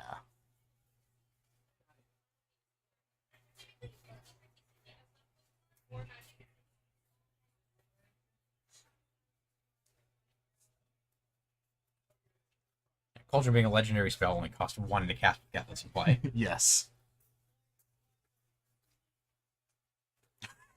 So glad Alright, Agatha's. Sideboard cards. Yeah. And it's basic, which I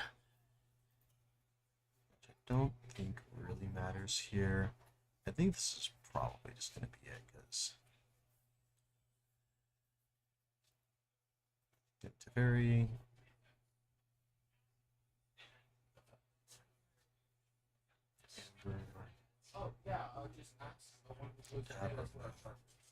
Chase. Know you a bunch. Yeah, Devin's still going. Looks like he's got it here. Yeah. I think that's going to be the game here. Yeah, I think the counterspell there was... Yeah, because, I mean, I think it's essentially, it's just... I mean, unless he's not super familiar with the combo of the deck, it's kind of like, you know, we gotta figure it out. But now that she's seen Kethis, now she knows, like, oh, I could just wait until either have a Kethis, either you're playing Kethis or you're playing something that gets you a Kethis, like a Soul Cauldron, and then stop that instead of trying to stop the... Absolutely, yeah. 'Cause, like, Michelle, like, again, we have perfect information. It's easy for us to say what she should be doing. Much more difficult when you're there playing and on stream and playing for your potential win and for top 8. Yeah. Again, like perfect information though, you just sort of let Devin hit your creatures. He doesn't have much of a clock going on. Michelle has that counter spell to shut down something like the Kethis that would be game ending. Yeah. Yeah, so we're gonna go to game 3. That was a doozy of a game. Yeah, I did not expect Devin to get that. Yeah, that was close. All right, so I'm going to readjust sideboarding here. Maybe taking out Saheeli, maybe taking out more Murktides. Yeah, left in the Brazen Borrower. I don't think I hate cutting some Ragavans on Michelle's side. Yeah, because I mean, the deck kind of centers around, like, Rona plus Kethis plus... Yeah, the two creatures that Devin wants to have in play both block Ragavan. Yeah. And also just Jace just stops Ragavan in its That too? tracks every time. Yeah, but I mean, it's also like, what do you bring in for it? Like she's already bringing in answers. Like, she's already bringing in the Curse Totem, the Dispute, Soulguide Lanterns. So it's like, you know, do you just play more suboptimal spells over it? It's because bringing in, like, because she's a Magus, and it's like bringing in Magus after seeing Oath now is definitely not good. It's definitely just not good. She also might be wanting to cut some Blood Moons. She did get that win game 1 with it. Yeah. But this last game, Michelle had the Blood Moon, but Devin had the Oath of Nissa in hand, which just made it just dead cards. Which just makes it easy. Yeah, I mean, there's still, I think, a little bit of value for keeping them in, because if Devin starts with Oath of Nissa or has an Oath of Nissa, then you can just pitch them to Shredders. And if he doesn't, then you essentially just win. And with Michelle being on the play, she can, if she has the Blood Moon in hand, she can sort of spell pierce the turn 1 Oath of Nissa. Yeah. Keep it off the field until she can drop a Blood Moon and sort of lock that down. Looks like neither of those are in her hand, so that won't be the game plan here. Yeah, so it looks like she's sitting on Islands, Fireblood, Fire Islet, Soulguide Lantern, Darcy, And Holy Heat. and then a blue spell. Unsure what what blue spell is here. Get that right up. See, counterspell. It's counterspell. Yeah. All right, she's gonna keep this one. Devin's also keeping. Plaza of Heroes. I see an Odawara, another Plaza of Heroes. Like a Boseiju and a Teferi in Devin's hand. Not bad. Start off Soulguide with Lantern. Trigger. Do I want to keep this? Nope. Pitch into Murktide. I think that's reasonable here. Just not. Just gonna be sitting in the hand for a few turns. Michelle's not really going fast to fuel Delirium at this point. Yeah. Plus, if he plays Rona, no, because playing like Unholy Heat with the very minimal chance of hitting Delirium doesn't seem super great, because she can put Soulguide Lantern into the yard and then maybe hit something off Darcy. That still wouldn't do it though. No. I mean, maybe he's hoping for Rona this turn so that she can just dispute it. I think Michelle's plan is just to pass with Mystical Dispute up. Maybe if Devin plays a halfling at this point, which I don't think Plaza of Heroes allows him to cast. No. There's Boseiju. Boseiju and a halfling. There you go. That's a good thing she has the Unholy Heat for that. Yeah, there it is. Yep. Trigger Darcy. Again, aggressively pitch in the land. Ends up in the same spot. She's only got 3. There's a shock. If you can Fiery Islet. Attack for 1. For 1, Devin to 18. And so a bauble here turns on. I mean, she's got Counterspell and Dispute up, which is solid. You can also just pop the fire outlet and draw a card Yeah. if Devin doesn't do anything. Just Very. You're just disputing here. Yep, right into the dispute. Trigger. What is that here? An island. Pitching it. The graveyard. Still only 3 types for Delirium on Michelle's side. That's another land. I guess we just play Surveil land here. Now what's nice is too is she is free to pop her Fiery Islet if it doesn't play anything that she's going to counter next turn. Yes. Because then she'll still have her 3rd land just in case he plays a non-spell that turn. So attack for 1. I think this is the longest I've seen a Darcy on board without being delirious and Murktide. Yeah, it doesn't usually happen No, long. It's Not at all. either dead before then or Another Teferi. Counterspell. Trigger Darcy. I think it's a counterspell that she knew was there. It's just fine. yeah, the 1/1 DRC either becomes a 3/3 quickly or dies quickly. Yeah. Usually. Yeah. Alright, what's the second counterspell? Popping Yeah, the she's gonna pop Fiery Islet. Draw a Hadouken! Okay. We hold lane here just in case we want to Shredder next turn. I think it's worth the option. Worth it to be able to bolt and counterspell at this point in the Yeah. game. Like, Let's see what she wants to do. it's still only a 1/1 also. Yeah. Yeah. Very slow beats. 7 cards in graveyard now and still a 1/1 Darcy. Not very often. I think she's about just playing the land tapped. Yeah, she still has counterspell up. And then she has the bolt if he just plays like a Rona here.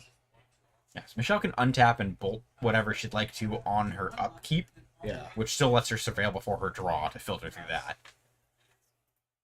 Rona. I think Rona's fine and then just bolt it.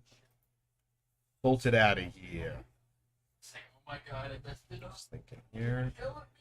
And counterspells are being reserved for Teferis and for Kethuses.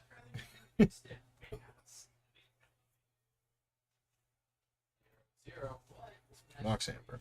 Okay. The Mox Amber is the concern with letting the Kethis stick around. Yeah. Basically just lets Devin have a land, but it looks like he's not doing anything with it. So Michelle's able to just bolt it. Bolt that Rona still and Yeah. turn, get rid of it. Leaving Devin with a dead Mox Amber. Yeah.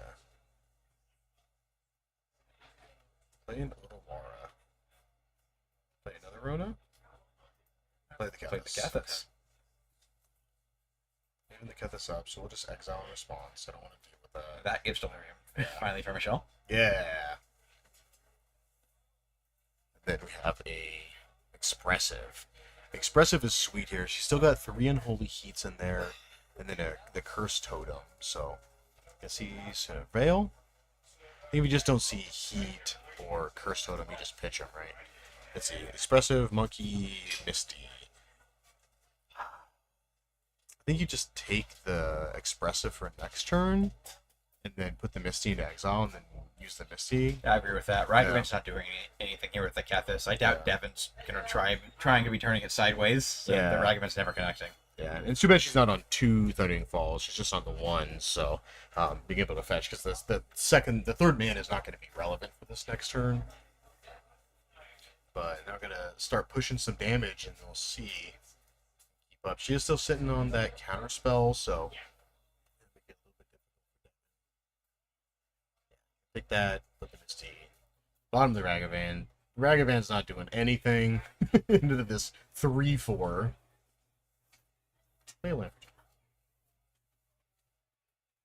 Attack for 3. In for 3. Yep. Devin to 13. Finally a clock on Michelle's side. Yeah. Oh, yeah.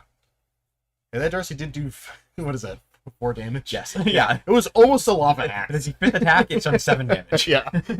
About time. Devin with 2 cards in hand right now, I believe. Yeah, not having Rona definitely is... It's gonna slow him down. things. Having no graveyard also slows down what he can do, and Devin Yeah. just passing back. Just gonna fetch here into maybe a Taplin. Let me see. Okay, she did leave in Blood Moon, so maybe she's just getting an island. No, no, she's gonna get that. I think that's fine. I think she did take out some Murktide, so she may not be sitting on as many cards as they were previously. So we'll see. Gonna go to turn. We got another expressive this turn. Hitting it in Holy Heat here would be great. There was one on top of the deck before she cracked that. No! She lost that No! Never lucky. That's fine. It's on top. Ah, Steam. It's okay. The expressive iteration with the DRC to surveil still lets her see 4 cards. Yeah. Plus, like a totem here would be fine too. It's gonna be a scalding Yeah, another card. land in the graveyard. Is that another expressive occurs? And the curse. Those expressive iterations, I swear, they're lucky. Yeah, she's seen a lot of them. Yeah. Which is what you want to be doing when both players are sort of just passing the turn back and forth. Yeah. Where they're just hanging out. Yes, absolutely. Yeah, this is nice that she'll be able to go shock my Steam Vincent, have Counterspell mana up, and plus Hero Totem.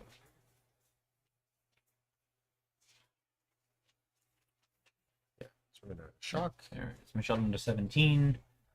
Devin with 2 unknowns in hand right now. Trigger Darcy.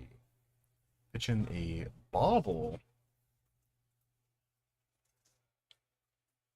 Attack for 3.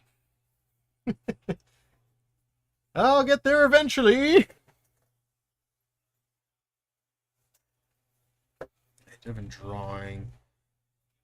Yeah, because he's got an Odoron in play and then a Boseiju in play. He's on 3 Bosejus and 2 Odawaras, so he still has 1 and 1 left in the deck. Kethis getting into Wow. the red zone. At this turning sideways. I don't think literally out of all the times I've ever seen Devin play this deck, I've never seen Kethis attack. I can't say I have either. Yeah. It's like I am. This is a long time I've seen Kethis in play, to be fair. Yeah. Either the game ends Yeah. when it hits the field, or It's the just next hanging turn. out. You see expressive number 3. Devin with the sure, yeah. Hand Yeah, gesture it's like, there. Okay. So, oh, see, and this is another expressive. Oh my gosh. Jeez. So many cards. I think It's like- Devin's got a Boseiju in hand. It's like how much how much card draw did you have? Yes. All of it. All of it. Every piece. Michelle hasn't cast, other than that one, she hasn't cast Preordains yet, so she is not finding all of her card advantage. Still, finding multiple expressive iterations, Yeah. multiple games in a row, is definitely pretty good here. DRC in for 3, Devin down to 7.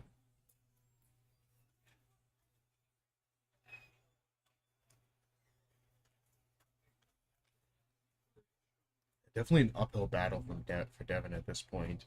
I mean, Michelle was sitting with Counterspell plus Fear Totem in play, about to Unholy Heat Kethis, and then a Soul Guide. Probably for the Soul Guide Lantern as well. Yeah. And to exile Kethis. Yeah. Keep Devin really locked out Yeah. there. So It's like, oh my even, gosh. even a Cauldron doesn't do anything at this point. Yeah. He's going to activate Plaza of Heroes.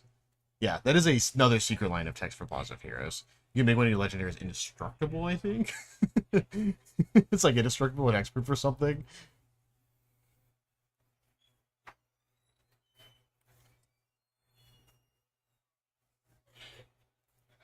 Yeah, 3 mana, exile Plaza of Heroes, target legendary creature against hexproof and indestructible until end of turn. Yeah. Yeah, again, it's not something most No, modern that is players would have seen happen before. Yeah. Yeah, and Devin already putting that into exile. Because usually those effects are just sacrifice instead of exile. She's like, I'm just going to play Soul Guide Lantern anyway. Trigger.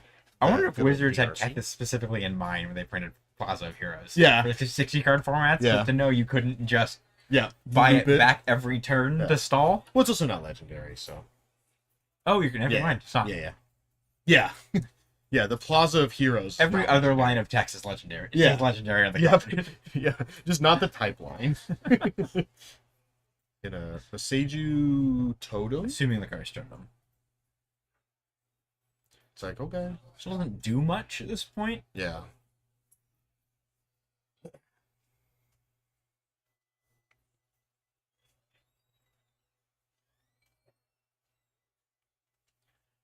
interesting question here is, if you're in Michelle's seat, are you shuffling to find a land off the curse totem? She knows the bottom 3 cards of her deck right now. Yeah. I think of Expressive Iteration. Oh, and it's like land. Yeah. And then, Or into Ragavan, I think. yeah. Nah, she's gonna She's go going with the land. there. Oh, there's an Otawara. She Okay. did That's a two of them. definitely reasonable. Otawara, Ragavan were the two Yeah. she knew. It's gonna get another island here, I think is probably right. Devin sitting on no Oath of Nissas, then the Blood Moon still can just take over this game. Like if she like Brazen Bars, the Mox Amber, I mean even then just putting him on a single colored source. Unfortunately, with it being Kethis, he would still have green to cast Oath. But I mean, getting the island's probably just correct anyway. It's just too situational. So Yeah, at this point, Michelle's also probably just hoping to hit some lightning bolts. yeah, Just right. Just start going Close out the lightning bolt. game. She's got a Ragavan, not Ragavan, but can find a Ragavan off Expressive Iteration. Yeah. She has enough hits to be able to do some damage there. Attack for 3. Yeah, with the Kethis again.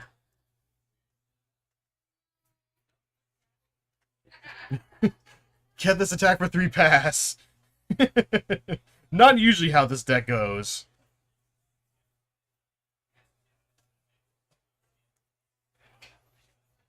Just about on turns here too. Ledger Shredder from Michelle. She definitely has the mana to Shredder and Expressive and still have more action. Counterspell. Alright, so they're now into turns. Double trigger. It's very likely for her to be able to tweet this out too. Yeah, at this point, Michelle has the inevitability. Just draw a Darcy, which gets Pitch discarded. Shredder gets bigger.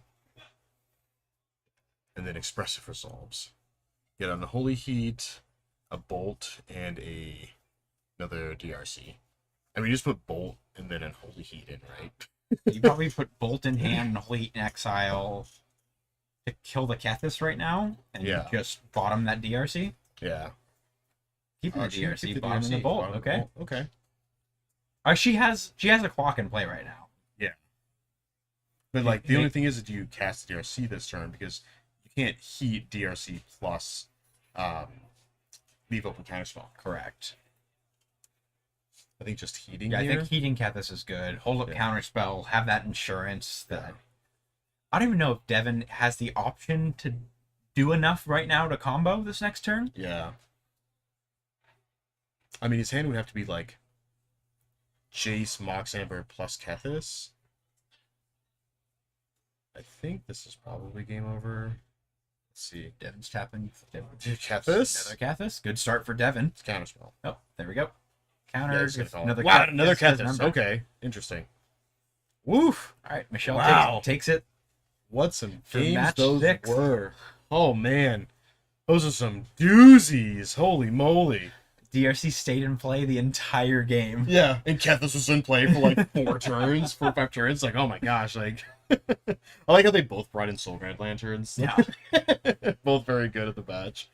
Oh man, what is some sweet games. Oh my gosh. We this is see super Devin close. twice playing his Kethis combo Yeah. deck. It's really cool watching him play that. Oh yeah. Oh, always sweet. Woof. Well, that's gonna wrap us up for our Swiss portion. These are our 6 rounds. We're gonna get our top 8 going soon. We'll see if we can get you guys the top 8 decks and who is in the top 8. We'll have somebody obviously on stream here pretty soon. There's gonna probably be a short little break here. Give everybody a little bit of time. Give our head judge Jer a little bit of time to relax. She's been going since 10 o'clock, so definitely deserves a bit of a break. But we will see you guys in just a little bit. Don't go anywhere if you're watching this live. And then if you're watching this on YouTube, we'll see you in just a sec.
try to like at least log in.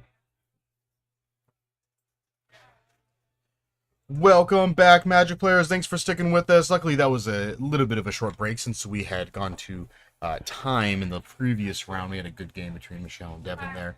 This is our first round of our top 8 of our TCS Rockets series final qualifying tournament for the top 16 championship happening later on this month on the 23rd. So make sure you're chilling out with us then.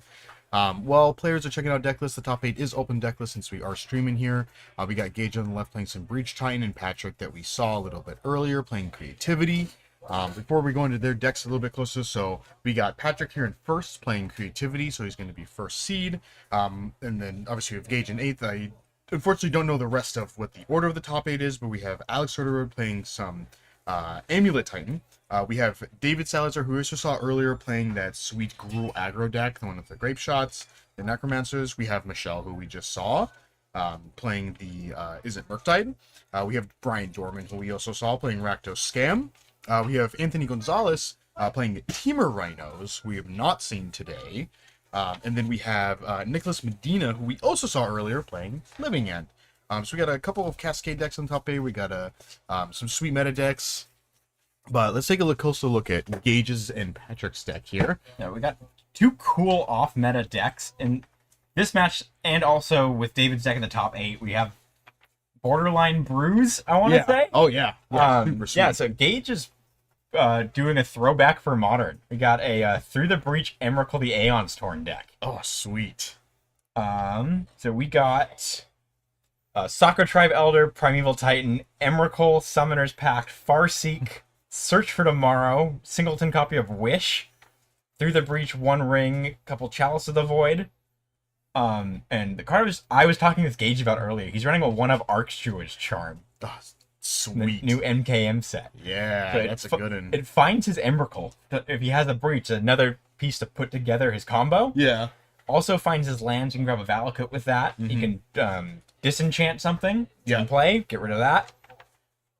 Yeah, that seems really cool. Yeah. I'm very excited to watch this. Yeah, definitely going to be sweet.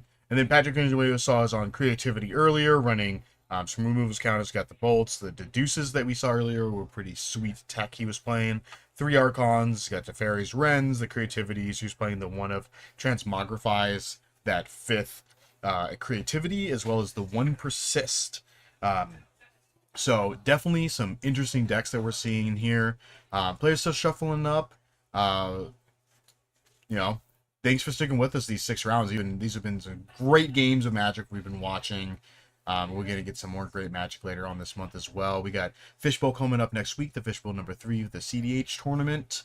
That one's going to be a blast. If you're in the area, definitely come and play. And if not, then join us here for the stream. That's also going to be a grand old time. And then 2 weeks after that, we got that top 16 championship with some more Modern and Pioneer for everybody to check out and watch. But thanks for sticking with us, and you're going to get these games going. It's going to be really sweet to watch these. It's kind of funny how both of these decks are just, I'm going to cheat a big creature into play and attack you with kind it. of the same thing. It's like almost the same deck, it's just in different forms. Gage is running the extra cards off of, or not extra, some of the old threats that Creativity has played with at different times. Like deck started putting an Emrakul into play, also hit some prime times occasionally. Yeah, it's like, all right. It looks like Gage sitting on the commercial district. Is that no? That's a common land. The red-green surveil land. I always forget the name of. Looks like a wooded field hills, a stomping ground, a Farseek, a primeval titan, and then a storm's wrath. So It is commercial district. it is commercial. That's right. Yeah. Okay, cool. I thought commercial district was a common one that interest at, but sweet. I know cards sometimes. And then Patrick looks like sitting on Spell Pierce, Transmogrify, Steam Vents, Arid Mesa. Another Spell Pierce, Bloodstained Mire, Another Bloodstained Mire, Another another red Bloodstained Mire. fetch at the back of the hand there. They're all Strong. kind of the same thing in Creativity because they find every land you have. Yeah. Okay, starting off a district, you drew a Sakura Tribe Elder for turn. Definitely some sweet throwback Ram cards with Farseek and Sakura. Yeah, Tribe. it's like old like red green Titan ship vibes in this yeah. deck. Yeah, and that good old Steve coming in. Absolutely.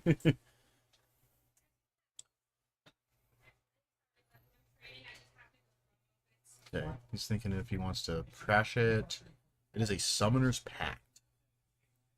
He is sitting on a Titan already, so that does help. Summon Respect does not get Emrakul, so I don't know if he wants to keep that and then double up on getting a Titan later on. He's keeping. Patrick's going to fetch. We're looking at Triumph. Jetmir's Garden seems to be the fave here. Seems like just been all day. We've just been seeing turn 1 fetch for Jetmir's Garden. Multiple times today Yeah. for sure. Hey, look at that!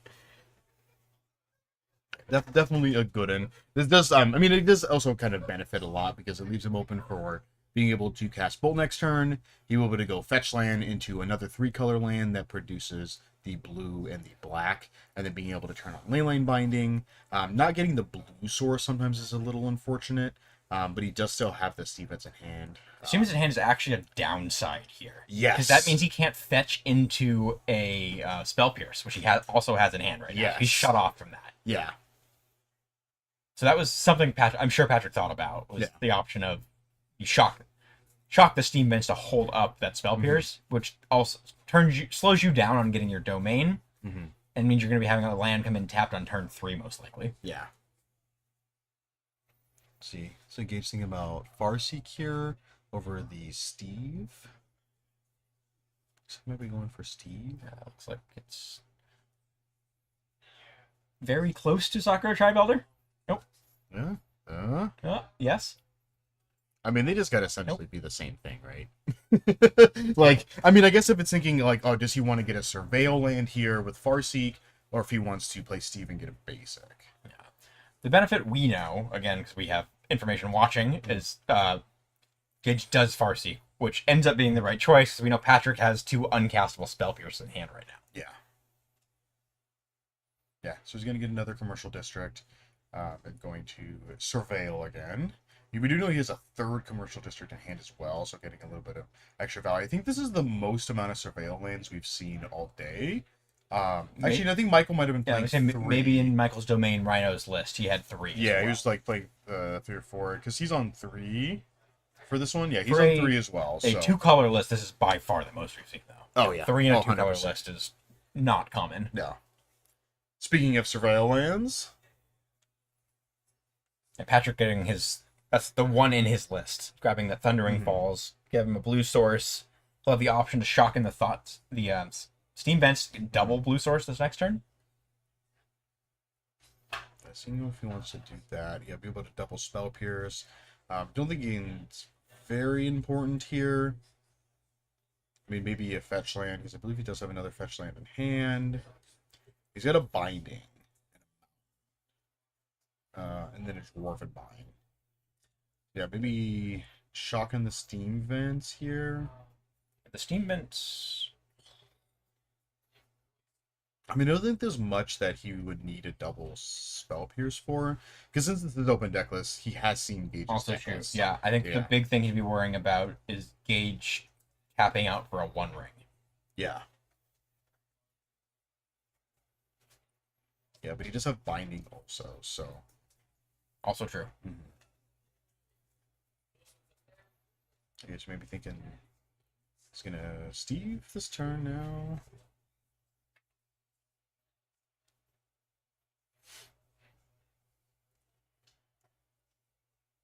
And he doesn't have another. I mean, is he thinking if he wants that Chalice for 1 to shut off Spell Pierce plus Bolt? But with Patrick sitting on all the open mana in the world. Yeah, and Gage knowing he's on Leyline Binding. So even without this being opening deck list, Gage has Yeah. played enough Modern, played against Creativity enough times to Yeah. sort of know what to expect for the interaction generally yeah. out of Creativity. Yeah, he's gonna sack Steve now so he can then play his commercial district and be able to survey on actually have it do something. And then he is going to be sitting on his last land. So he's going to be sitting on 5 now. I believe he's got a Stomping Ground. He does still have a Stomping Yeah, Ground. he does have in hand. Stomping Ground. He's going to pitch the Forest. Sitting on 2 forests in his deck, so he's got 1 more. Really super relevant in this matchup. Patrick is not bringing in Blood Moons. He needs those Dwarven Mines in order to creativity. Gage efficiently. potentially might if he has Yeah. them. We can take a little peek here. No, looks like he No does Blood not. Moons for Gage. Yeah. Actually, no, he wouldn't. He's on Valakut. Yeah, he's also on Valakut, so. But he does have enough to be able to go Stomping Ground and then into Titan next turn. Yes. And at this point, Patrick doesn't have anything that would stop that in hand. Yeah. He drew it to Fairy for turn. Mm-hmm. I need another, like, light here. He can't... I'm tempting here. So, okay. So he's going to Steam Vents. Because his other option would be to Transmogrify. Because you could have gone Dwarven Mine into Transmogrify it into Archon. Sure. And then he has an Archon on board. Because I don't think Gage really has any main board answers to that. Valid could it, but yeah, it's a lot. Ooh, drawing a second Titan here. So he's just going to shock, play Titan. I'm assuming grabbing Double Valakut. double Valakut is likely, or Valakut and one mountain to kill the Teferi. Yeah. Especially because he's got another mountain in hand and another Titan. Yeah. There we go. Yep.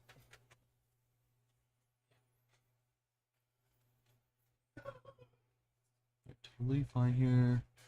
There's not much else. I mean, it's Binding can get rid of Titan, but it's still not going to be looking too good here.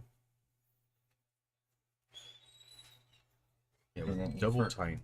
For Gage, unlike the Titan Shift, Scape Shift decks from the past, he's not on Scape Shift main. He has one in the side, which he can pull with a wish. Yeah. But there's not really a concern with him playing too many of his lands to make sure you can like do the combo kill of the Scape Shift into Valakut plus 6 mountains for 18. Yeah.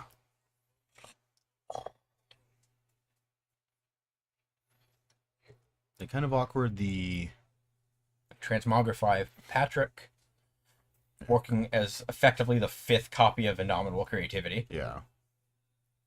Going into an Archon, because that's how it would be. I mean, we do know that Gage has another Titan in hand. So he'll be able to go Titan next turn into another mountain plus another Valakut to kill the Archon. And then Patrick still sitting on a creativity, so still feels pretty good. Let's see. Yeah, creativity and a binding. So he also has the option of just hitting the second Titan with a Leyline binding. Yeah. So. Gage discarding Chalice of the Void. Primeval Titan is sacrificed.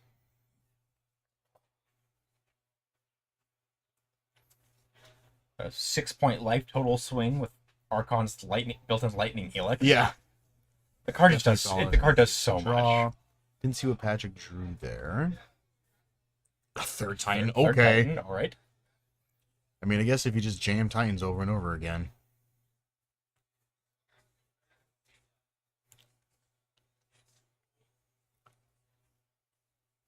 Get Valakut.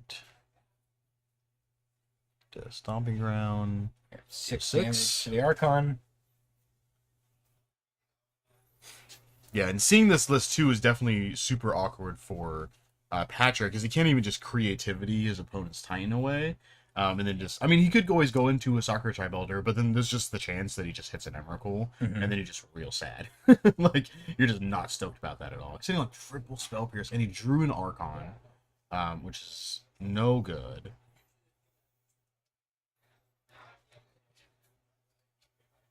And to deduce. I believe that's to deduce at the back of his hand. Yeah, just firing that off right now. Yeah. Yeah, maybe hit a fetch land to go another, like, Dwarven Mine into creativity. I was just going to hit another binding. Yeah, land there would have been real nice.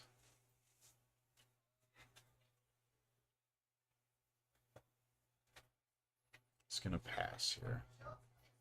Assuming Patrick's getting ready to leyline binding the Titan in combat before it attacks. Let's try and limit what Gage can do.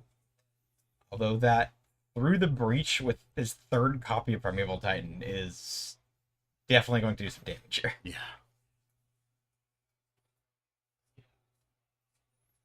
There we go. Through the breach from Gage. Too bad he doesn't have 3 blue. You can just Spell Pierce, Spell Pierce, Spell Pierce. Pay 6! Would have been the use for the triple Spell Pierce. Yeah. Hand. Gage easily paying for that Spell Pierce mana to spare. Yeah, Patrick's scooping it up. Scoop it up. All right. Rather than take 9 off Gage, I'm assuming, grabbing the third Valakut. Yeah, no way. So moving on to sideboards.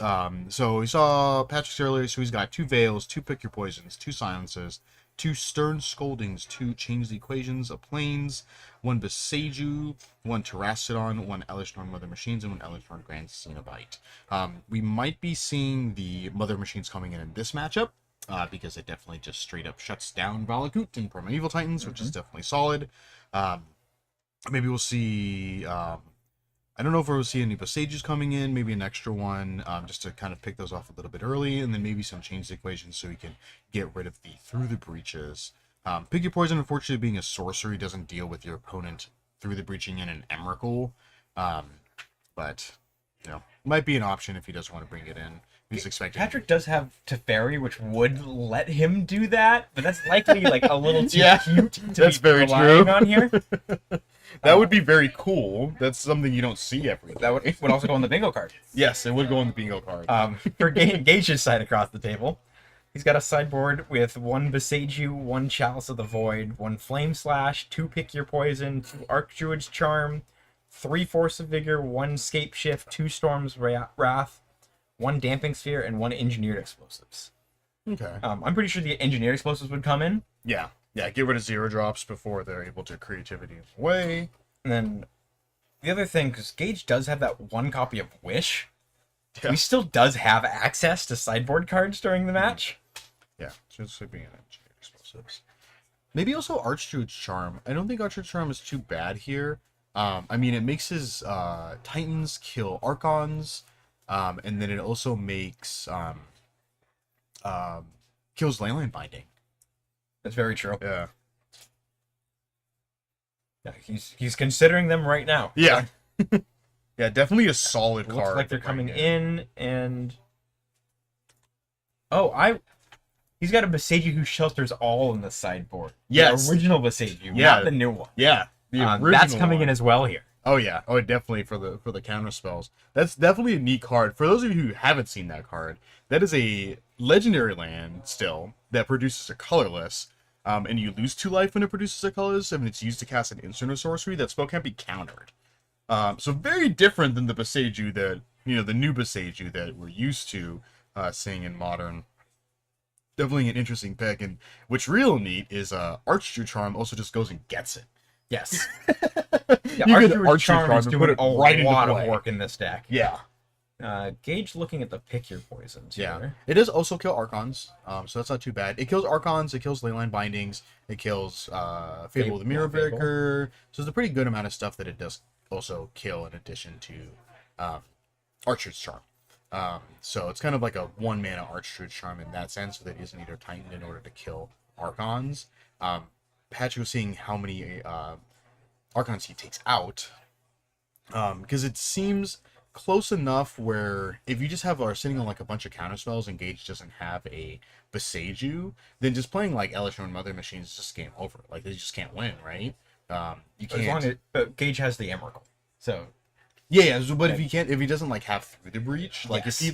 if he whatchamacallit, what is the name of the spell? Change the Equation's the Searcher, but if he just counters every single Through the Breach that he tries to play, because like he can Archdruid's Charms for Emrakuls, but he can't Archdruid's Charms for Through the Breaches. yes. So he has to like draw both of them in conjunction, in multiples, through counter spells. So we'll see how it plays out. It's nice having that little bit of backup while your opponent's trying to stop you from tightening. Yes. And also just